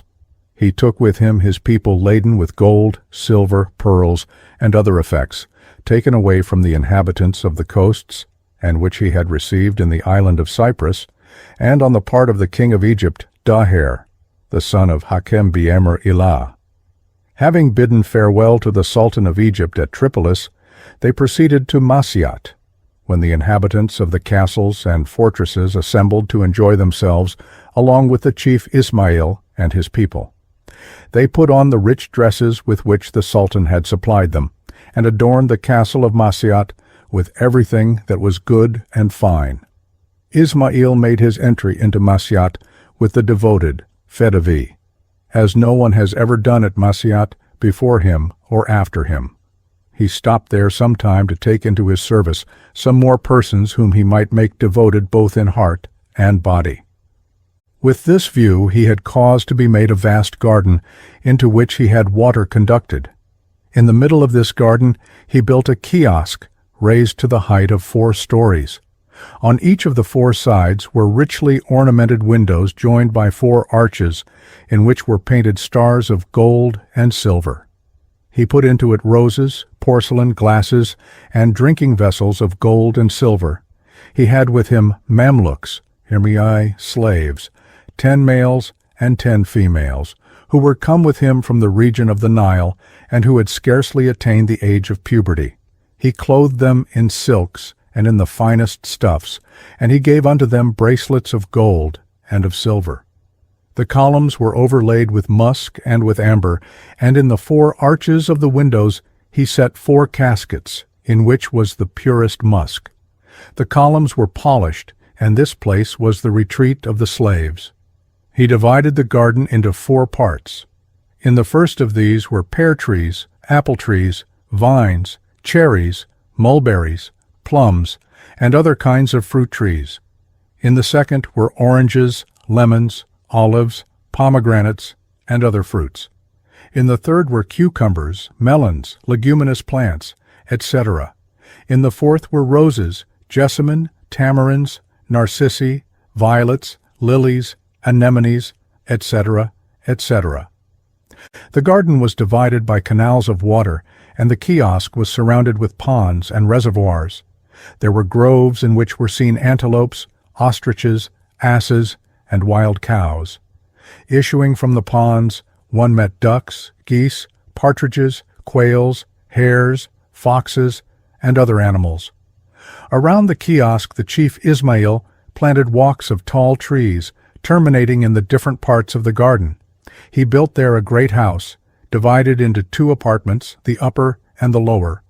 From the latter covered walks led out into the garden, which was all enclosed with walls, so that no one could see into it, for these walks and buildings were all void of inhabitants. He made a gallery of coolness which ran from this apartment to the cellar, which was behind. This apartment served as a place of assembly for the men. Having placed himself on a sofa there opposite the door, the chief made his men sit down and gave them to eat and to drink during the whole length of the day until evening. At nightfall he looked around him, and selecting those whose firmness pleased him, said to them, "Ho, such a one, come and seat thyself near me." It is thus that Ismail made those whom he had chosen sit near him on the sofa and drink. He then spoke to them of the great and excellent qualities of the Imam Ali, of his bravery, his nobleness, and his generosity, until they fell asleep, overcome by the power of the benjay which he had given them, and which never failed to produce its effects in less than a quarter of an hour, so that they fell down as if they were inanimate. As soon as the man had fallen, the chief Ismail arose, and taking him up, brought him into a dormitory, and then, shutting the door, carried him on his shoulders into the gallery of coolness, which was in the garden, and thence into the kiosk, where he committed him to the care of the male and female slaves, directing them to comply with all the desires of the candidate, on whom they flung vinegar till he awoke. When he was come to himself, the youths and maidens said to him, "We are only waiting for thy death, for this place is destined for thee. This is one of the pavilions of paradise, and we are the houris and the children of paradise. If thou wert dead, thou wouldest be for ever with us, but thou art only dreaming, and wilt soon awake." Meanwhile the chief Ismail had returned to the company as soon as he had witnessed the awakening of the candidate, who now perceived nothing but youths and maidens of the greatest beauty, and adorned in the most magnificent manner. He looked round the place, inhaled the fragrance of musk and frankincense, and drew near to the garden, where he saw the beasts and the birds, the running water, and the trees. He gazed on the beauty of the kiosk and the vases of gold and silver, while the youths and maidens kept him in converse. In this way he remained confounded, not knowing whether he was awake or only dreaming. When 2 hours of the night had gone by, the chief Ismail returned to the dormitory, closed the door, and thence proceeded to the garden, where his slaves came around him and rose before him. When the candidate perceived him, he said unto him, "O chief Ismail, do I dream, or am I awake?" The chief Ismail then made answer to him, "O such a one, beware of relating this vision to anyone who is a stranger to this place. Know that the Lord Ali has shown thee the place which is destined for thee in paradise. Know that at this moment the Lord Ali and I have been sitting together in the regions of the Empyrean. So do not hesitate a moment in the service of the Imam who has given thee to know his felicity." Then the chief Ismail ordered supper to be served. It was brought in vessels of gold and of silver, and consisted of boiled meats and roast meats, with other dishes. While the candidate ate, he was sprinkled with rose water. When he called for drink, there were brought to him vessels of gold and silver filled with delicious liquors, in which also had been mingled some benjay. When he had fallen asleep, Ismail carried him through the gallery back to the dormitory, and leaving him there, returned to his company. After a little time he went back, threw vinegar on his face, and then, bringing him out, ordered one of the Mamluks to shake him. On awaking, and finding himself in the same place among the guests, he said, "There is no God but God, and Mohammed is the prophet of God." The chief Ismail then drew near and caressed him, and he remained, as it were, immersed in intoxication, wholly devoted to the service of the chief, who then said unto him, "O such a one, know that what thou hast seen was not a dream, but one of the miracles of the Imam Ali. Know that he has written thy name among those of his friends. If thou keep the secret, thou art certain of thy felicity, but if thou speak of it, thou wilt incur the resentment of the Imam. If thou die, thou art a martyr, but beware of relating this to any person whatever. Thou hast entered by one of the gates to the friendship of the Imam, and art become one of his family. But if thou betray the secret, thou wilt become one of his enemies, and be driven from his house." Thus this man became one of the servants of the chief Ismail, who in this manner surrounded himself with trusty men until his reputation was established. This is what is related of the chief Ismail and his devoted. To these romantic tales of the paradise of the old man of the mountain, we must add a third of a still more juggling character, furnished by the learned and venerable Sheikh Abdur-Rahman, servant of the compassionate, i.e., of God. Ben Abu Bakr al-Jariri of Damascus, in the 24th chapter of his work, entitled A Choice Book for Discovering the Secrets of the Art of Imposture. After giving some account of Sinan, the chief of the Syrian assassins, whom we shall presently have occasion to mention, the Sheikh proceeds to narrate the artifice which he employed to deceive his followers. There was near the sofa on which he sat a hole in the ground sufficiently deep for a man to sit down in it. This he covered with a thin piece of wood, leaving only so much of it open as would contain the neck of a man. He placed on this cover of wood a disk of bronze with a hole in the middle of it, and put in it 2 doors. Then, taking one of his disciples, to whom he had given a considerable sum of money to obtain his consent, he placed the perforated disc round his neck, and kept it down by weights, so that nothing appeared but the neck of the man. And he put warm blood upon it, so that it looked as if he had just cut off his head. He then called in his companions, and showed them the plate, on which they beheld the head of their comrade. "Tell thy comrades," said the master to the head, "what thou hast seen, and what has been said unto thee." The man then answered, as he had been previously instructed. "Which wouldest thou prefer," said the master, "to return to the world and thy friends, or to dwell in paradise?" "What need have I," replied the head, "to return to the world after having seen my pavilion in paradise, and the houris, and all that God has prepared for me? Comrades, salute my family, and take care not to disobey this prophet, who is the Lord of the prophets in the state of time, as God has said unto me.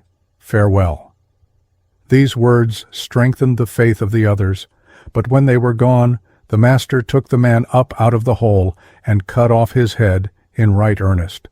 It was by such means as this that he made himself obeyed by his people. The preceding accounts, whatever may be thought of their truth, serve to testify a general belief throughout the East of some extraordinary means being employed by the mountain chief to acquire the power which he was known to possess over the minds of his fedavi.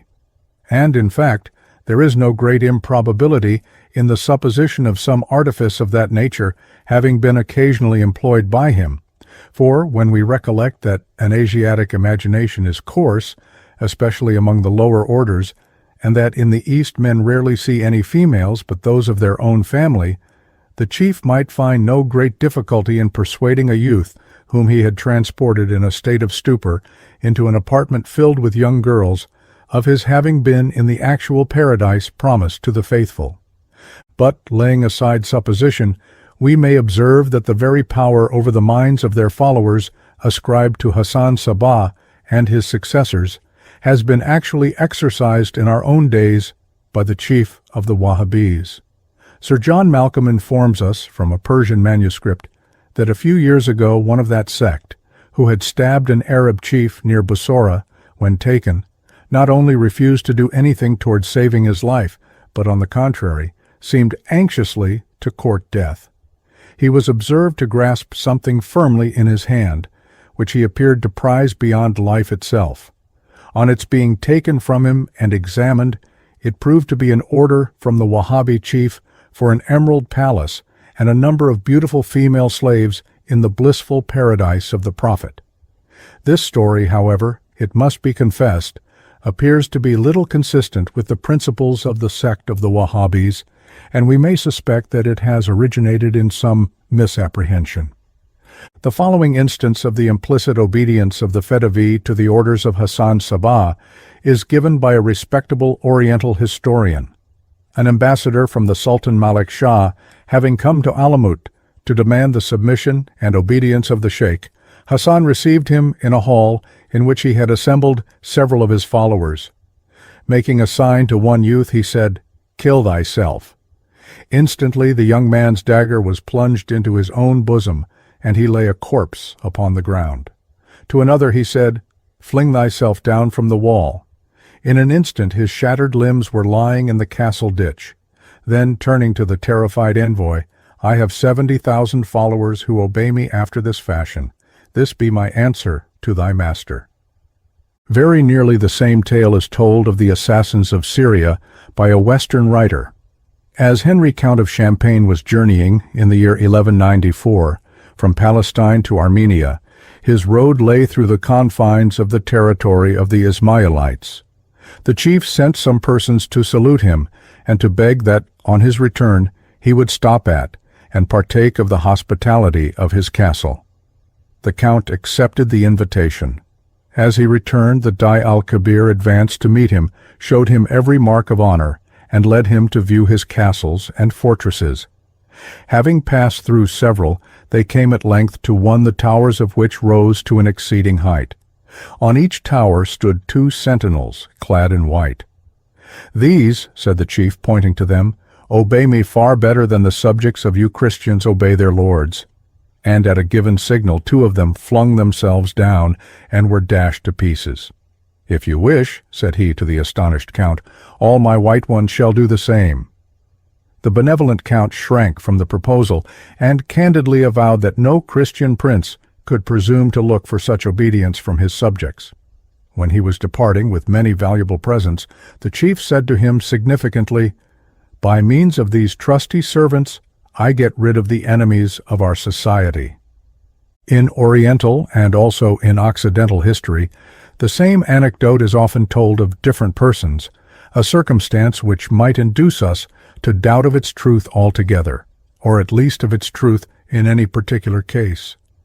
The present anecdote, for instance, with a slight variation in the details, is told of Abu Tahir, a celebrated leader of the Carmelitites. This chief, after his expedition to Mecca, in which he had slain 30,000 of the inhabitants, filled the hallowed well Zemzem with the bodies of dead men and carried off the sacred black stone in triumph, had the hardihood to approach Baghdad, the residence of the Caliph, with only 500 horsemen. The Pontiff of Islam, enraged at the insult, ordered his general Abu Saj to take 30,000 men and make him a prisoner. The latter, having collected his forces, sent a man off to Abu Tahir to tell him on his part that out of regard for him, who had been his old friend, he advised him, as he had so few troops with him, either to yield himself at once to the Caliph or to see about making his escape. Abu Tahir asked of the envoy how many men Abu Saj had with him. The envoy replied, 30,000. "He still wants 3 like mine," said Abu Tahir, and calling to him 3 of his men, he ordered one of them to stab himself, another to throw himself into the Tigris, a third to fling himself down from a precipice. His commands were at once obeyed. Then, turning to the envoy, "He who has such troops fears not the number of his enemies. I give thyself quarter, but know that I shall soon let thee see thy general Abu Saj chained among my dogs."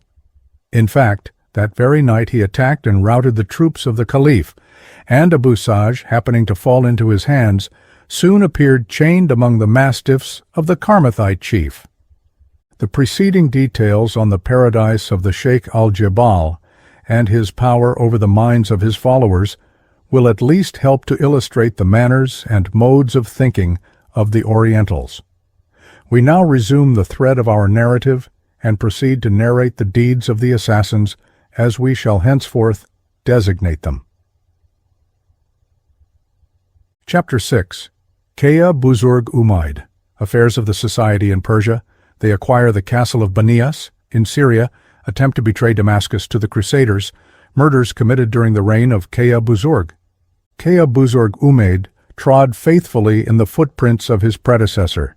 He built the strong fortress of Maimund-Diz, and he made the enemies of the society feel that it was still animated by the spirit of Hassan Sabah. Sultan Sanjar, who, on account of the favorable terms on which he had made peace with the assassins, was regarded by the rigidly orthodox as a secret follower of their doctrine, declared himself once more their open enemy and sent an army to ravage Kurdko. These troops were defeated by those which Keäh sent against them. But the following year, Sanjar put to the sword a great number of the members of the sect. The dagger, as usual, retaliated. Mahmud, the successor of Sanjar, having first tried in vain the effect of arms, sent his grand falconer Berenkesh to Alamoot, to desire that an envoy might be sent to him to treat of peace.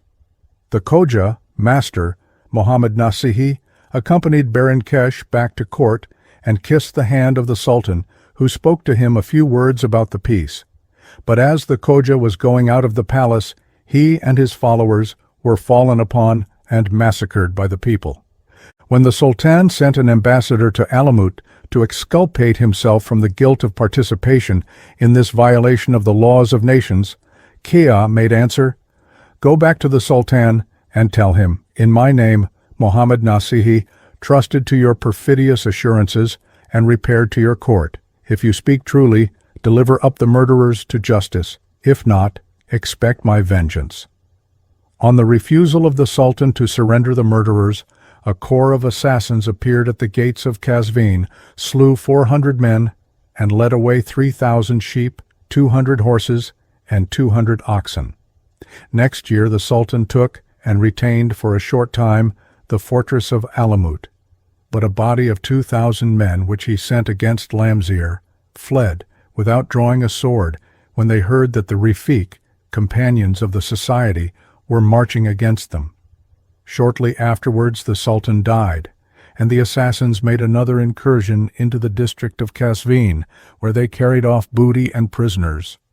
The mountain chief would tolerate no rival near his throne, hearing that one Abu Hashem, a descendant of Ali, had arrogated to himself the dignity of Imam in the province of Gilan, which lies north of Kohistan, and had issued letters calling on the people to acknowledge him.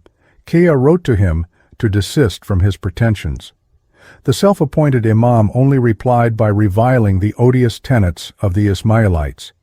The Sheikh forthwith sent a body of his troops against him, took him prisoner, and after trying him by a court-martial, committed him to the flames.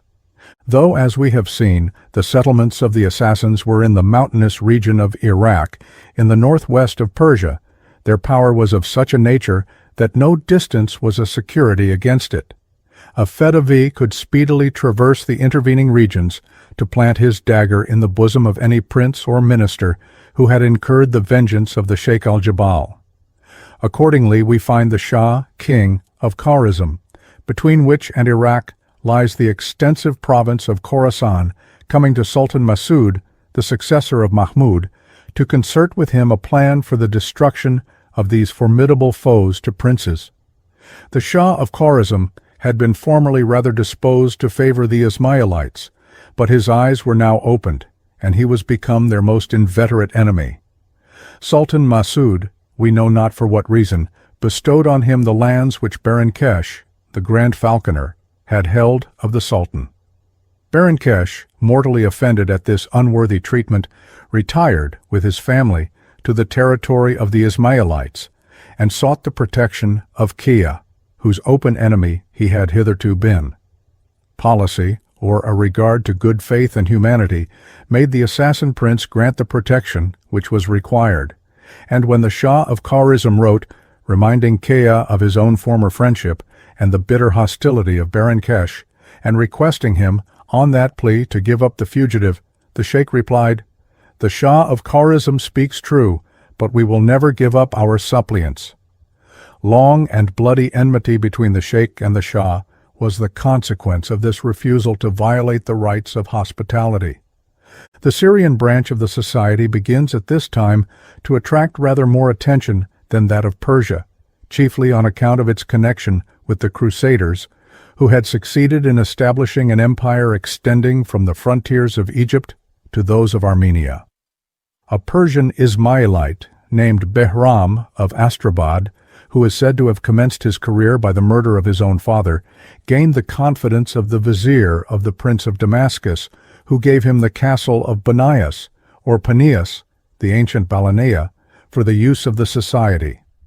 This place, which became the nucleus of the power of the assassins in Syria, lies in a fertile, well-watered plain about 4,000 paces from the sea. The valley whence the numerous streams which fructify it issue is called the Wadi al-Jinn, Valley of Demons, a place, observes Hammer, whom no casual coincidence escapes, from its very name worthy of becoming a settlement of the assassins. From Banias they extended their power over the neighboring castles and fortresses, until 12 years afterwards the seat of dominion was transferred thence to Masyat. Behram fell shortly afterwards in an engagement against the people of the Valley of Time, the brother of whose chief had perished by the daggers of the assassins. His successor was Ismail, a Persian, who continued the bond of amity with the vizier of Damascus, whither he sent, by way of resident, a man named, rather inappropriately as it would appear, Abu-al-Wafa, father of fidelity. This man so won the favor of the vizier and prince that he was appointed to the office of Hakam, or supreme judge, and having thus acquired power and influence, he immediately turned his thoughts to the best mode of employing them for the advantage of the society, an object always near the heart of a true Ismailite. A place of strength on the sea-coast would, he conceived, be of the utmost importance to them, so he fixed his eyes upon Tyre and fell upon the following expedient to obtain possession of it. The Franks had been now upwards of 30 years established in the East. Their daring and enthusiastic valor was at once the dread and the admiration of their Mussulman foes, and feats almost surpassing the fables of the romances of chivalry had been performed by their gallant warriors.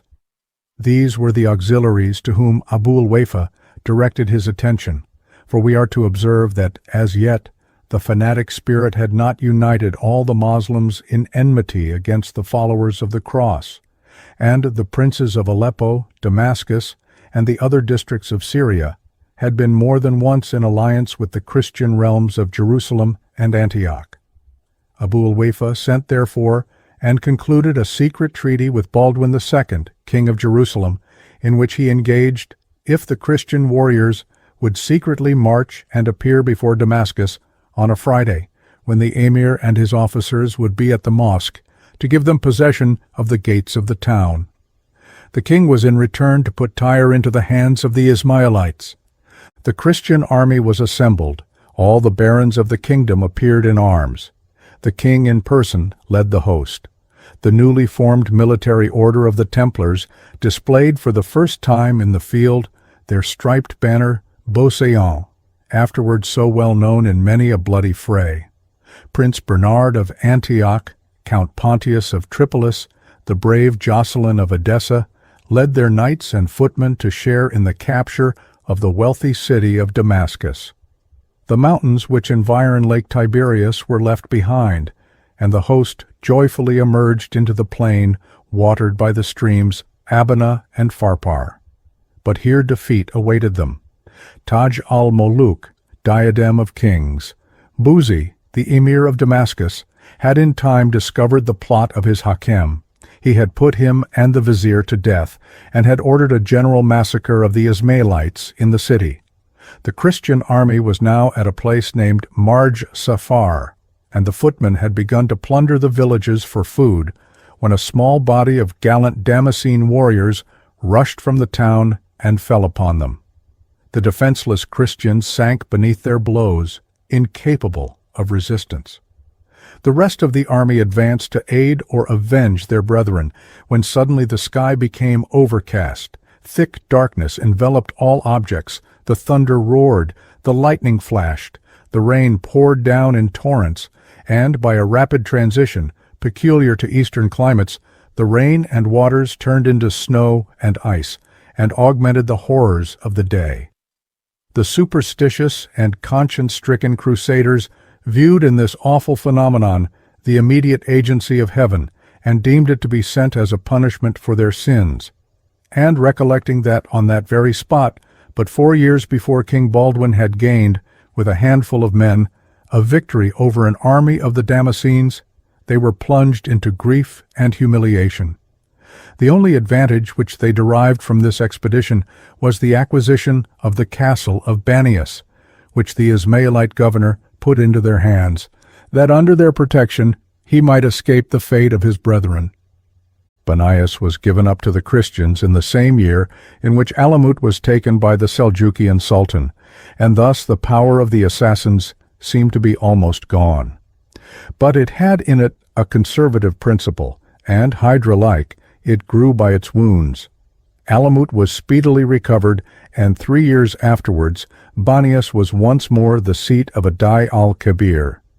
At the same time, the dagger raged with unwonted fury against all of whom the society stood in apprehension, and the annals of the reign of Keäh Buzoorg Oomeid furnish a list of illustrious victims. The first of these was the celebrated Aksunkur, Prince of Mosul, a warrior equally dreaded by the Christians and by the assassins. As this prince, on his return from Mera Mesrin, where the Moslem and Christian hosts had parted without venturing to engage, entered the mosque at Mosul to perform his devotions, he was attacked at the moment when he was about to take his usual seat by 8 assassins disguised as dervishes. 3 of them fell beneath the blows of the valiant emir, but ere his people could come to his aid, he had received his death wound and expired. The remainder of the murderers became victims to the vengeance of the people. 1 youth only escaped. The Arabian historian Jemal-ed-deen relates on this occasion a curious trait of the fanaticism and Spartan spirit which animated the members of the sect of the Ismailites. When the mother of the youth above mentioned heard that the formidable Aksunkur had been slain, she painted her face and put on her gayest raiment and ornaments, rejoicing that her son had been found worthy to die the glorious death of a martyr in the cause of the Imam. But when she saw him return alive and unscathed, she cut off her hair and blackened her countenance, and would not be comforted. In the following year, 1127, fell Noor-ed-deen, the vizier of Sultan Sanjar. In this case, the assassin had engaged himself as a groom in the service of the vizier. As Noor-ed-deen went one day into the stable to look at his horses, the assassin appeared before him, stripped, and holding one of the horses by the bridle. As the vizier, unsuspicious of danger, came near where he was, the false groom made the horse rear, and under the pretense of soothing and pacifying the restive animal, he took out a small dagger which he had concealed in the horse's mane, and plunged it into the bosom of the vizier. The slaughter of the Ismailites by the Prince of Damascus was not forgotten, and 2 years afterwards he received 2 dagger wounds, one of which proved mortal. Their vengeance was not appeased by his blood, and his son and successor, Sheikh-al-Moolk, son of kings, perished by a conspiracy with the guilt of which the assassins were charged. In the catalogue of the victims of this period appear also the names of the judges of the East and of the West, of the Mufti of Qazvin, of the race of Isfahan, and the race of Tabriz. The East has been at all times prolific of crime. Human life is not there held to be of the value at which it is estimated in Europe, and the dagger and poison are freely employed to remove objects of apprehension, to put obstacles out of the way of ambition, or to satiate the thirst of vengeance. We are not, therefore, lightly to give credit to every charge made against the assassins, and to believe them guilty of murders from which they had no advantage to derive. Thus, when at this time the Fatimite Caliph Amir bi-Ahkamillah, commander of the observance of the laws of God, fell by the hands of murderers, the probability is that he was not a victim to the vengeance of the Ismaïlite society, whom he had never injured, but rather to that of the family of the powerful Vizier Afdal, who had been assassinated some time before by the Caliph's order, as we have every reason to suppose. With a greater show of reason, may the murder of Mostarched, the Caliph of Baghdad, be imputed to the policy of the mountain chief. The Seljukian princes, the predecessors of Masud, had been satisfied to exercise all real power in the empire which had once obeyed the house of Abbas, leaving to that feeble shadow of God upon earth the unsubstantial privilege of having the coin of the realm struck and prayers offered on Friday in the mosque in his name. But Masud arrogated even these rights to himself, and the helpless successor of the Prophet was obliged to submit to the indignity which he could not prevent. At length some discontented military chiefs passed with their troops over to the Caliph, and persuaded him that by one bold effort he might overthrow the might of the Turkish Sultan and recover all his rights. The Caliph listened to their arguments, and placing himself at the head of an army, marched against Sultan Masud. But fortune proved adverse to him. At the first shock the greater part of the troops of Baghdad abandoned him, and he remained a captive in the hands of the Sultan, who brought him with him a prisoner to Moraga. Here a treaty was concluded between them, and the Caliph bound himself not to go any more outside of the walls of Baghdad, and annually to pay a sum of money.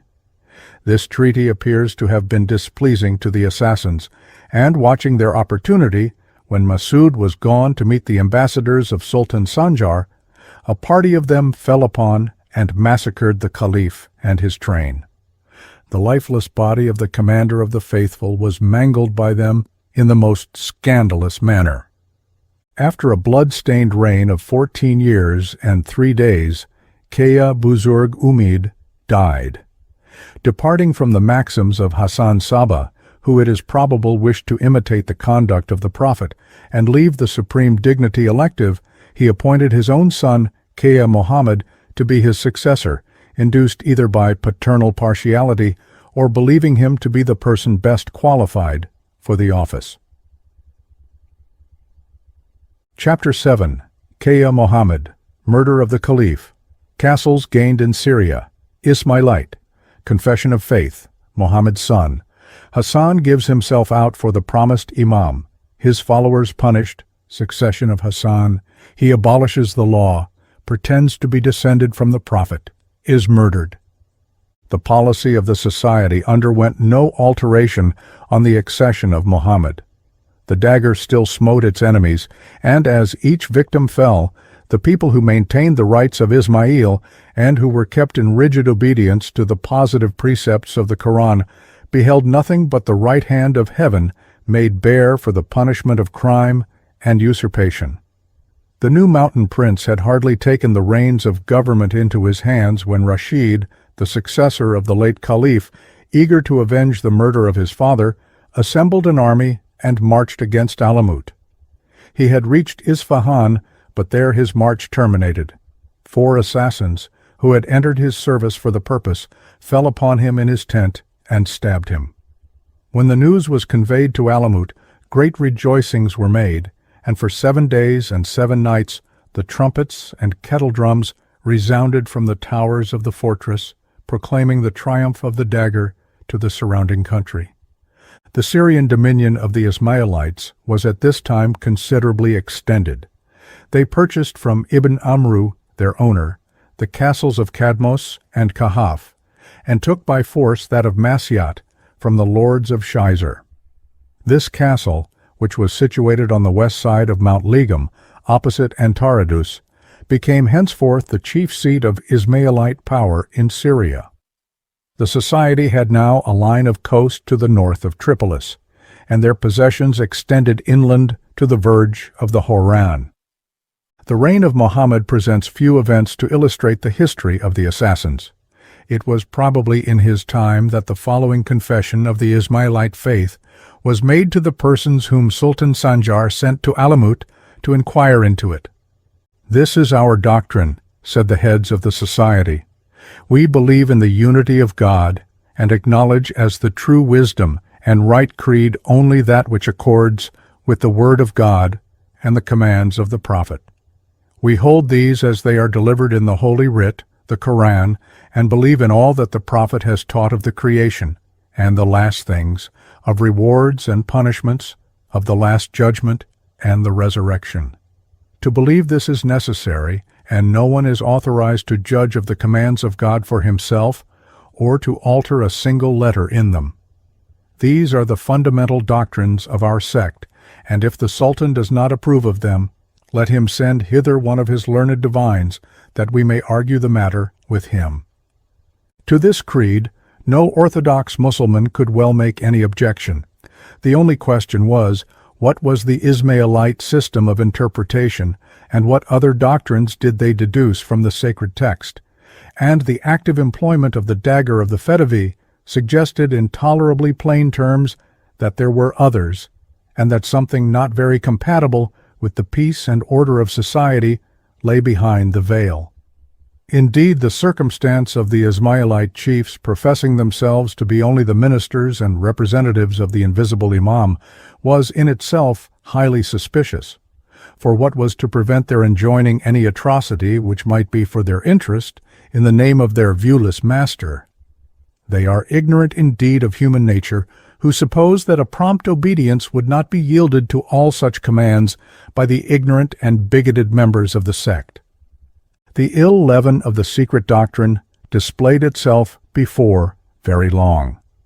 Keäh Mohammed, who appears to have been a weak, inefficient man, was held in little esteem by his followers.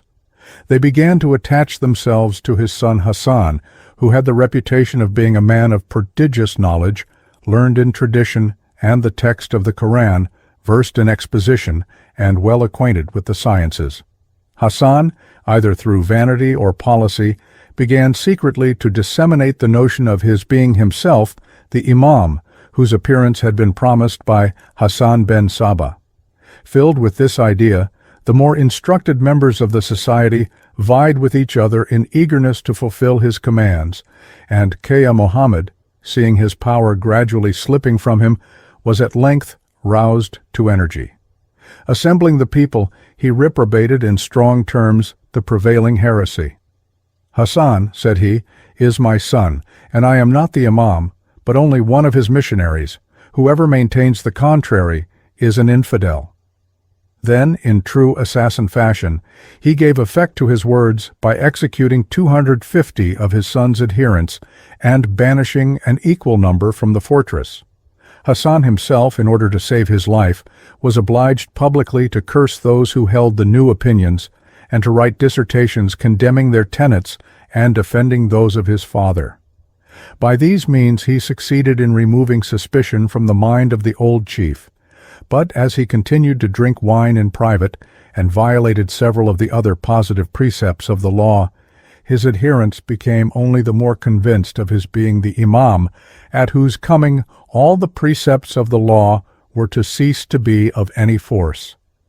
Hassan was obliged to be cautious and conceal his opinions during the lifetime of his father, for whatever their opinion might be of the capacity and intellectual power of the head of their sect, the assassins believed themselves to be bound to obey his orders as proceeding from the visible representative of the sacred invisible Imam, and high as their veneration for Hassan was, his blood would have flowed on the ground the instant an order to that effect had passed the lips of his father. But no sooner was Keäh Mohammed dead, after a reign of 24 years, and the supreme station was come to Hassan himself, than he resolved to fling away the mask at once, and not only to trample on the law himself, but to authorize and encourage all his people to do the same. Accordingly, when the month Ramazan, the Mohammedan Lent, of the 559th year of the Hijra, A.D. 1163, was come, he ordered all the inhabitants of Rudbar to assemble on the place of prayer, Mosella, or esplanade, before the Castle of Alamoot.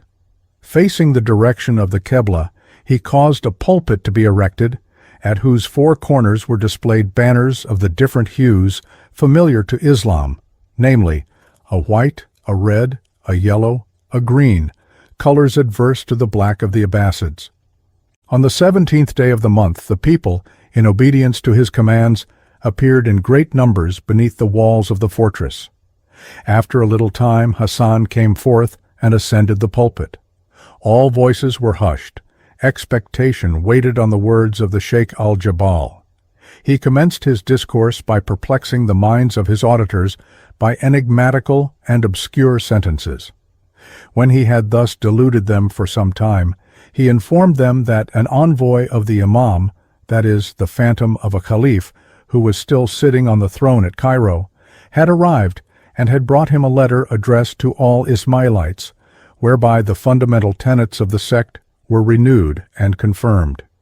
He proceeded to assure them that, by this letter, the gates of mercy and compassion had been opened for all who would follow and obey him, that they were the true elect, that they were freed from all obligations of the law and delivered from the burden of all commands and prohibitions, that he had now conducted them to the day of the resurrection, that is, of the revelation of the Imam. He then commenced in Arabic the khutbah, or public prayer, which he said he had received from the Imam, and an interpreter who stood at the foot of the pulpit translated it for them to the following effect. Hassan, the son of Muhammad, the son of Buzoorg Oomeid, is our caliph, successor, Dai, and Hujjat, proof. All who follow our doctrine must hearken to him in affairs of faith and of the world, and regard his commands as imperative, his words as impressive. They must not transgress his prohibitions, and they must regard his commands as ours. They should know that our Lord has had compassion upon them, and has conducted them to the Most High God. When this proclamation was made known, Hassan came down from the pulpit, directed tables to be spread, and commanded the people to break the fast, and to give themselves up, as on festival days, to all kinds of enjoyment, with music and various games and sports. For this, cried he, this is the day of the resurrection, that is, according to the Ismailite mode of interpreting the Quran, the day of the manifestation of the Imam. What the Orthodox had before only suspected was now confirmed. It was now manifest beyond doubt that the Ismailites were heretics who trampled underfoot all the most plain and positive precepts of Islam. For though they might pretend to justify their practice by their allegorical system of interpretation, it was clearly repugnant to common sense, and might be made the instrument of sanctioning, under the name of religion, every species of enormity. From this time the term mulahid, impious, began to become the common and familiar appellation of the Ismailites in the mouths of the Orthodox Muslims. As to the Ismailites themselves, they rejoiced in what they had done. They exulted like emancipated bondsmen in the liberty which they had acquired. And they even commenced a new era from the 17th, or according to some authorities, the 7th, Ramazan of the 559th year, namely, the day of the manifestation of the Imam. To the name of Hassan they henceforth affixed the formula, "On his memory be peace," which formula, it would appear, was employed by itself to designate him. For the historian Mirkand assures us that he had been informed by a credible person that over the door of the library in Alamoot was the following inscription: "With the aid of God, the bonds of the law he took away, the commander of the world, upon whose name be peace." The madness of Hassan now attained its climax. He disdained to be regarded, like his predecessors, as merely the representative of the Imam on earth, but asserted himself to be the true and real Imam, who was now at length made manifest to the world. He sent letters to all the settlements of the society, requiring them to acknowledge him in his new capacity. He was prudent enough, however, to show a regard for the dignity and power of his different lieutenants in these letters, as appears by the following specimen, being the letter which was sent to Kohistan, where the Rais Mozaffar commanded. I, Hassan, say unto you that I am the representative of God upon earth, and mine in Kohistan is the race Mozaffar, whom the men of that country are to obey, and to receive his word as mine. The Reis erected a pulpit in the castle of Muminabad, the place of his residence, and read the letter aloud to the people, the greater part of whom listened to its contents with joy. The tables were covered before the pulpit, the wine was brought forth, the drums and kettle drums resounded, the notes of the pipe and flute inspired joy, and the day of the abolition of the positive precepts of the law was devoted to mirth and festivity. Some few, who were sincere and upright in their obedience to Islam, quitted the region which they now regarded as the abode of infidelity, and went in search of other abodes. Others, of a less decided character, remained, though shocked, at what they were obliged every day to behold. The obedience to the commands of the soi-disant imam was, however, tolerably general, and, according to Hammer, who can scarcely, however, be supposed to regard the system of Hassan as really more licentious than he has elsewhere described that of Mahomet, the banner of the freest infidelity and of the most shameless immorality, now waved on all the castles of Rudbar and Kohistan as the standard of the new illumination, and instead of the name of the Egyptian Caliph, resounded from all the pulpits that of Hassan as the true successor of the Prophet. The latter point had presented some difficulty to Hassan, for, in order to satisfy the people on that head, it was necessary to prove a descent from the Prophet, and this was an honor to which it was well known the family from which he was sprung had never laid claim.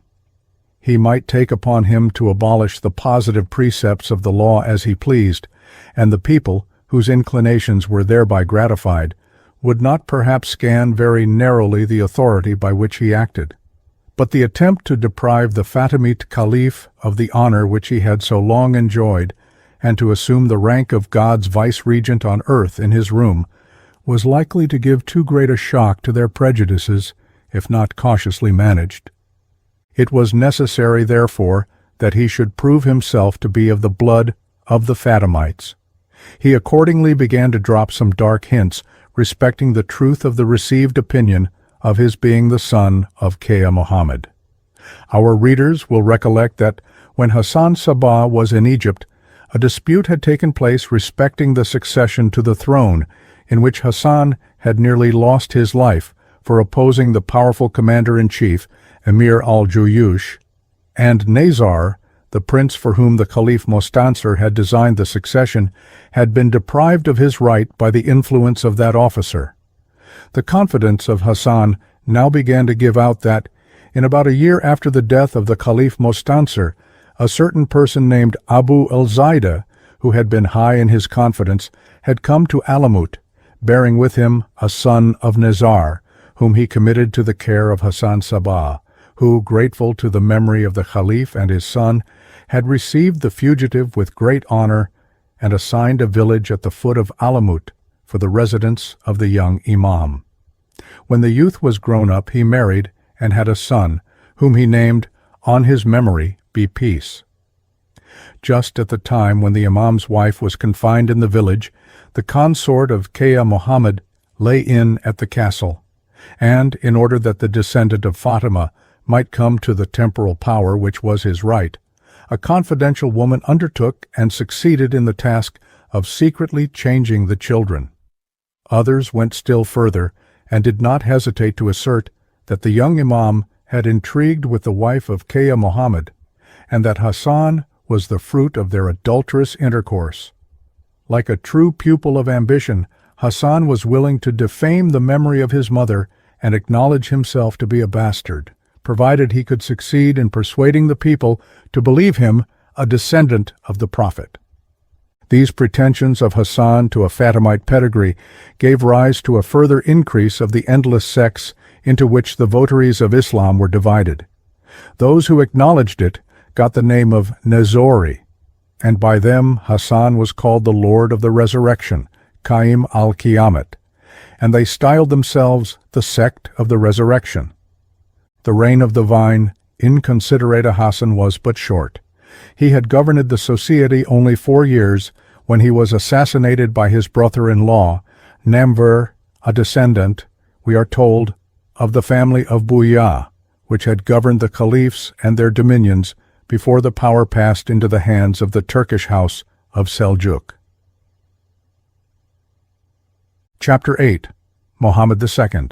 Anecdote of the Imam Fakhr-ed-deen, Noor-ed-deen, conquest of Egypt, attempt on the life of Saladin.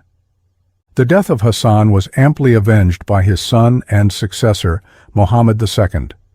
Not only was the murderer himself put to death, vengeance, in its oriental form, extended itself to all his kindred of both sexes, and men, women, and children bled beneath the sword of the executioner. Mohammed, who had been carefully trained up in the study of philosophy and literature, was, like his father, puffed up with vanity and ambition, and, far from receding from any of his predecessors' pretensions to the imamat, he carried them to even a still greater length than he had done. At the same time, he maintained a high character for knowledge and talent among his literary contemporaries, who were numerous, for his reign extended through a period of 46 years, and the modern Persian literature was now fast approaching its climax. Not to mention other names, less familiar to our readers, we shall remark, as a proof of what we have said, that this was the period in which Nizami of Genj sang in harmonious numbers the loves of Khosru and Shireen, and of Mujnun and Layla, these last the Romeo and Juliet of the East, the crown and flower of the romantic poetry of Persia. Then, too, flourished the great panegyrist Envari, and a crowd of historians, jurists, and divines.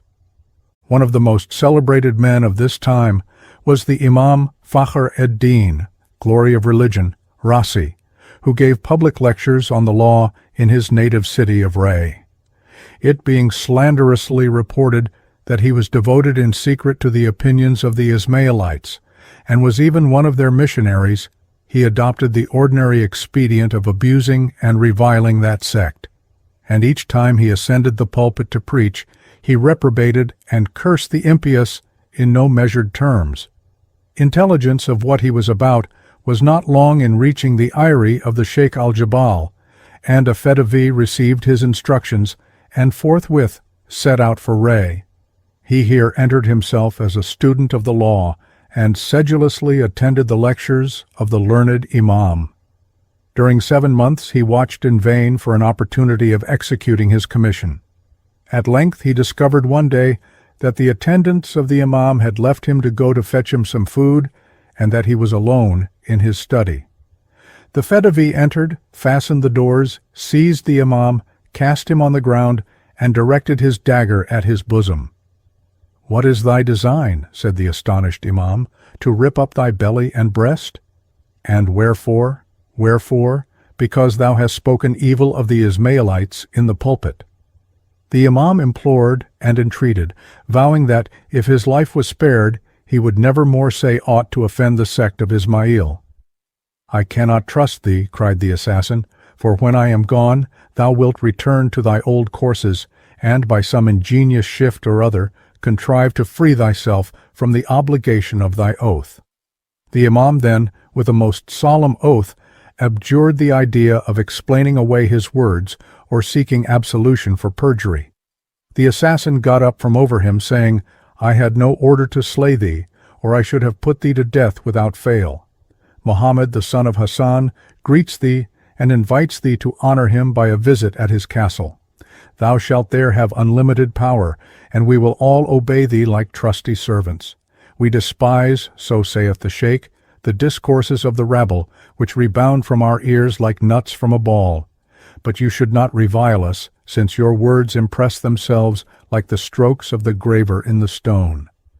The Imam replied that it was totally out of his power to go to Alamoot, but that in future he should be most careful never to suffer a word to pass his lips to the discredit of the mountain prince. Hereupon the Fedavi drew 300 pieces of gold from his girdle, and laying them down, said, "See, here is thy annual pension, and by a decree of the Divan thou shalt every year receive an equal sum through the Reis Mozaffar. I also leave thee, for thy attendance, 2 garments from Yemen, which the Sheikh-al-Jebal has sent thee." So saying, the Fedavi disappeared. The Imam took the money and the clothes, and for some years his pension was paid regularly. A change in his language now became perceptible, for whereas he was used before, when on treating of any controverted point, he had occasion to mention the Ismaïlites, to express himself thus, "Whatever the Ismaïlites, whom God curse and destroy," may say, now that he was pensioned, he contented himself with merely saying, "Notwithstanding what the Ismaïlites may say." When one of his scholars asked him the cause of this change, he made answer, "We cannot curse the Ismaïlites, they employ such sharp and convincing arguments." This anecdote is related by several of the Persian historians, and it serves to prove, like the case of Sultan Sanjar, related above, that the Ismaïlites were not so thoroughly ruthless and bloodthirsty as not to prefer rendering an enemy innocuous by gentle means to depriving him of life. Historians record no other event connected with the Eastern establishment of the Ismaïlite society during the long reign of Mohammed II. We shall now therefore turn our view to the Syrian branch, which attracts attention by the illustrious names which appear in Oriental history at that time, and with which the ruler of Masyat came into hostile or friendly relations. The names of Noor-ed-deen, light of religion, Ala-ed-deen, integrity of religion, the Noor-ed-deen and Saladin of Western writers, and the lion-hearted King of England, will at once awake the attention of the reader. The celebrated Imad-ed-Deen, pillar of religion, Zengi, who gave the Christian power in the East its first shock by the conquest of Edessa, perished by the hand of a slave shortly after that achievement.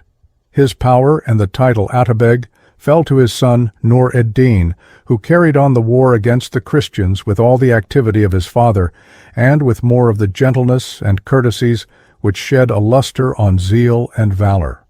Noor-ed-deen was one of the most accomplished characters which the East has exhibited. He was generous and just, and strict in the observance of all the duties of Islam. No pomp or magnificence surrounded him. He wore neither silk nor gold. With the 5th part of the booty, which was his share as prince, he provided for all his expenses. A zealous Moslem, he was evermore engaged in the combats of the Holy War, either the greater, which was held to be fought against the world, and its temptations by fasting and prayer, by study, and the daily practice of the virtues required of him who is placed in authority, or the lesser, which was fought with natural weapons against the foes of Islam. From this union of piety and valor, he acquired the titles of Ghazi, victor, and Shaheed, martyr.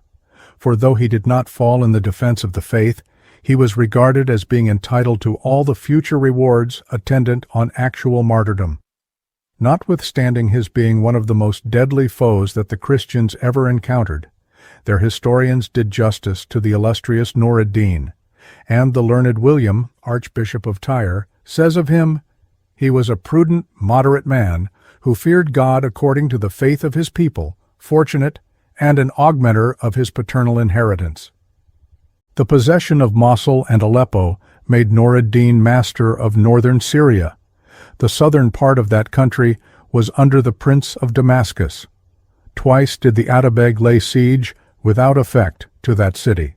At length the inhabitants, fearing the Crusaders, invited him to take possession of it, and the feeble prince was obliged to retire, accepting Emesa in exchange for the Queen of Syria. The power of Noor-ed-deen now extended from the Euphrates to the Holy Land, and his thoughts were directed towards his grand object of expelling the Franks from the east, when an opportunity presented itself of bringing Egypt once more under the spiritual dominion of the House of Abbas. Degeneracy is the inevitable lot of unlimited power. The Fatimite commanders of the faithful were now become mere puppets in the hands of their ministers, and the post of vizier was now, as was so often the case with the throne, contended for with arms. A civil war was at this time raging in Egypt between Shaver and Dargham, rival candidates for the viziriate.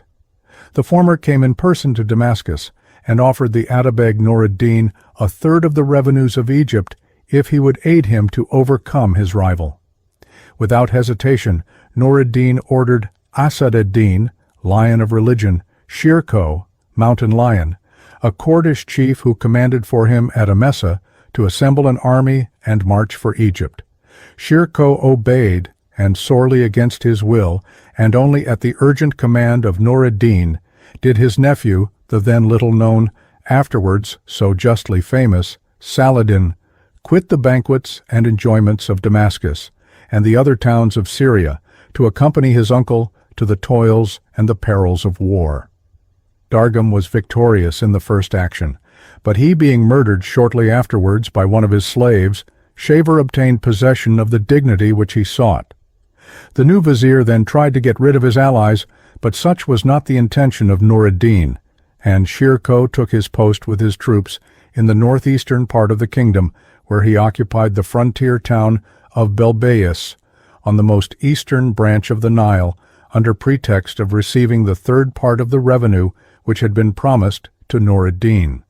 Shaver, anxious to get rid of such dangerous guests, formed a secret league with Amalric, king of Jerusalem, and engaged to give him 60,000 ducats for his aid against them.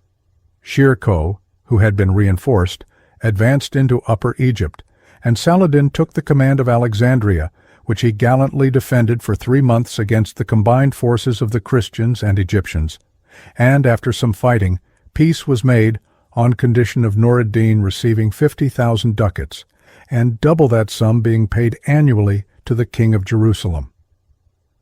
Shortly afterwards, an unprincipled attempt was made on Egypt by Amalric at the suggestion of the Master of the Hospitallers, and Shaver, in his distress, had once more recourse to Noor-ed-deen.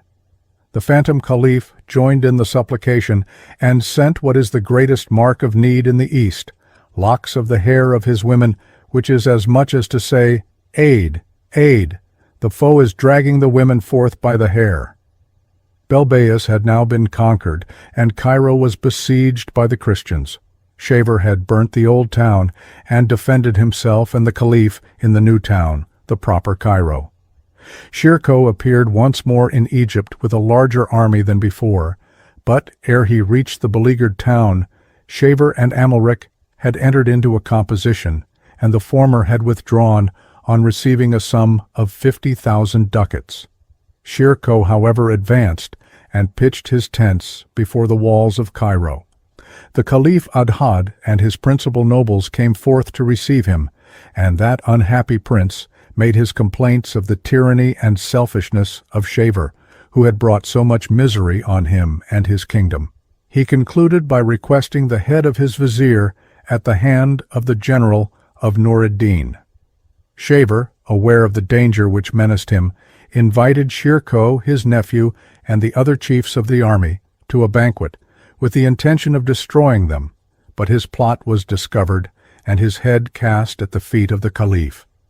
Shirkuh was forthwith appointed to the vacant dignity, with the honorable title of Melik el-Mansur, victorious king, but he enjoyed it only for a short time, having been carried off by death in little more than 2 months after his elevation. He was succeeded in his rank and in the command of the army by his nephew Saladin, who now became in effect Master of Egypt. Noor-ed-deen, thinking the time was come for establishing the spiritual sway of the House of Abbas, sent directions to Saladin to fill all the offices which had been occupied by the Shias with the Orthodox, and hear prayer celebrated in the name of the Caliph of Baghdad. But this prudent chief, who knew that the great majority of the people of Egypt were firmly attached to the belief of the Fatimites, being the rightful successors of the Prophet, hesitated to comply. At length the death of the Fatimite Caliph occurred most opportunely to free him from embarrassment. Ad-Ladin Allah, the last of the descendants of Ladin Allah, the founder of the dynasty, died suddenly, of disease, according to the Oriental historians, by the hand of Saladin, according to the rumor which went among the Christians. All obstacles being now removed, public prayer was celebrated in the mosques of Egypt in the name of the Abbasid Caliph, and the power of the Western Ismaïlites, after a continuance of 200 years, brought completely to an end. Noor-ed-deen, who saw that the power of his lieutenant was now too great to be controlled, adopted the prudent plan of soothing him by titles and marks of confidence. The Caliph of Baghdad sent him a dress of honor and a letter of thanks for having reduced under his spiritual dominion a province which had been so long rebellious against his house. But the most important consequence of the timely death of the Caliph to Saladin was the acquisition of the accumulated treasures of the Fatimites, which fell into his hands, and which he employed as the means of securing the fidelity of his officers and soldiers. As a specimen of Oriental exaggeration, we shall give the list of these treasures as they are enumerated by Eastern writers. There were, we are assured, no less than 700 pearls, each of which was of a size that rendered it inestimable, an emerald a span long and as thick as the finger, a library consisting of 2,600,000 books, and gold, both coined and in the mass, aloes, amber, and military arms and weapons past computation. A large portion of this enormous treasure was distributed by Saladin among his soldiers. The remainder was applied during 10 successive years to defray the expenses of his wars and buildings. As Saladin's name was Yusuf, Joseph, the same with that of the son of Jacob, the minister of King Pharaoh, it is not an improbable supposition that, in Egyptian tradition, the two Josephs have been confounded, and the works of the latter been ascribed to the former. For it is the character of popular tradition to leap over centuries and even thousands of years, and to form out of several heroes one who is made to perform the actions of them all. As long as Noor-ed-deen lived, Saladin continued to acknowledge his superiority, and when, on his death, he left his dominions to his son Malek Saleh, the coins of Egypt bore the name of the young prince. As Malek Saleh was a minor and entirely under the guidance of the eunuch Fakhr-ed-deen, great discontent prevailed among the emirs, and Sheref-al-Moolk, sword of religion, the cousin of the young prince, who was at the head of an army in Mesopotamia, prepared to wrest the dominion from the young Malek Saleh. All eyes were turned to Saladin as the only person capable of preserving the country. He left Egypt with only 700 horsemen. The governor and people of Damascus cheerfully opened the gates to him. Hems and Hama followed the example of Damascus. Saladin took the government under the modest title of Lieutenant of the young Atabeg, whose rights he declared himself ready to maintain on all occasions. He advanced to Aleppo, where Malek Saleh was residing, but the militia of that town, moved by the tears of the young prince, who was probably influenced by the eunuch Fakhr-ed-deen, who feared to lose his power, marched out and put to flight the small force with which Saladin had approached the town. Having collected a larger army, Saladin laid siege regularly to Aleppo, and Fakhr-ed-deen, despairing of force, resolved to have recourse to treachery. He sent accordingly to Sinan, the sheikh of the assassins, who resided at Masyat, representing to him how dangerous a foe to the Ismaïlites was the valiant Kurd, who was so ardent in his zeal for the house of Abbas, and had put an end to the dynasty of the Fatimites, who had so long given luster to the maintainers of the rights of Ismail by the possession of extensive temporal power and dignity. He reminded him that, if Saladin succeeded in his ambitious projects in Syria, he would, in all probability, turn his might against the assassins and destroy their power in that country. These arguments were enforced by gold, and the sheikh, readily yielding to them, dispatched without delay 3 Fedavis, who fell on Saladin in the camp before Aleppo. The attempt, however, miscarried, and the murderers were seized and put to death. Saladin, incensed at this attempt on his life, and guessing well the quarter whence it came, now pressed on the siege with greater vigor. Finding the benefit which might be derived from the daggers of the Fedavi, Fakhr-ed-deen resolved to employ them against his personal enemies. The vizier of the young prince, and 2 of the principal emirs, had laid a plot for his destruction. Coming to the knowledge of it, he determined to be beforehand with them, and, watching the moment when Malek Saleh was about to mount his horse to go to the chase, he approached him, requesting his signature to a blank paper under pretense of its being necessary for some affair of urgent importance. The young prince signed his name without suspicion, and Kameshdagin instantly wrote on the paper a letter to the Sheikh of the Assassins, in which Malek Saleh was made to request him to send men to put those 3 emirs out of the way. The Ismaïlite chief readily complied with the request, as he supposed it to be, of his young friend and neighbor, and several Fedavis were dispatched to execute his wishes. 2 of these fell on the vizier as he was going out of the eastern gate of a mosque near his own house. They were cut to pieces on the spot. Soon after 3 fell on the Emir Mujahid as he was on horseback.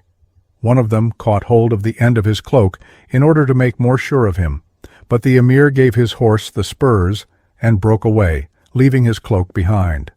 The people seized the assassins, 2 of whom were recognized as being acquaintances of the Emir's head groom. One of them was crucified, and along with him the groom as an accomplice. On the breast of the latter was placed this inscription, "This is the reward of the concealer of the impious." The others were dragged to the castle and beaten on the soles of their feet to make them confess what had induced them to attempt the commission of such a crime. In the midst of his tortures, one of them cried out, "Thou didst desire of our lord Sinan the murder of thy slaves, and now thou dost punish us for performing thy wishes." Full of wrath, Malek Saleh wrote a letter to the Sheikh Sinan, filled with the bitterest reproaches. The Sheikh made no other reply than that of sending him back the letter, bearing his own subscription. Historians do not tell us what the final result was, and it is also in a great measure uncertain at what time this event occurred. The assassins did not give over their attempts upon Saladin, whose power became more formidable to them after he had deprived the family of Noor-ed-deen of their honors and dominions, and he was again attacked by them in his camp before the fortress of Izag. One of them assailed him and wounded him in the head, but the Sultan, he had now assumed that title, caught him by the arm and struck him down. A second rushed on, he was cut down by the guards, a third, a fourth, shared the same fate. Terrified at their obstinate perseverance, the Sultan shut himself up in his tent during several days, and ordered all strangers and suspicious persons to quit the camp. Next year, 1176, the Sultan, being at peace with his other enemies, resolved to take exemplary vengeance on those who had so unprovokedly attempted his life. Assembling an army, he entered the mountains, wasted with fire and sword the territory of the Ismailites, and came and laid siege to Masyat. The power of the Syrian Ismailites would have been now extinguished but for the intercession of the Prince of Hama, the Sultan's uncle, who, at the entreaty of Sinan, prevailed on his nephew to grant a peace on condition of no attempt being made at any future time on his life. Sinan gladly assented to these terms, and he honorably kept his engagement, for the great Saladin reigned 15 years after this time, carried on continual wars, conquered Jerusalem and the Holy Land, exposed himself to danger in the field and in the camp, but no assassin was ever again known to approach him with hostile intentions. Chapter 9. Sinan, the Dai-al of Syria, offers to become a Christian, his ambassador murdered by the Templars, Cardinal de Vitry's account of the assassins, murder of the Marquis of Montferrat, defense of King Richard. The person who had the chief direction of the affairs of the society in Syria in the time of Saladin was one of the most remarkable characters which appear in the history of the assassins. His name was Rashid-ed-Deen, orthodox in religion, Sinan, the son of Suleiman of Basra. Like so many others of the impostors who have appeared from time to time in the East, he had the audacity to give himself out for an incarnation of the divinity. No one ever saw him eat, drink, sleep, or even spit. His clothing was of coarse haircloth. From the rising to the setting of the sun, he stood upon a lofty rock, preaching to the people, who received his words as those of a superior being.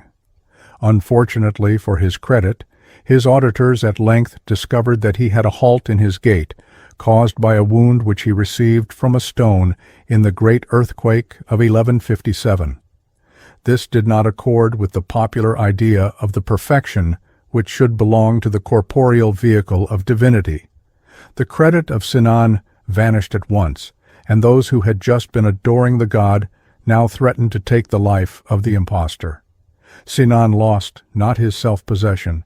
He calmly entreated them to be patient, descended from his rock, caused food to be brought, invited them to eat, and by the persuasive powers of his eloquence induced them to recognize him as their sole chief, and all unanimously swore obedience and fidelity to him.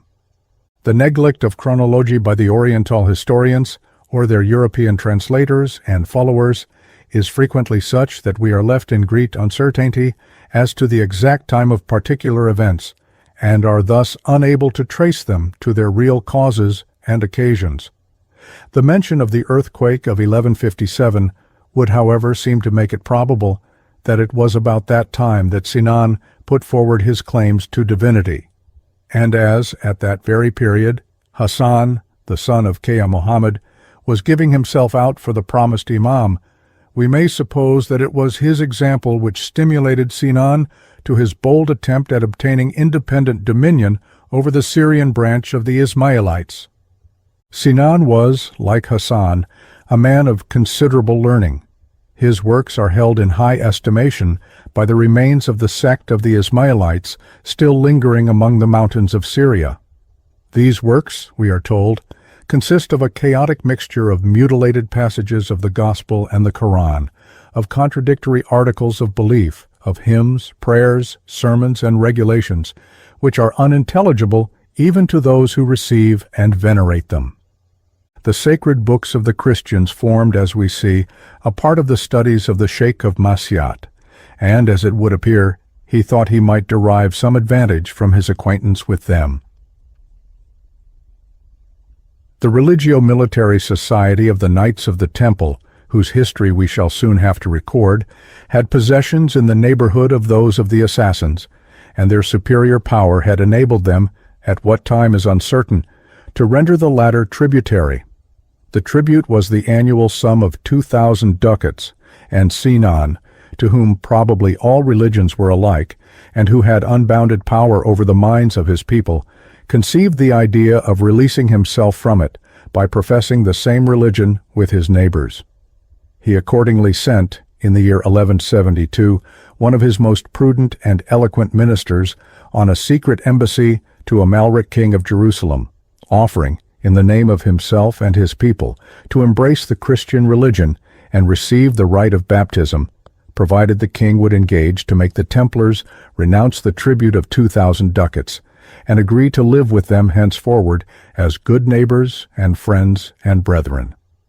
Overjoyed at the prospect of making converts of such importance, the king readily assented to the desires of the Ismailite chief, and he at the same time assured the Templars that their house should not be a loser, as he would pay them 2,000 ducats annually out of his treasury.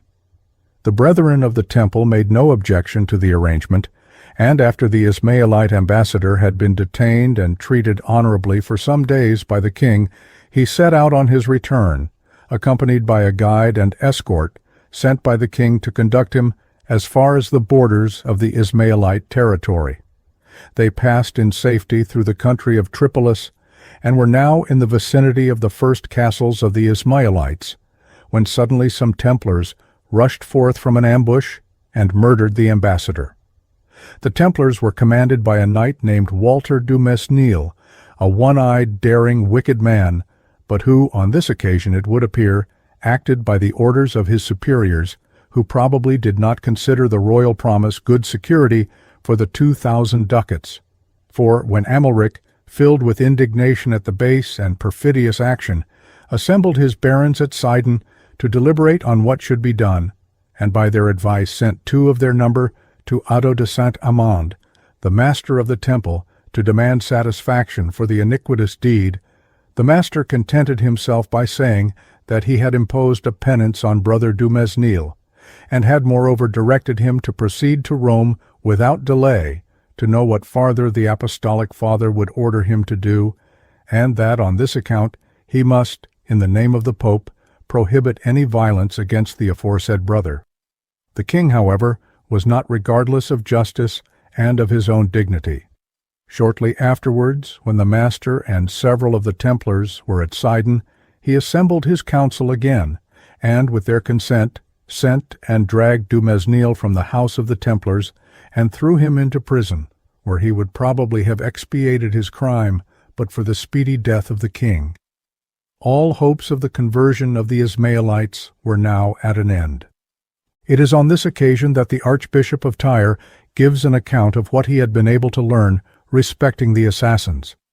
As what we have previously related of them has been exclusively drawn from Eastern sources, it will not be useless to insert in this place the accounts of them given by the Cardinal de Vitry, who has followed and enlarged the sketch of the Archbishop. In the province of Phoenicia, near the borders of the Antaredensian town which is now called Tortosa, dwells a certain people, shut in on all sides by rocks and mountains, who have 10 castles, very strong and impregnable by reason of the narrow ways and inaccessible rocks, with their suburbs and the valleys, which are most fruitful in all species of fruits and corn, and most delightful for their amenity. The number of these men, who are called assassins, is said to exceed 40,000. They set a captain over themselves, not by hereditary succession, but by the prerogative of merit, whom they call the Old Man, Veterem Seosenem, not so much on account of his advanced age as for his preeminence in prudence and dignity. The first and principal abbot of this unhappy religion of theirs, and the place where they had their origin and whence they came to Syria, is in the very remote parts of the east, near the city of Baghdad, and the parts of the province of Persia. These people, who do not divide the hoof, nor make a difference between what is sacred and what is profane, believe that all obedience indifferently shown by them towards their superior is meritorious for eternal life. Hence they are bound to their master, whom they call the Old Man, with such a bond of subjection and obedience that there is nothing so difficult or so dangerous that they would fear to undertake, or which they would not perform with a cheerful mind and ardent will at the command of their Lord. The Old Man, their Lord, causes boys of this people to be brought up in secret and delightful places, and having had them diligently trained and instructed in the different kinds of languages, sends them to various provinces with daggers, and orders them to slay the great men of the Christians, as well as of the Saracens, either because he is at enmity with them for some cause or other, or at the request of his friends, or even for the lucre of a large sum of money which has been given him, promising them, for the execution of this command, that they shall have far greater delights, and without end, in paradise, after death, than even those amidst which they had been reared. If they chance to die in this act of obedience, they are regarded as martyrs by their companions, and being placed by that people among their saints, are held in the greatest reverence. Their parents are enriched with many gifts by the Master, who is called the Old Man, and if they were slaves, they are let go free ever after.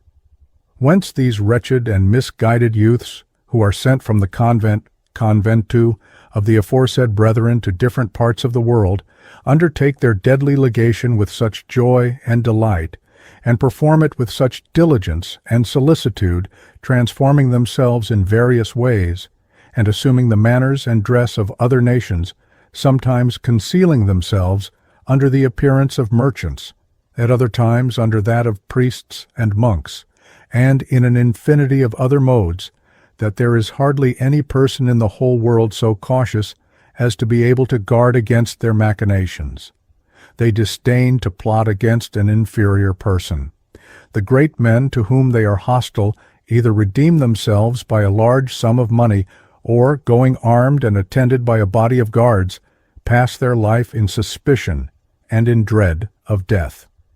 They kept the law of Mohammed and his institutions diligently and straitly beyond all other Saracens, till the times of a certain master of theirs, who, being endowed with natural genius and exercised in the study of different writings, began with all diligence to read and examine the law of the Christians and the Gospels of Christ, admiring the virtue of the miracles and the sanctity of the doctrine. From a comparison with these, he began to abominate the frivolous and irrational doctrine of Mahomet, and at length, when he knew the truth, he studied to recall his subjects by degrees from the rites of the cursed law. Wherefore he exhorted and commanded them that they should drink wine in moderation and eat the flesh of swine. At length, after many discourses and serious admonitions of their teacher, they all, with one consent, agreed to renounce the perfidy of Mahomet, and, by receiving the grace of baptism, to become Christians. We may, from this account, perceive that the Crusaders had a tolerably clear idea of the nature and constitution of the Society of the Assassins. The Cardinal de Vitry plainly describes them as forming a religion, that is, an order under an abbot. And perhaps the resemblance which Hammer traces between them and the Templars, which we shall notice when we come to speak of this last society, is not quite so fanciful as it might at first sight appear. It is curious, too, to observe that the Christians also believed that the Sheikh-al-Jebal had some mode of inspiring the Fedavi with a contempt of life and an aspiration after the joys of paradise. The dagger had not been unsheathed against the Christian princes since 42 years before, 1149, Raymond, the young Count of Tripolis, was murdered as he knelt at his devotions, and the altar was sprinkled with his blood. A more illustrious victim was now to bleed, and, as the question of who was the real author of his death forms a curious historical problem, we shall here discuss it at some length. Conrad Marquis of Montferrat, a name celebrated in the history of the Third Crusade, had just been named King of Jerusalem by Richard Lionheart, King of England. In the latter end of the month of April 1192, the Marquis, being at Tyre, went to dine with the Bishop of Beauvais. One writer says that, the Marchioness having stayed too long in the bath, and the Marquis being averse to dining alone, he mounted his horse and rode to dine with the bishop, but finding that that prelate had already finished his meal, he was returning home to his palace. As he passed through a narrow street and was come near the toll-house, two assassins, having watched their opportunity, approached him. The one presented a petition, and while he was engaged reading it, both struck him with their daggers, crying, "Thou shalt be neither Marquis nor King." One of them was cut down instantly, the other sought refuge in a neighboring church, and, according to an Arabian historian, when the wounded Marquis was brought into the same church, he rushed on him anew and completed his crime. Others relate that the Marquis was carried home to his palace, where he lived long enough to receive the Holy Sacrament and to give his last instructions to his wife. The two accounts, we may perceive, are by no means repugnant. These assassins, who were both youths, had been for some time, 6 months it is said, in Tyre, watching for an opportunity to perform the commission which had been given them. They had feigned a conversion from Islam, or, as some say, had assumed the habit of monks in order to win the confidence of the Marquis, and thus procure more ready access to him. One of them, we are told, had even entered his service, and the other, that of Balian of Ibelun. The question now comes, at whose instigation was the murder committed? Here we find several both Oriental and Occidental witnesses disposed to lay the guilt on Richard, King of England, those writers who were his own subjects indignantly repelling the accusation, and some indifferent witnesses testifying in his favor. Previous to examining these witnesses, we must state that King Richard was at enmity with Philip Augustus, King of France, that though he had given the crown of Jerusalem to the Marquis of Montferrat, there was little kind feeling between them, and they had been enemies.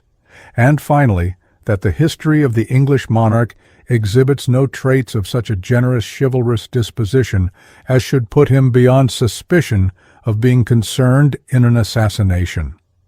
Of the writers who charge King Richard with the murder, it is to be observed that the only ones that are contemporary are the Arabian historians.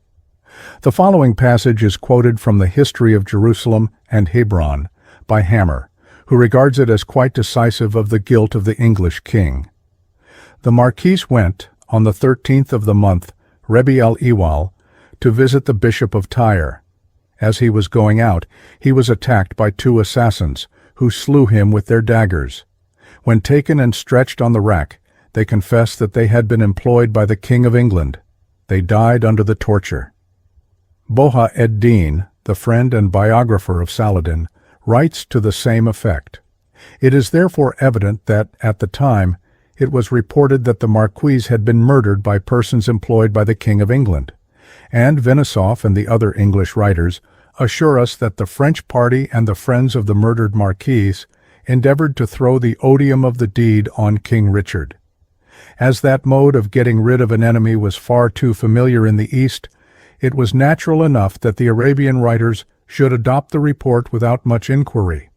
This consideration alone ought very much to invalidate their testimony.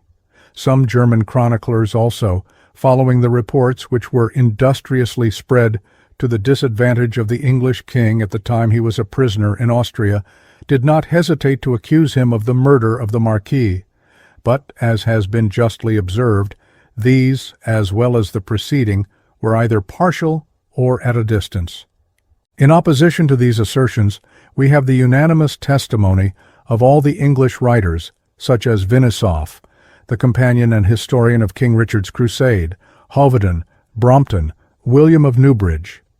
The Syrian bishop, Abu al-Faraj, mentions the report of the assassin who was put to the rack having laid the guilt on King Richard, but adds that the truth came afterwards to light. Hugo Plagan, a judicious and impartial writer, so far from imputing the death of the Marquis to King Richard, assigns the cause which moved the assassin prince to order the death of the Marquis, namely, the same which we shall presently see stated in the letter ascribed to the Old Man of the Mountain. Rigord, who wrote the history of Philip Augustus, does not by any means impute the murder of the Marquis to King Richard, though he says that while Philip was at Pontoise, letters were brought to him from beyond sea, warning him to be on his guard, as assassins, Arsacidae, had been sent, at the suggestion and command of the King of England, to kill him, for at that time they had slain the king's kinsman, the Marquis. Philip, in real but more probably feigned alarm, immediately surrounded his person with a guard of sergeants at mace. The Arabic historian Ibn el-Athir, the friend of Saladin, says that the Sultan had agreed with the Old Man of the Mountain for a sum of 10,000 pieces of gold to deliver him of both King Richard and the Marquis, but that Sinan, not thinking it to be for his interest to relieve the Sultan of the English king, had taken the money and only put the Marquis out of the way. This narrative is wholly improbable, for treachery was surely no part of the character of Saladin, but it serves to prove the impartiality which is so justly ascribed to the Arabic writers in general. The testimony of Abul-Feda is as follows, and in it, the year of the Hijra 588, or A.D. 1192, was slain the Marquis, Lord of Sur, or Tyre. May God, whose name be exalted, curse him, a Bâtonnais, or assassin, in one copy Bâtonnais, who had entered Sur in the disguise of a monk, slew him. We thus see that the evidence in favor of the King of England greatly preponderates, not a single writer who was on the spot laying the murder to his charge. On the contrary, those who had the best means of being informed treated the imputation with contempt, as a base calumny devised by the French party. But there is a still more illustrious witness in his behalf, if the testimony ascribed to him be genuine, the Old Man of the Mountain himself. Brompton gives 2 letters purporting to have been written by this personage, the one to the Duke of Austria, the other to the princes and people of Europe in general. The latter is also given by William of Newbridge, with some variation. Both have been admitted by Reimer into his Federa. Gibbon, who seems to have known only the last, pronounces it to be an absurd and palpable forgery. Hammer, whose arguments we shall presently consider, undertakes to demonstrate that these epistles are forgeries. Raumer, more prudently, only says that this last is not genuine in its present form. The following are translations of these documents. The old man of the mountain to Limpold, Duke of Austria, greeting. Since several kings and princes beyond sea accuse Richard, King of England, and Lord of the death of the Marquis, I swear by the God who reigneth forever, and by the law which we hold, that he had no guilt in his death. For the cause of the death of the Marquis was as follows. One of our brethren was coming in a ship from Saltelea to our parts, and a tempest chancing to drive him to Tyre, the Marquis had him taken and slain, and seized a large sum of money which he had with him. But we sent our messengers to the Marquis, requiring him to restore to us the money of our brother, and to satisfy us respecting the death of our brother, which he laid upon Reginald, the Lord of Sidon.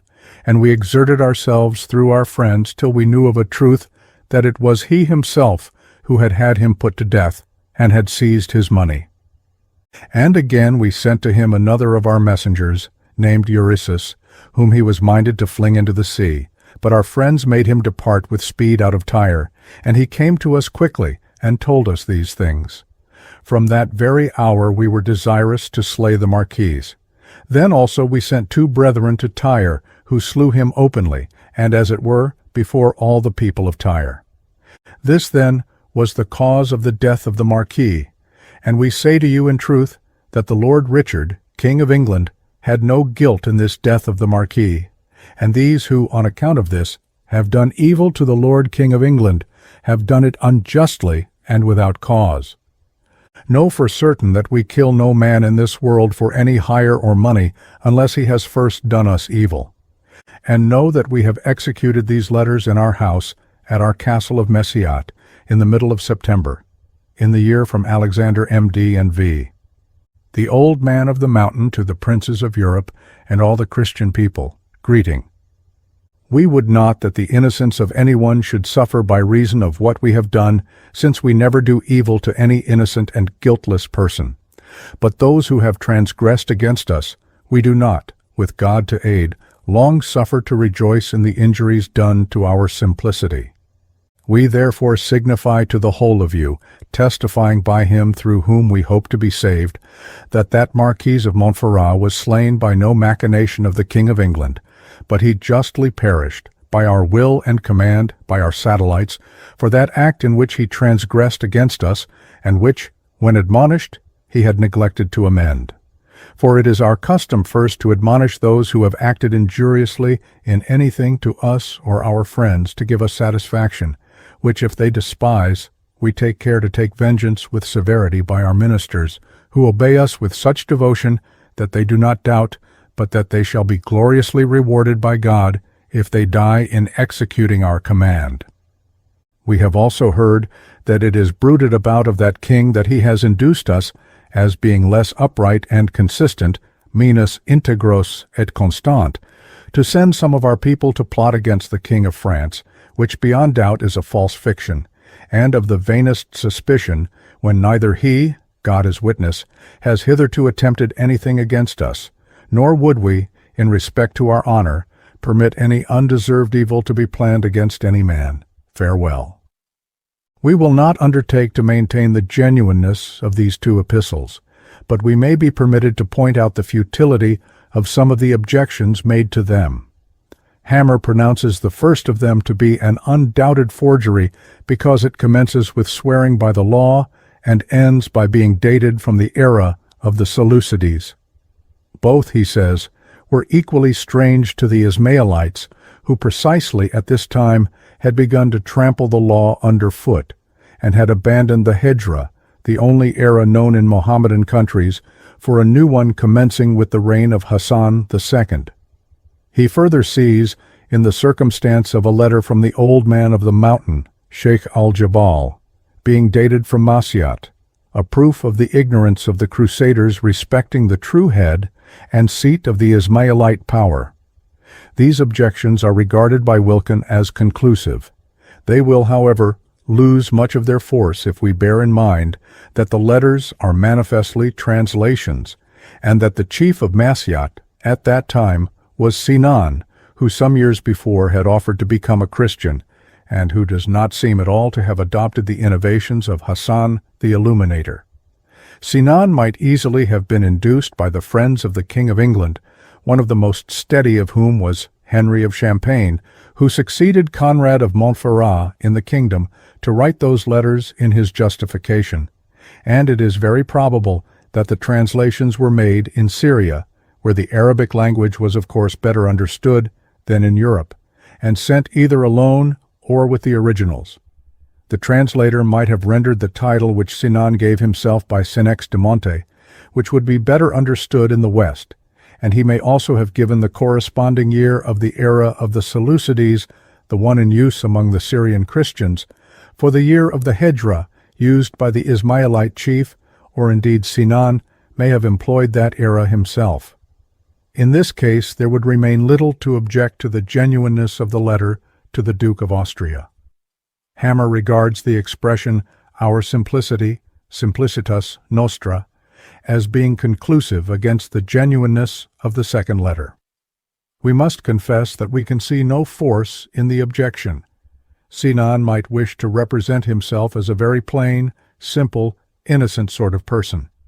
It might further be doubted if a European forger would venture to represent the prince of the assassins, the formidable old man of the mountain, in such a respectable light as he appears in these two epistles.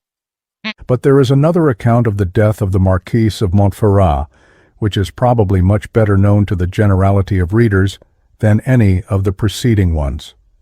The far-famed author of Waverley has, in his romantic tale of the Talisman, made Conrad to be wounded and vanquished in the lists by the son of the King of Scotland, the champion of King Richard, and afterwards slain by the dagger, not of the assassins, but of his confederate in villainy, the Master of the Temple, to prevent his making confession of their common guilt. Yielding to none in rational admiration of the genius of Sir W. Scott, we cannot avoid expressing a wish that he had ceased to write when he had exhausted that rich field of national feelings and manners with which he was alone familiar, and from which he drew the exquisite delineations of Waverley and its Scottish brethren. All his later works no doubt exhibit occasional scenes far beyond the power of any of his imitators, but when his muse quits her native soil, she takes leave of nature, truth, and simplicity. Even the genius of a Scot is inadequate to painting manners he never witnessed, scenery he never beheld.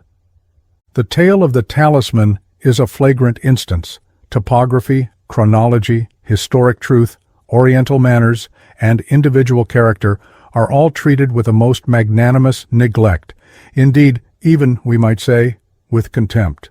For careless, from security to please, as the author is known to have been, his vagaries must sometimes have proceeded from mere willfulness and caprice.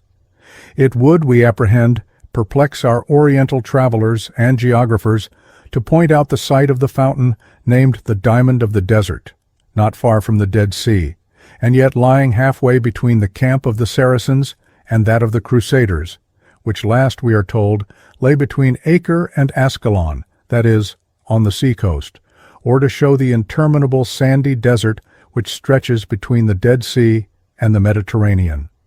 As to historic truth, we may boldly say that there is hardly a single circumstance of the romance in strict accordance with history.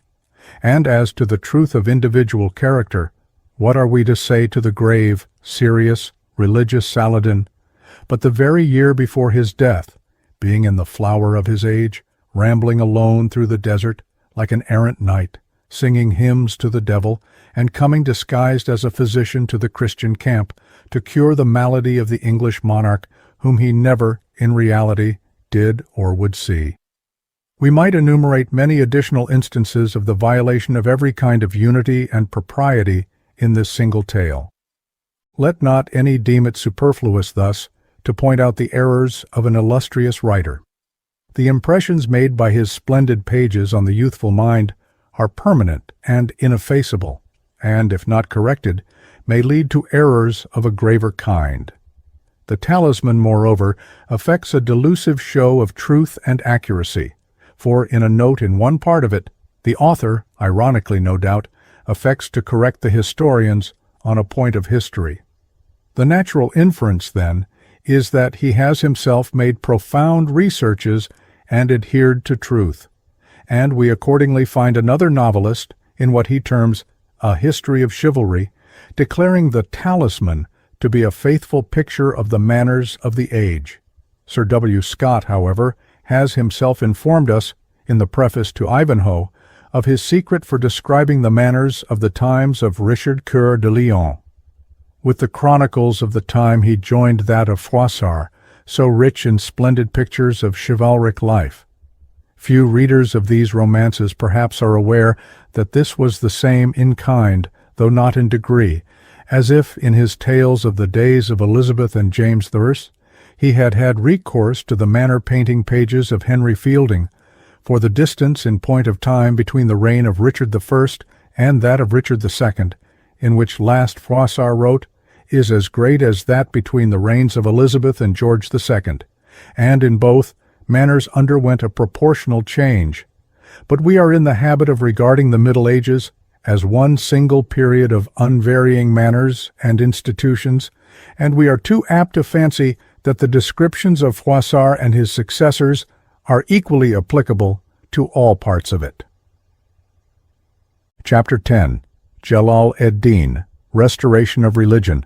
His harem makes the pilgrimage to Mecca, marries the Princess of Gilan, geography of the country, between Rudbar and the Caspian, Persian romance, Zohak and Feridun, Keäh and Rustam, Ferdowsi's description of Mazandaran, history of the Shahnameh, proof of the antiquity of the tales contained in it. The unhallowed rule of Mohammed II lasted for the long space of 35 years, during which time all the practices of Islam were neglected by the Ismaïlites. The mosques were closed, the fast of Ramadan neglected, the solemn seasons of prayer despised. But such a state can never last. Man must have religion. It is as essential to him as his food, and those pseudo-philosophers who have endeavored to deprive him of it have only displayed in the attempt their ignorance and folly. The purification of the popular faith is the appropriate task of the true philanthropist. We may often observe the son to exhibit a character the diametrically opposite of that of his father, either led by nature or struck by the ill effects of his father's conduct. This common appearance was now exhibited among the assassins. Muhammad disregarded all the observances of the ceremonial law. His son and successor, Jellal-ed-deen, glory of religion Hassan, distinguished himself, from his early years, by a zeal for the ordinances of Islam. The avowal of his sentiments caused considerable enmity and suspicion between him and Muhammad. The father feared the son, and the son the father. On the days of public audience, at which Jellal-ed-deen was expected to appear, the old sheikh used the precaution of wearing a shirt of mail under his clothes and of increasing the number of his guards. His death, which occurred when his son had attained his 25th year, is ascribed by several historians, though apparently without any sufficient reason, to poison administered to him by his successor. The succession of Jellal-ed-deen was uncontested. He immediately set about placing all things on the footing which they had been on previous to the time of "On his memory be peace." The mosques were repaired and reopened.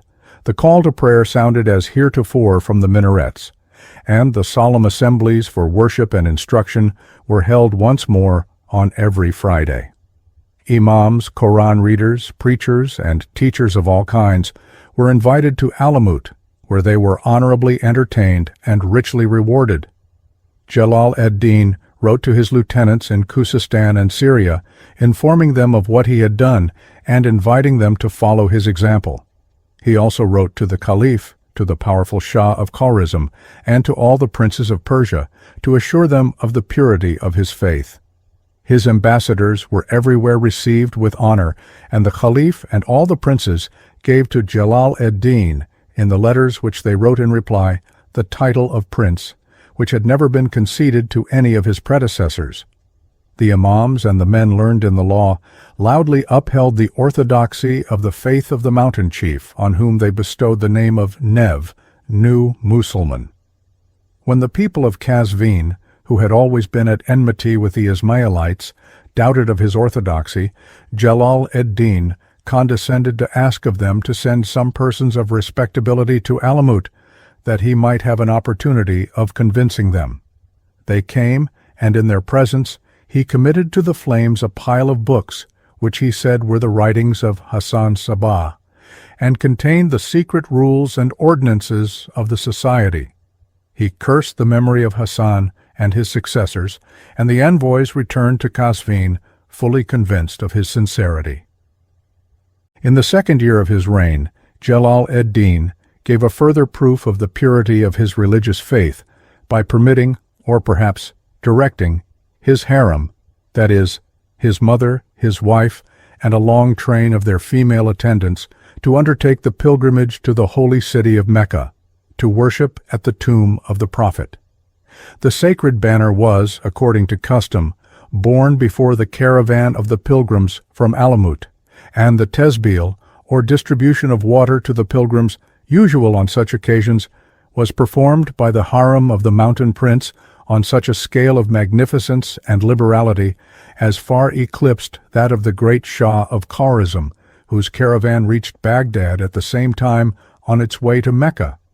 The Caliph Nasir-ed-deen even gave precedence to the banner of the pilgrims from Alamoot, and this mark of partiality drew on him the wrath of the potent prince of Khwarizm. Twice did the latter afterwards collect an army to make war on the successor of the Prophet. With the first, consisting of nearly 300,000 men, he marched against Baghdad, and had reached Hamadan and Holuan when a violent snowstorm obliged him to retire. He had collected his forces a second time when the hordes of Chinggis Khan burst into his dominions. His son and successor resumed his plans and reached Hamadan when again a snowstorm came to avert destruction from the city of peace.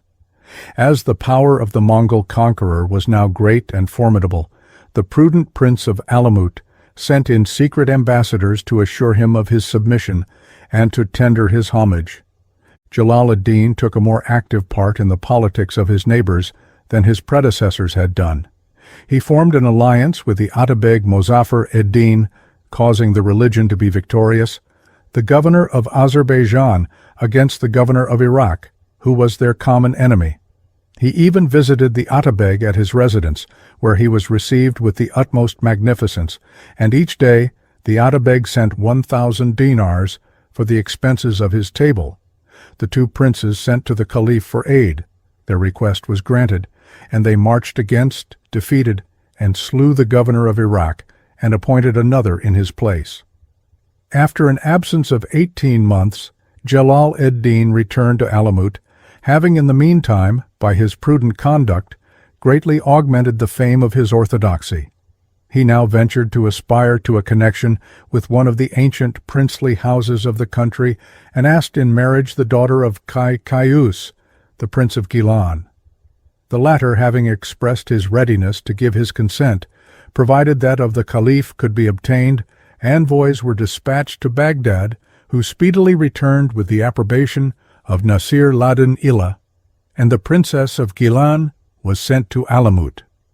The mention of Gilan and of Keäh presents an opportunity, which we are not willing to let pass, of diversifying our narrative by an excursion into the regions of Persian geography and romance, which may cast a gleam of the sunshine of poetry over the concluding portion of our history of the dark and secret deeds of the Ismailites.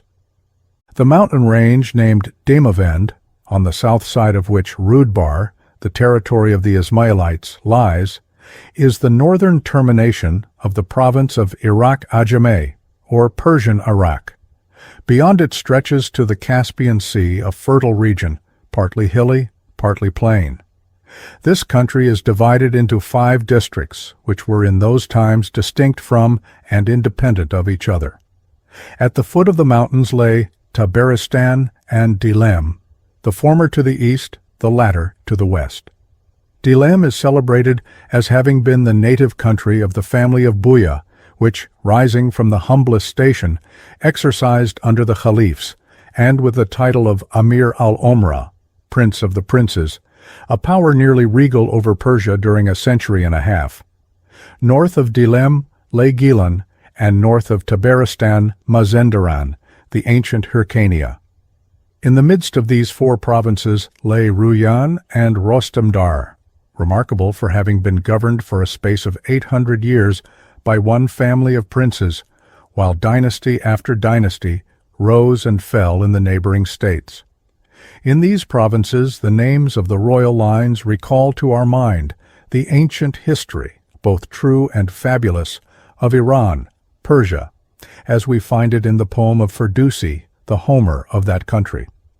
The family of Kaupara, which governed Ruyan and Rostamdar, affected to derive their lineage from the celebrated blacksmith Gava, who raised his apron as the standard of revolt against the Assyrian tyrant Zohak, and the family of Bavend, which ruled for nearly 7 centuries, with but 2 interruptions, over Mazenderan and Tabaristan, were descended from the elder brother of Nushirwan the Just, the most celebrated monarch of the House of Sassan.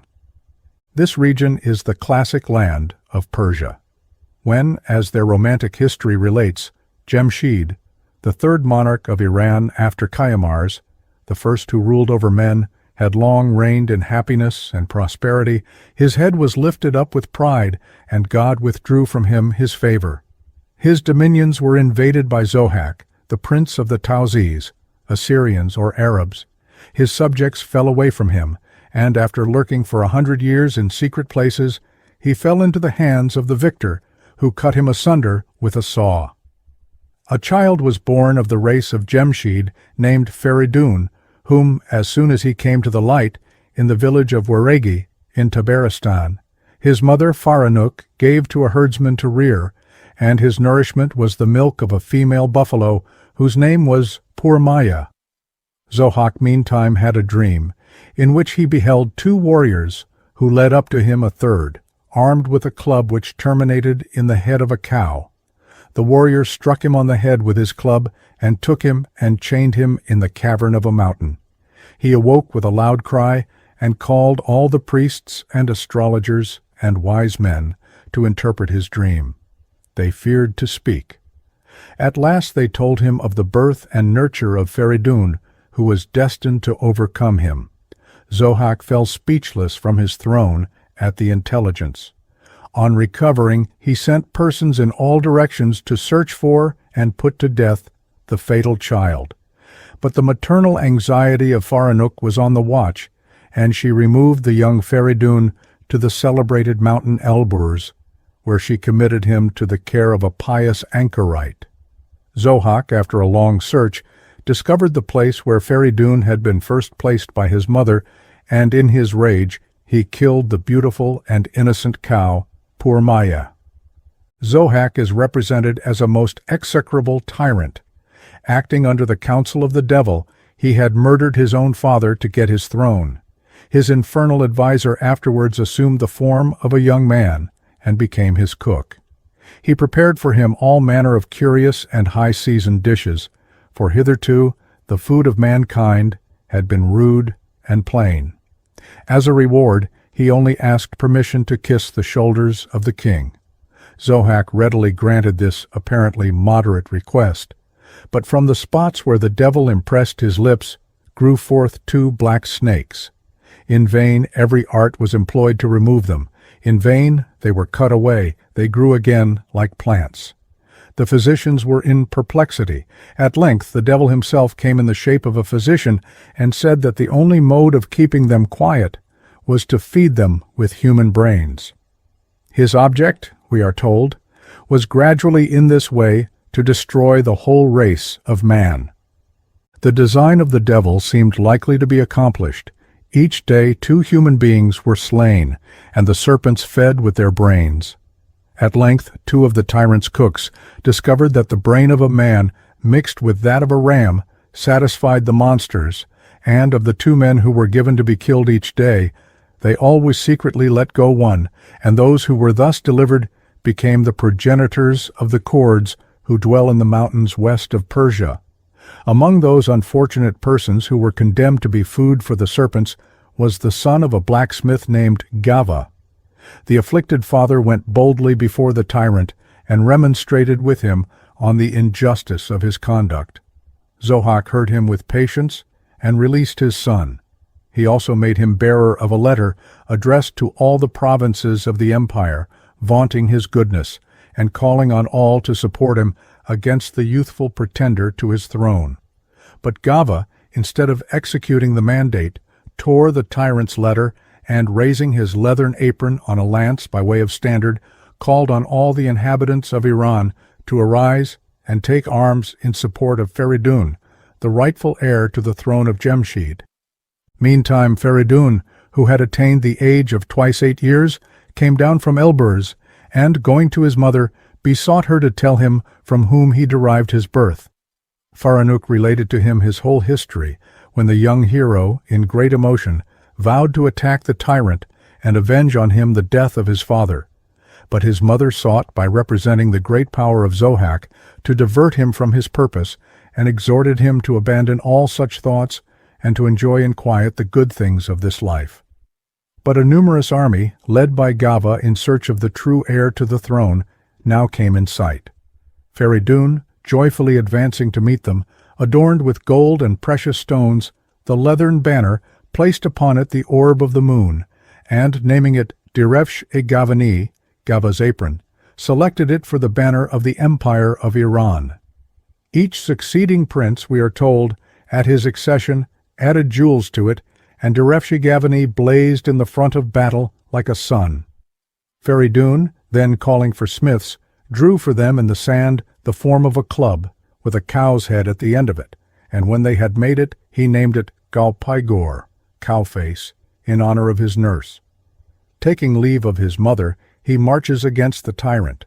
An angel comes from heaven to aid the rightful cause. Zohak is deserted by his troops. He falls into the hands of Fakhr-ed-deen, who, by the direction of the angel, imprisons him in a cavern of the mountain Demavend.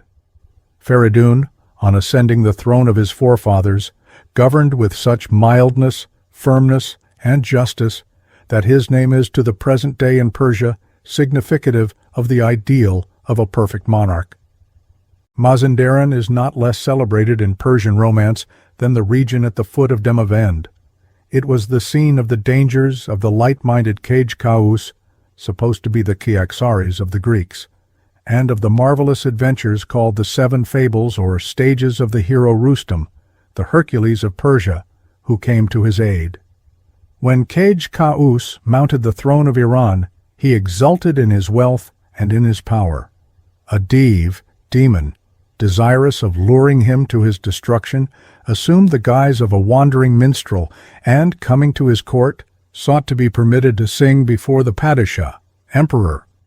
His request was acceded to. His theme was the praises of Mazandaran, and he sang to this effect: Mazandaran deserves that the Shah should think on it. The rose blooms evermore in its gardens, its hills are arrayed with tulips and jessamines, mild is the air, the earth is bright of hue, neither cold nor heat oppresses the lovely land. Spring abides there evermore. The nightingale sings without ceasing in the gardens, and the deer bound joyously through the woods. The earth is never weary of pouring forth fruits. The air is evermore filled with fragrance. Like unto rosewater are the streams. The tulip glows unceasingly on the meads. Pure are the rivers, and their banks are smiling. Ever mayest thou behold the falcon at the chase. All its districts are adorned with abundance of food. Beyond measure are the treasures which are there piled up. The flowers bend in worship before the throne, and around it stand the men of renown, richly girded with gold. Who dwelleth not there knoweth no pleasure, as joy and luxuriant pastime are to him unknown. Keäh Ka'us was beguiled by the tempter, and, eager to get possession of so rich a land, he led a large army into it. The Shah of Mazandaran was aided by a potent demon or enchanter named the Div Sefid, White Div, who by his magic arts cast a profound darkness over the Iranian monarch and his host, in which they would have all been destroyed but for the timely arrival of Rustam, who, after surmounting all the impediments that magic could throw in his way, slew the Div Safid and delivered his sovereign. Kaj Ka'us, we are afterwards told by the poet, formed the insane project of ascending to heaven, which he attempted in the following manner. A stage was constructed on which a throne was set for the monarch. 4 javelins were placed at the corners with pieces of goat's flesh on them, and 4 hungry eagles were tied at the bottom, who, by their efforts to reach the meat, raised the stage aloft into the air. But when the strength of the birds was exhausted, the whole fell with the royal aeronaut in the desert, where he was found by Rustam and the other chiefs. The history of the Shahnameh, King Book, in which these legends are contained, is one of the most curious in literature. The fanaticism of the Arabs, who conquered Persia, raged with indiscriminate fury against the literature as well as the religion of that country. And when, in the time of Al-Mansur and his successors, Harun al-Rashid and Al-Mamun, the Arabs themselves began to devote their attention to literature and science, it was the science of Greece and the poetry of their native language that they cultivated. The Persian literature, meantime, languished in obscurity, and the traditional, heroic, and legendary tales of the nation were fading fast from memory when a governor of a province, zealous, as it would appear, for the honor of the Persian nation, made a collection of them and formed from them a continuous narrative in prose. The book thus formed was called the Bostan-Nameh, Garden Book. It was in great repute in the northern part of Persia, where, at a distance from the court of the caliphs, the Persian manners, language, and nationality were better preserved. And when the Turkish family of the Samaneh founded an empire in that part of Persia, Sultan Mansur I of that race gave orders to a poet named Dakiki to turn the Bostan-Nameh into Persian verse. The poet undertook the task, but he had not made more than 1,000 verses when he perished by assassination. There being no one supposed capable of continuing his work, it was suspended till 20 years afterwards, when the celebrated Mahmud of Ghizni, the conqueror of India, meeting with the Bostan-Nameh, gave portions of it to 3 of the most renowned poets of the time to versify. The palm of excellence was adjudged to Ansari, who versified the tale of Sohrab slain by his own father Rustam, one of the most pathetic and affecting narratives in any language. The Sultan made him prince of the poets and directed him to versify the entire work. But, diffident of his powers, Ansari shrank from the task, and having some time afterwards met a poet of Taos in Khorasan named Isaac, the son of Sheref-Shah, surnamed Firdusi, paradisal, either from his father's employment as a gardener or from the beauty of his verses, he introduced him to the Sultan, who gladly committed the task to him. Firdusi labored with enthusiasm in the celebration of the ancient glories of his country, and in the space of 30 or, as some assert, of only 8 years, he brought the poem to within 2,000 lines of its termination, which lines were added by another poet after his death. The Shahnameh is, beyond comparison, the finest poem of the Mohammedan East. It consists of 60,000 rhymed couplets and embraces the history of Persia, from the beginning of the world to the period of its conquest by the Arabs. The verses move on with spirit and rapidity, resembling more the flow of our lyrical than that of our common heroic lines. Firdusi wrote his poem in the early part of the 11th century from a book which had been in existence a long time before, for he always calls it an old book. No proof, therefore, is needed that he did not invent the tales which compose the Shahnameh, and they have every appearance of having been the ancient traditionary legends of the Persian nation. But we are able to show that these legends were popular in Persia nearly 6 centuries before his time, and it was chiefly with a view to establishing this curious point that we related the tale of Zohak and Fakhr-ed-deen. Moses of Chorin, the Armenian historian, who wrote about the year 440, thus addresses the person to whom his work is dedicated. How should the vain and empty fables about Birasp Astyages gain any portion of thy favor, or why shouldest thou impose on us the fatigue of elucidating the absurd, tasteless, senseless legends of the Persians about him? To wit, of his first injurious benefit of the demoniac powers which were subject to him, and how he could not deceive him, who was deception and falsehood itself. Then of the kiss on the shoulders, whence the dragons came, and how thenceforward the growth of vice destroyed mankind by the pampering of the belly, until at last a certain Rhodanes bound him with chains of brass, and brought him to the mountain which is called Damavend. How Biraspes then dragged to a hill Rhodanes, when he fell asleep on the way, but this last, awaking out of his sleep, brought him to a cavern of the mountain, where he chained him fast, and set an image opposite to him, so that, terrified by it, and held by the chains, he might never more escape to destroy the world. Here we have evidently the whole story of Zohak and Fakhr-ed-deen, current in Persia in the 5th century. And anyone who has reflected on the nature of tradition must be well aware that it must have existed there for centuries before. The very names are nearly the same. Taking the first syllable from Fakhr-ed-deen, it becomes nearly Rodan, and Biraspi Ida Haki, the words of the Armenian text, signify the dragon Birasp. Zohak is evidently nearly the same with the last word. This fable could hardly have been invented in the time of the Sasanian dynasty, who had not then been more than 2 centuries on the throne, much less during the period of the dominion of the Parthian Arsacides, who were adverse to everything Persian. We are therefore carried back to the times of the Kajanians, the Achaemenides of the Greeks, and it is by no means impossible that the tale of Zohak and Fakhr-ed-deen was known even to the host which Xerxes led to the subjugation of Greece. It is well known to those versed in Oriental history that, when the founder of the House of Sassan mounted the throne of Persia in the year 226, he determined to bring back everything, as far as was possible, to its state in the time of the Kajanians, from whom he affected to be descended, and that his successors trod in his footsteps. But as Persia had been for 5 centuries and a half under the dominion of the Greeks and Parthians, there was probably no authentic record of the ancient state of things remaining.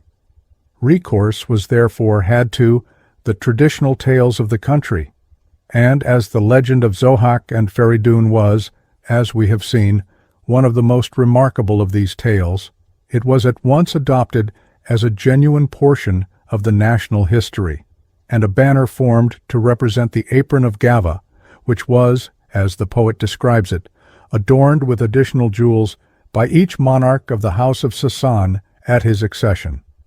This hypothesis will very simply explain the circumstance of this banner being unnoticed by the Greek writers, while it is an undoubted fact that it was captured by the Arabs at the Battle of Qadisiyah, which broke the power of Persia, a circumstance which has perplexed Sir John Malcolm.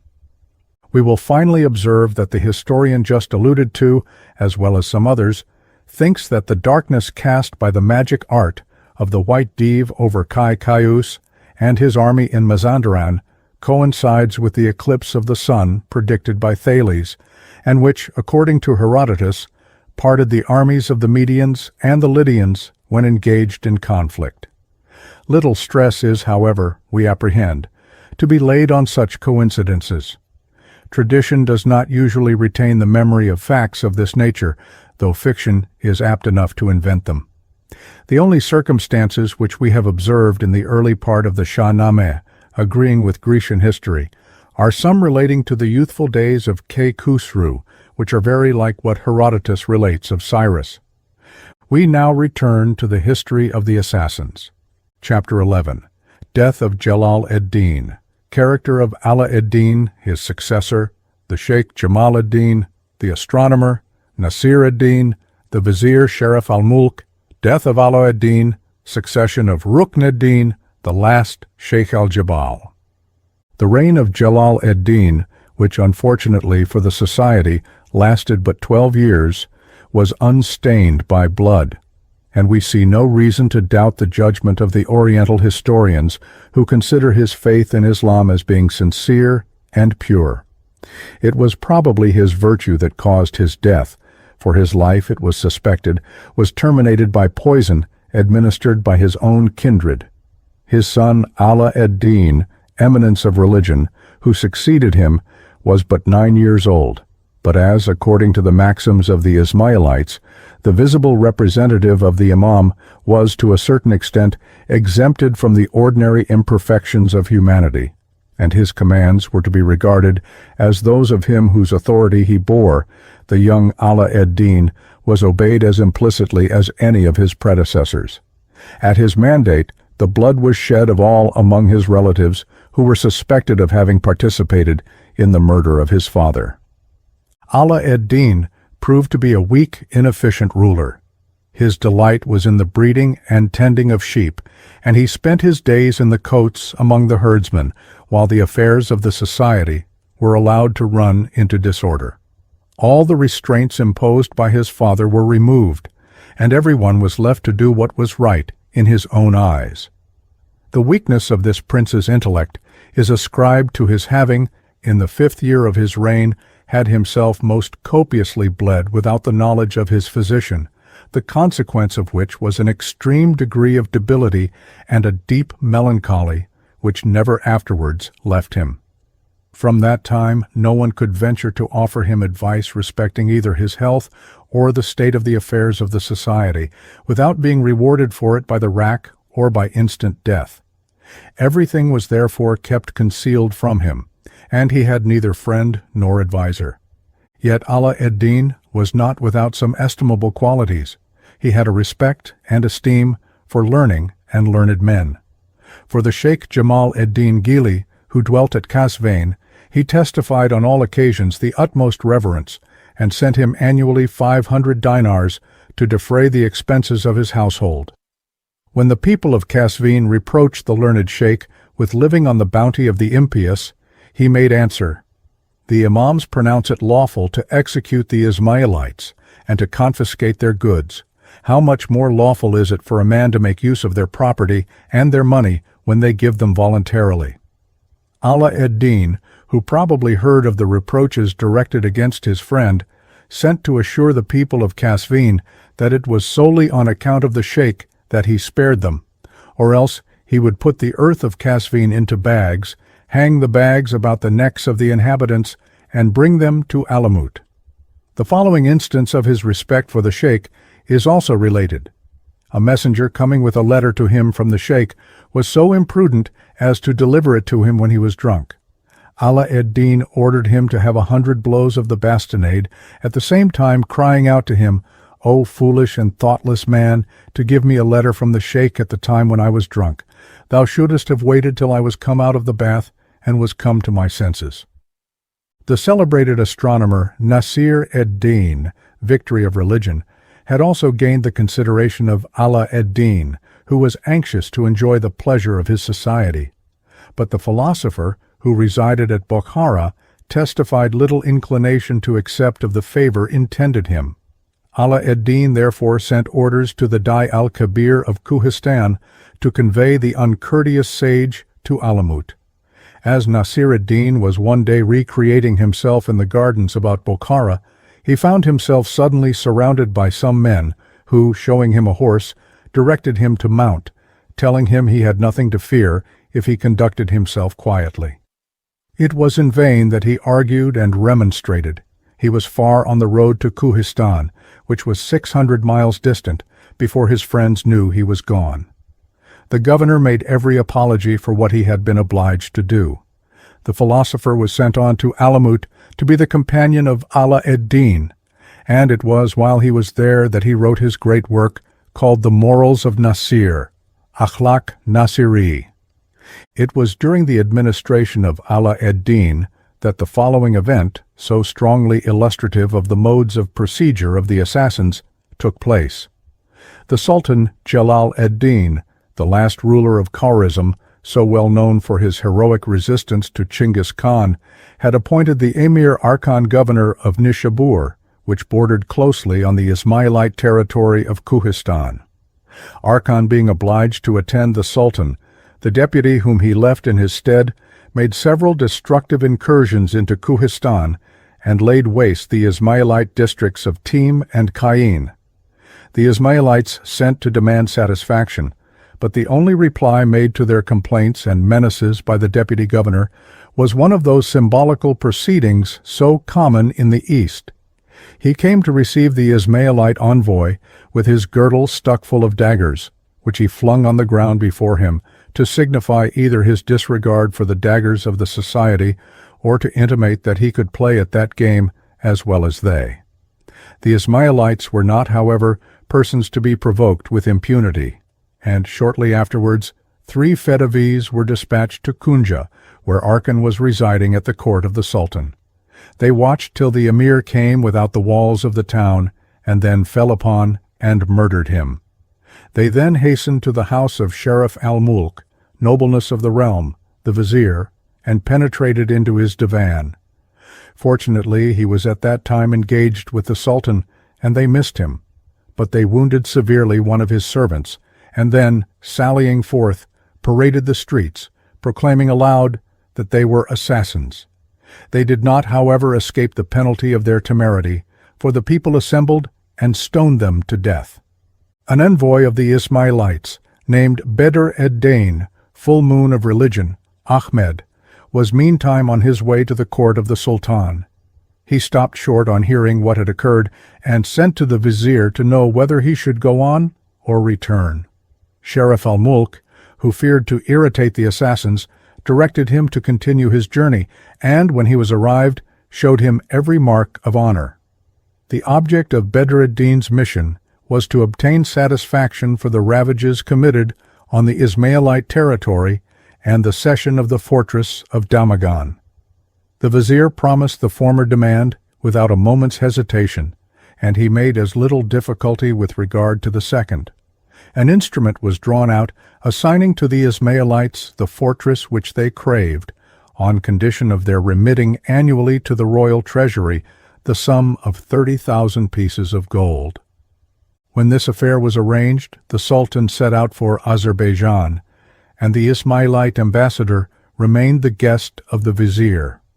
One day, after a splendid banquet, when the wine, which they had been drinking in violation of the law, had mounted into their heads, the ambassador told the vizier, by way of confidence, that there were several Ismailites among the pages, grooms, guards, and other persons who were immediately about the Sultan. The vizier, dismayed, and at the same time curious to know who these dangerous attendants were, besought the ambassador to point them out to him, giving him his napkin as a pledge that nothing evil should happen to them. Instantly, at a sign from the envoy, 5 of the persons who were attendants of the chamber stepped forth, avowing themselves to be concealed assassins. "On such a day, and at such an hour," said one of them, an Indian, to the vizier, "I might have slain thee without being seen or punished, and if I did not do so, it was only because I had no orders from my superiors." The vizier, timid by nature, and rendered still more so by the effects of the wine, stripped himself to his shirt, and sitting down before the 5 assassins, conjured them by their lives to spare him, protesting that he was as devotedly the slave of the Sheikh Ala-ed-deen as of the Sultan Jellal-ed-deen. As soon as the Sultan heard of the meanness and cowardice of his vizier, he sent a messenger to him with the keenest reproaches and an order to burn alive the 5 Ismailites without an instant's delay. The vizier, though loth, was obliged to comply, and, in violation of his promise, the 5 chamberlains were cast on the flaming pyre, where they died exulting at being found worthy to suffer in the service of the great Sheikh-al-Jebal. The master of the pages was also put to death for having admitted Ismailites among them. The Sultan then set out for Iraq, leaving the vizier in Azerbaijan. While he was there, an envoy arrived from Alamoot, who, on being admitted to an audience, thus spake, "Thou hast given 5 Ismailites to the flames. To redeem thy head, pay 10,000 pieces of gold for each of these unfortunate men." The vizier heaped honors on the envoy, and directed his secretary to draw out a deed in the usual forms, by which he bound himself to pay the Ismaïlites the annual sum of 10,000 pieces of gold, besides paying for them the 30,000 which went to the treasury of the Sultan. Sheref-al-Moolk was then assured that he had nothing to apprehend. The preceding very characteristic anecdote rests on good authority, for it is related by Abu al-Fettah Nisaveh, the vizier's secretary, in his life of Sultan Jellal-ed-deen. The astronomer Nasir-ed-deen was not the only involuntary captive of Alamoot. Ala-ed-deen sent once to Farsistan to the Atabeg Mozaffar-ed-deen to request that he would send him an able physician. Requests from Alamoot were not lightly to be disregarded, and the Atabeg dispatched the Imam Fakhr-ed-deen, one of the most renowned physicians of the time, to the mountains of Jebal. The skill of the Imam proved of great benefit to the prince, but when the physician applied for leave to return to his family, he found that he was destined to pass the remainder of his days in Alamoot, unless he should outlive his patient. The Imam's release, however, was more speedy than he expected. Ala-ed-deen, who had several children, had nominated the eldest of them, Rukn-ed-deen, support of religion, while he was yet a child, to be his successor. As Rukn-ed-deen grew up, the people began to hold him in equal respect with his father, and to consider his commands as equally binding on them. Ala-ed-deen took offense, and declared that he would give the succession to another of his children. But as this directly contravened one of the Ismaïlite maxims, namely that the first nomination was always the true one, it was little heeded. Rukn-ed-deen, in apprehension for his life, which his father threatened, retired to a strong castle to wait there the time when he should be called to the succession. Meantime, the tyranny and caprice of Ala-ed-deen had given many of the principal persons about him cause to be apprehensive for their lives, and they resolved to anticipate him. There was a man at Alamoot named Hassan, a native of Mazandaran, who, though no Ismaïlite, was of a vile and profligate character. He was the object of the doting attachment of Ala-ed-deen, and consequently had free and constant access to him. Him they fixed upon as their agent, and they found no difficulty in gaining him. Ala-ed-deen, whose fondness for breeding and tending sheep had never diminished, had built for himself a wooden house close by his sheepcotes, whither he was wont to retire, and where he indulged himself in all the excesses in which he delighted. Hassan of Mazandaran seized the moment when Ala-ed-deen was lying drunk in this house and shot him through the neck with an arrow. Rukn-ed-deen, who is said to have been engaged in the conspiracy, assuming the part of the avenger of blood, the murderer and all his family were put to death, and their bodies committed to the flames. But this act of seeming justice did not free Rukn-ed-deen from suspicion, and the bitter reproaches of his mother were poured forth on him as a parricide. The termination of the power of the Ismaïlites was now at hand. Rukn-ed-deen had hardly ascended the throne of his murdered father when he learned that an enemy was approaching against whom all attempts at resistance would be vain. Chapter 12. The Mongols. Hulagu sent against the Ismaïlites. Rukn-ed-deen submits. Capture of Alamoot. Destruction of the library. Fate of Rukn-ed-deen. Massacre of the Ismaïlites. St. Louis and the assassins. Mission for the conversion of the people of Kohistan. Conclusion.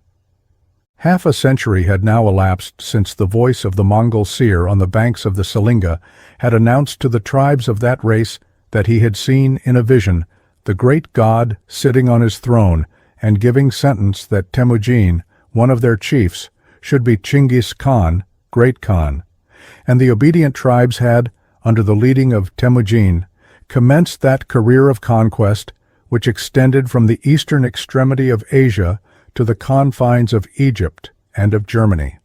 At this time the chief power over the Mongols was in the hands of Mangu, the grandson of Chinggis, a prince advantageously made known to Europe by the long abode of the celebrated Venetian Marco Polo at his court.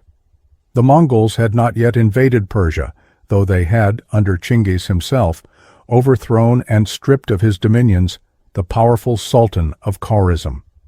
It was, however, evident that that country could not long escape the fate of so many extensive and powerful states, and that a pretext would soon be found for pouring over it the hordes of the Mongols.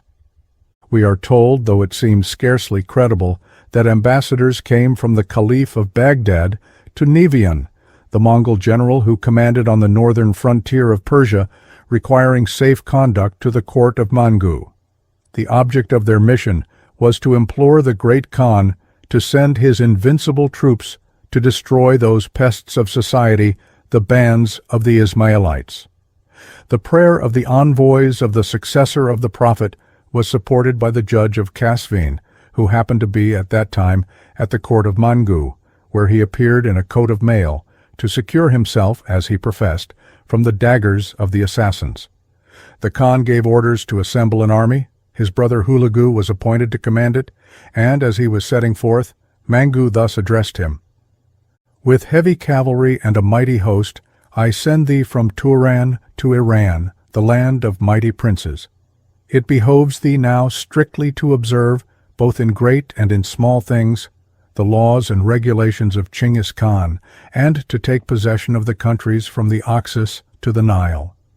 Draw closer unto thee by favor, and rewards the obedient and the submissive. Tread the refractory and the rebellious, with their wives and children, into the dust of contempt and misery.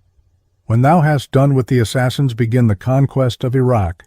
If the Caliph of Baghdad comes forward ready to serve thee, thou shalt do him no injury. If he refuses, let him share the fate of the rest." The army of Hulagu was reinforced by 1,000 families of Chinese firemen to manage the battering machines and fling the flaming naphtha, known in Europe under the name of Greek fire. He set forward in the month Ramazan of the 641st year of the Hejra, A.D. 1253. His march was so slow that he did not cross the Oxus till 2 years afterwards. On the farther bank of this river he took the diversion of lion hunting, but the cold came on so intense that the greater part of his horses perished, and he was obliged to wait for the ensuing spring before he could advance. All the princes of the menaced countries sent embassies to the Mongol camp announcing their submission and obedience. The headquarters of Hulagu were now in Khorasan, whence he sent envoys to Rukn-ed-deen, the Ismaïlite chief, requiring his submission. By the advice of the astronomer Nasir-ed-deen, who was his counselor and minister, Rukn-ed-deen sent to Baisur-Nubin, one of Hulagu's generals, who had advanced to Hamadan, declaring his obedience and his wish to live in peace with everyone. The Mongol general recommended that, as Hulagu himself was approaching, Rukn-ed-deen should wait on him in person. After some delay, the latter agreed to send his brother Shahin Shah, who accompanied the son of Baisur, to the quarters of the Mongol prince. Meantime, Baisur, by the orders of Hulagu, entered the Ismaïlite territory and drew near to Alamoot. The troops of the assassins occupied a steep hill near that place. The Mongols attacked them, but were repelled each time they attempted the ascent. Being forced to give over the attack, they contented themselves with burning the houses and ravaging the country round. When Shahin Shah reached the camp of Hulagu and notified the submission of his brother, orders to the following effect were transmitted to the mountain chief: "Since Rukn-ed-deen has sent his brother unto us, we forgive him the offenses of his father and his followers. He shall himself, as, during his short reign, he has been guilty of no crime, demolish his castles and come to us." Orders were sent at the same time to Baisur to give over ravaging the district of Rudbar. Rukn-ed-deen began casting down some of the battlements of Alamoot, and at the same time sent to beg the delay of a year before, appearing in the presence of Hulagu. But the orders of the Mongol were imperative. He was required to appear at once and to commit the defense of his territory to the Mongol officer who was the bearer of Hulagu's commands. Rukn-ed-deen hesitated. He sent again to make excuses and ask more time, and as a proof of his obedience, he directed the governors of Kohistan and Kurdko to repair to the Mongol camp. The banners of Hulagu were now floating at the foot of Demavend, close to the Ismailite territory, and once more orders came to Maimundiz, where Rukn-ed-deen and his family had taken refuge. The ruler of the world is now arrived at Demavend, and it is no longer time to delay. If Rukn-ed-deen wishes to wait a few days, he may, in the meantime, send his son. The affrighted chief declared his readiness to send his son, but at the persuasion of his women and advisers, instead of his own, he sent the son of a slave, who was of the same age, requesting that his brother might be restored to him. Hulagu was soon informed of the imposition, but disdained to notice it otherwise than by sending back the child, saying he was too young, and requiring that his elder brother, if he had one, should be sent in place of Shahinshah. He at the same time dismissed Shahinshah with these words, "Tell thy brother to demolish Maimundiz and come to me. If he does not come, the eternal God knows the consequences." The Mongol troops now covered all the hills and valleys, and Hulagu in person appeared before Maimundiz. The assassins fought bravely, but Rukn-ed-deen had not spirit to hold out. He sent his other brother, his son, his vizier, Nasir-ed-deen, and the principal persons of the society, bearing rich presents to the Mongol prince. Nasir-ed-deen was directed to magnify the strength of the Ismailite fortresses in order to gain good terms for his master, but instead of so doing, he told Hulagu not to regard them, assuring him that the conjunction of the stars announced the downfall of the Ismailites, and that the sun of their power was hastening to its setting. It was agreed that the castle should be surrendered on condition of free egress. Rukn-ed-deen, his ministers, and his friends entered the Mongol camp on the first day of the month Zul-Qa'dah. His wealth was divided among the Mongol troops. Hulagu took compassion on himself and spoke kindly to him, and treated him as his guest. Nasir-ed-deen became the vizier of the conqueror, who afterwards built for him the observatory of Maraga. Mongol officers were now dispatched to all the castles of the Ismailites in Kohistan, Rudbar, and even in Syria, with orders from Rukn-ed-deen to the governors to surrender or demolish them. The number of these strong castles was upwards of 100, of which there were 40 demolished in Rudbar alone. 3 of the strongest castles in this province, namely Alamoot, Lamsir, and Kurdko, hesitated to submit, their governors replying to the summons that they would wait till Hulagu should appear in person before them. In a few days the Mongol prince and his captive were at the foot of Alamoot. Rukn-ed-deen was led under the walls, and he ordered the governor to surrender. His command was disregarded, and Hulagu, not to waste time, removed his camp to Lamsir, leaving a corps to blockade Alamoot. The people of Lamsir came forth immediately with their homage, and a few days afterwards envoys arrived from Alamoot, entreating Rukn-ed-deen to intercede for the inhabitants with the brother of Mangu. The conqueror was moderate. He allowed them free egress and gave them 3 days to collect and remove their families and property. On the 3rd day, the Mongol troops received permission to enter and plunder the fortress. They rushed, eager for prey, into the hitherto invincible, now deserted, vulture's nest, and rifled it of all that remained in it. As they hurried through its subterranean recesses in search of treasure, they frequently, to their amazement, found themselves immersed in honey or swimming in wine, for there were large receptacles of wine, honey, and corn hewn into the solid rock, the nature of which was such that, though, as we are told, they had been filled in the time of Hassan Sabah, the corn was perfectly sound, and the wine had not soured. This extraordinary circumstance was regarded by the Ismailites as a miracle wrought by that founder of their society. When Alamoot fell into the hands of the Mongols, Atamelech, king's father, Joaine, a celebrated vizier and historian, craved permission of Hulagu to inspect the celebrated library of that place, which had been founded by Hassan Sabah and increased by his successors, and to select from it such works as might be worthy of a place in that of the Khan. The permission was readily granted, and he commenced his survey of the books. But Abd-al-Malik was too orthodox a Mussulman or too lazy an examiner to make the best use of his opportunity, for all he did was to take the short method of selecting the Quran and a few other books which he deemed of value out of the collection, and to commit the remainder, with all the philosophical instruments, to the flames, as being impious and heretical. All the archives of the society were thus destroyed, and our only source of information respecting its doctrines, regulations, and history is derived from what Abd-al-Malik has related in his own history as the result of his search among the archives and books of the library of Alamoot, previous to his making an auto-da-fe of them.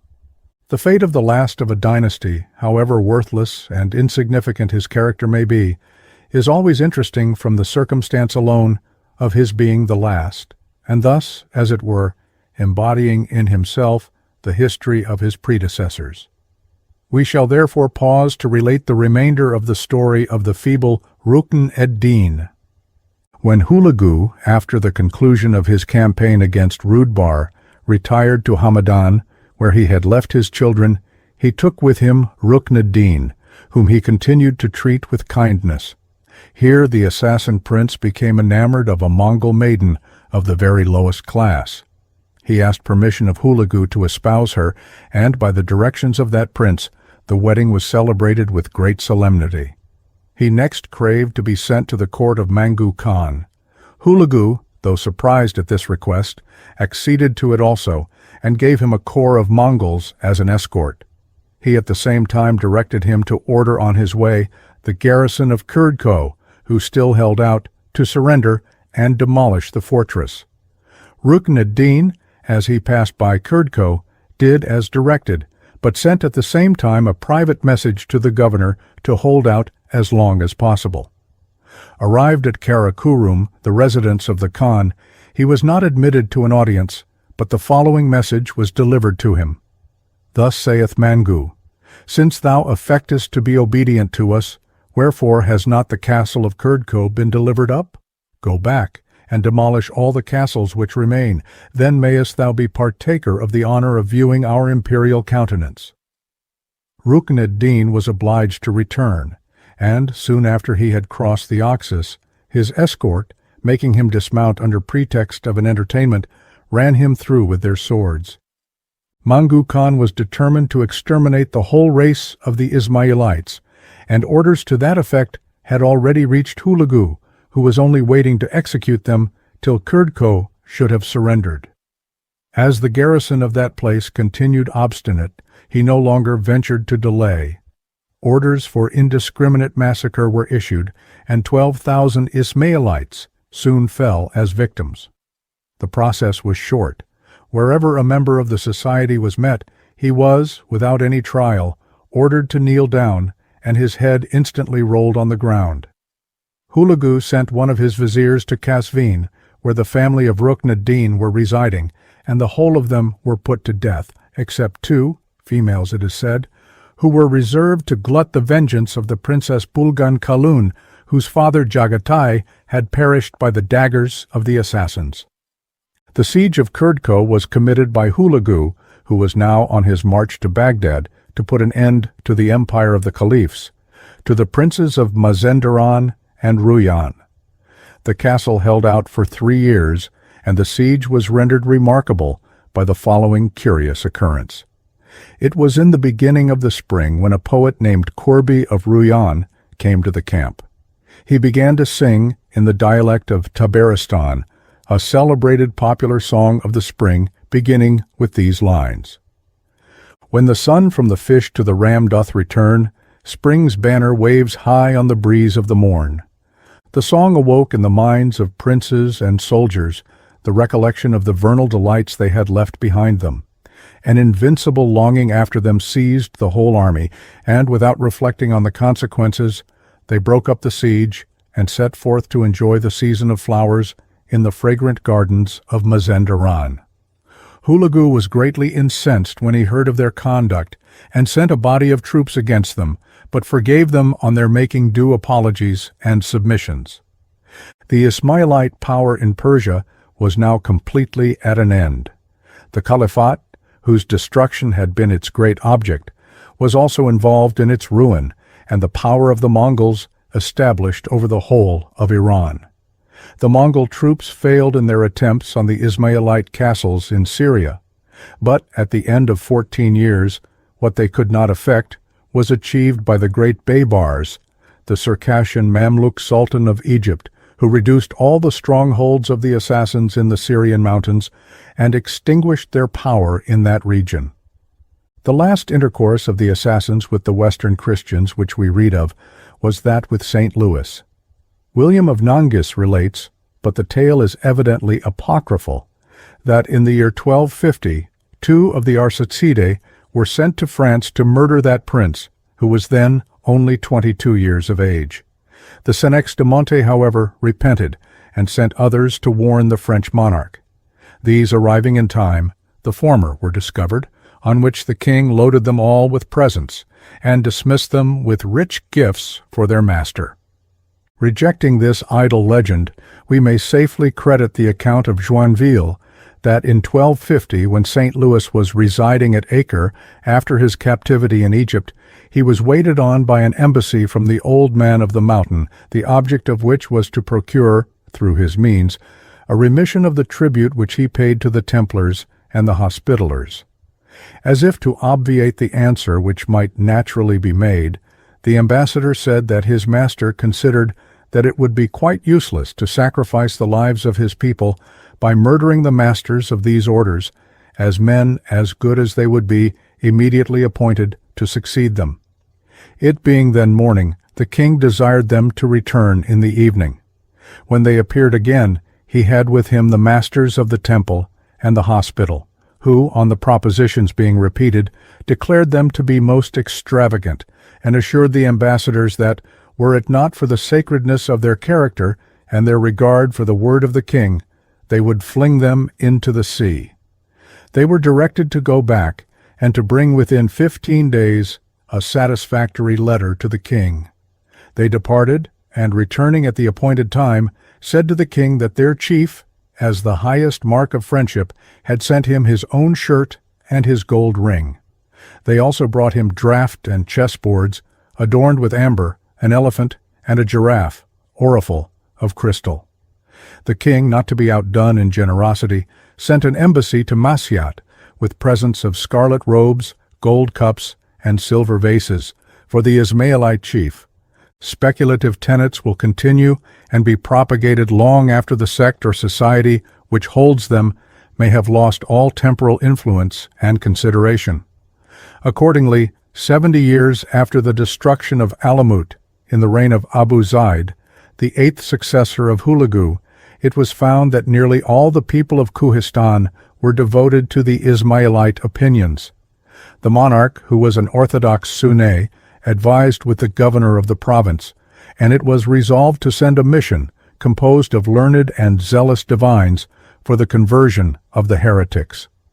At the head of the mission was placed the pious and orthodox Sheikh Ahmad-ed-Deen of Bukhara. The other members of it were the Sheikh's 2 sons and 4 other learned ulamas, doctors of law, in all 7 persons. Full of enthusiasm and zeal for the good cause which they had in hand, the missionaries set forth. They arrived at Caen, the chief place of the province, and found with grief and indignation none of the ordinary testimonies of Moslem devotion. The mosques were in ruins. No morning or evening call to prayer was to be heard. No school or hospital was to be seen. Ahmad-ed-Deen resolved to commence his mission by the solemn call to prayer. Adopting the precaution of arraying themselves in armor, he and his companions ascended the terrace of the castle, and all at once from its different sides shouted forth, "Say God is great! There is no God but God, and Mohammed is his prophet. Up to prayer, to good works." The inhabitants, to whom these sounds were unusual and offensive, ran together, determined to bestow the crown of martyrdom on the missionaries. But these good men, whose zeal was of a prudent complexion, did not, though armed, abide the encounter. They took refuge in an aqueduct, where they concealed themselves till the people had dispersed, when they came forth once more, ascended the terrace, and gave the call to prayer. The people collected again, and again the missionaries sought their retreat. By perseverance, however, and the powerful support of the governor of the province, they gradually accustomed the ears of the people to the forms of orthodoxy. Many years afterwards, Sultan Shahrukh, the son of Timur, resolved to send a commission to ascertain the state of religion in Kohistan. At the head of it, he placed Jellal-ed-deen of Caen, the grandson of Imad-ed-deen, a man of learning and talent and a distinguished writer. Jellal-ed-deen deemed himself especially selected by heaven for this purpose, as his grandsire had headed the former mission, and the prophet had appeared to himself in a dream, and given to him a broom to sweep the land, which he interpreted to be a commission to sweep away the impurity of infidelity out of the country. He therefore entered on his office with joy, and, after a peregrination of 11 months, reported favorably of the faith of the people of Kohistan, with the exception of some dervishes and others who were addicted to Sufism. At the present day, nearly 6 centuries after the destruction of the Ismaïlite power, the sect is still in existence both in Persia and in Syria. But, like that of the Anabaptists, it has lost its terrors, and the Ismaïlite doctrine is now merely one of the speculative heresies of Islam. The Syrian Ismaïlites dwell in 18 villages around Masyat and pay an annual sum of 16,500 piastres to the governor of Hama, who nominates their sheikh or emir. They are divided into 2 sects or parties, the Suwaidaneh, so named from one of their former sheikhs, and the Khisrawi, so called on account of their great reverence for Kaiser, the guardian of the well of life. They are all externally rigid observers of the precepts of Islam, but they are said to believe in the divinity of Ali, in the uncreated light as the origin of all things, and in the Sheikh Rashid-ed-Din Sinan as the last representative of God upon earth. The Persian Ismaïlites dwell chiefly in Rudbar, but they are to be met all over the east, and even appear as traders on the banks of the Ganges. Their imam, whose pedigree they trace up to Ismail, the son of Jafar as-Sadiq, resides, under the protection of the Shah of Persia, at the village of Keäh, in the district of Qum. As, according to their doctrine, he is an incarnate ray of the divinity, they hold him in the utmost veneration, and make pilgrimages from the most distant places to obtain his blessing. We have thus traced the origin, the growth, and the decline of this formidable society, only to be paralleled by that of the Jesuits in extent of power and unity, of plan and purpose. Unlike this last, however, its object was purely evil, and its career was one of blood. It has therefore left no deeds to which its apologists might appeal in its defense. Its history, notwithstanding, will always form a curious and instructive chapter in that of the human race.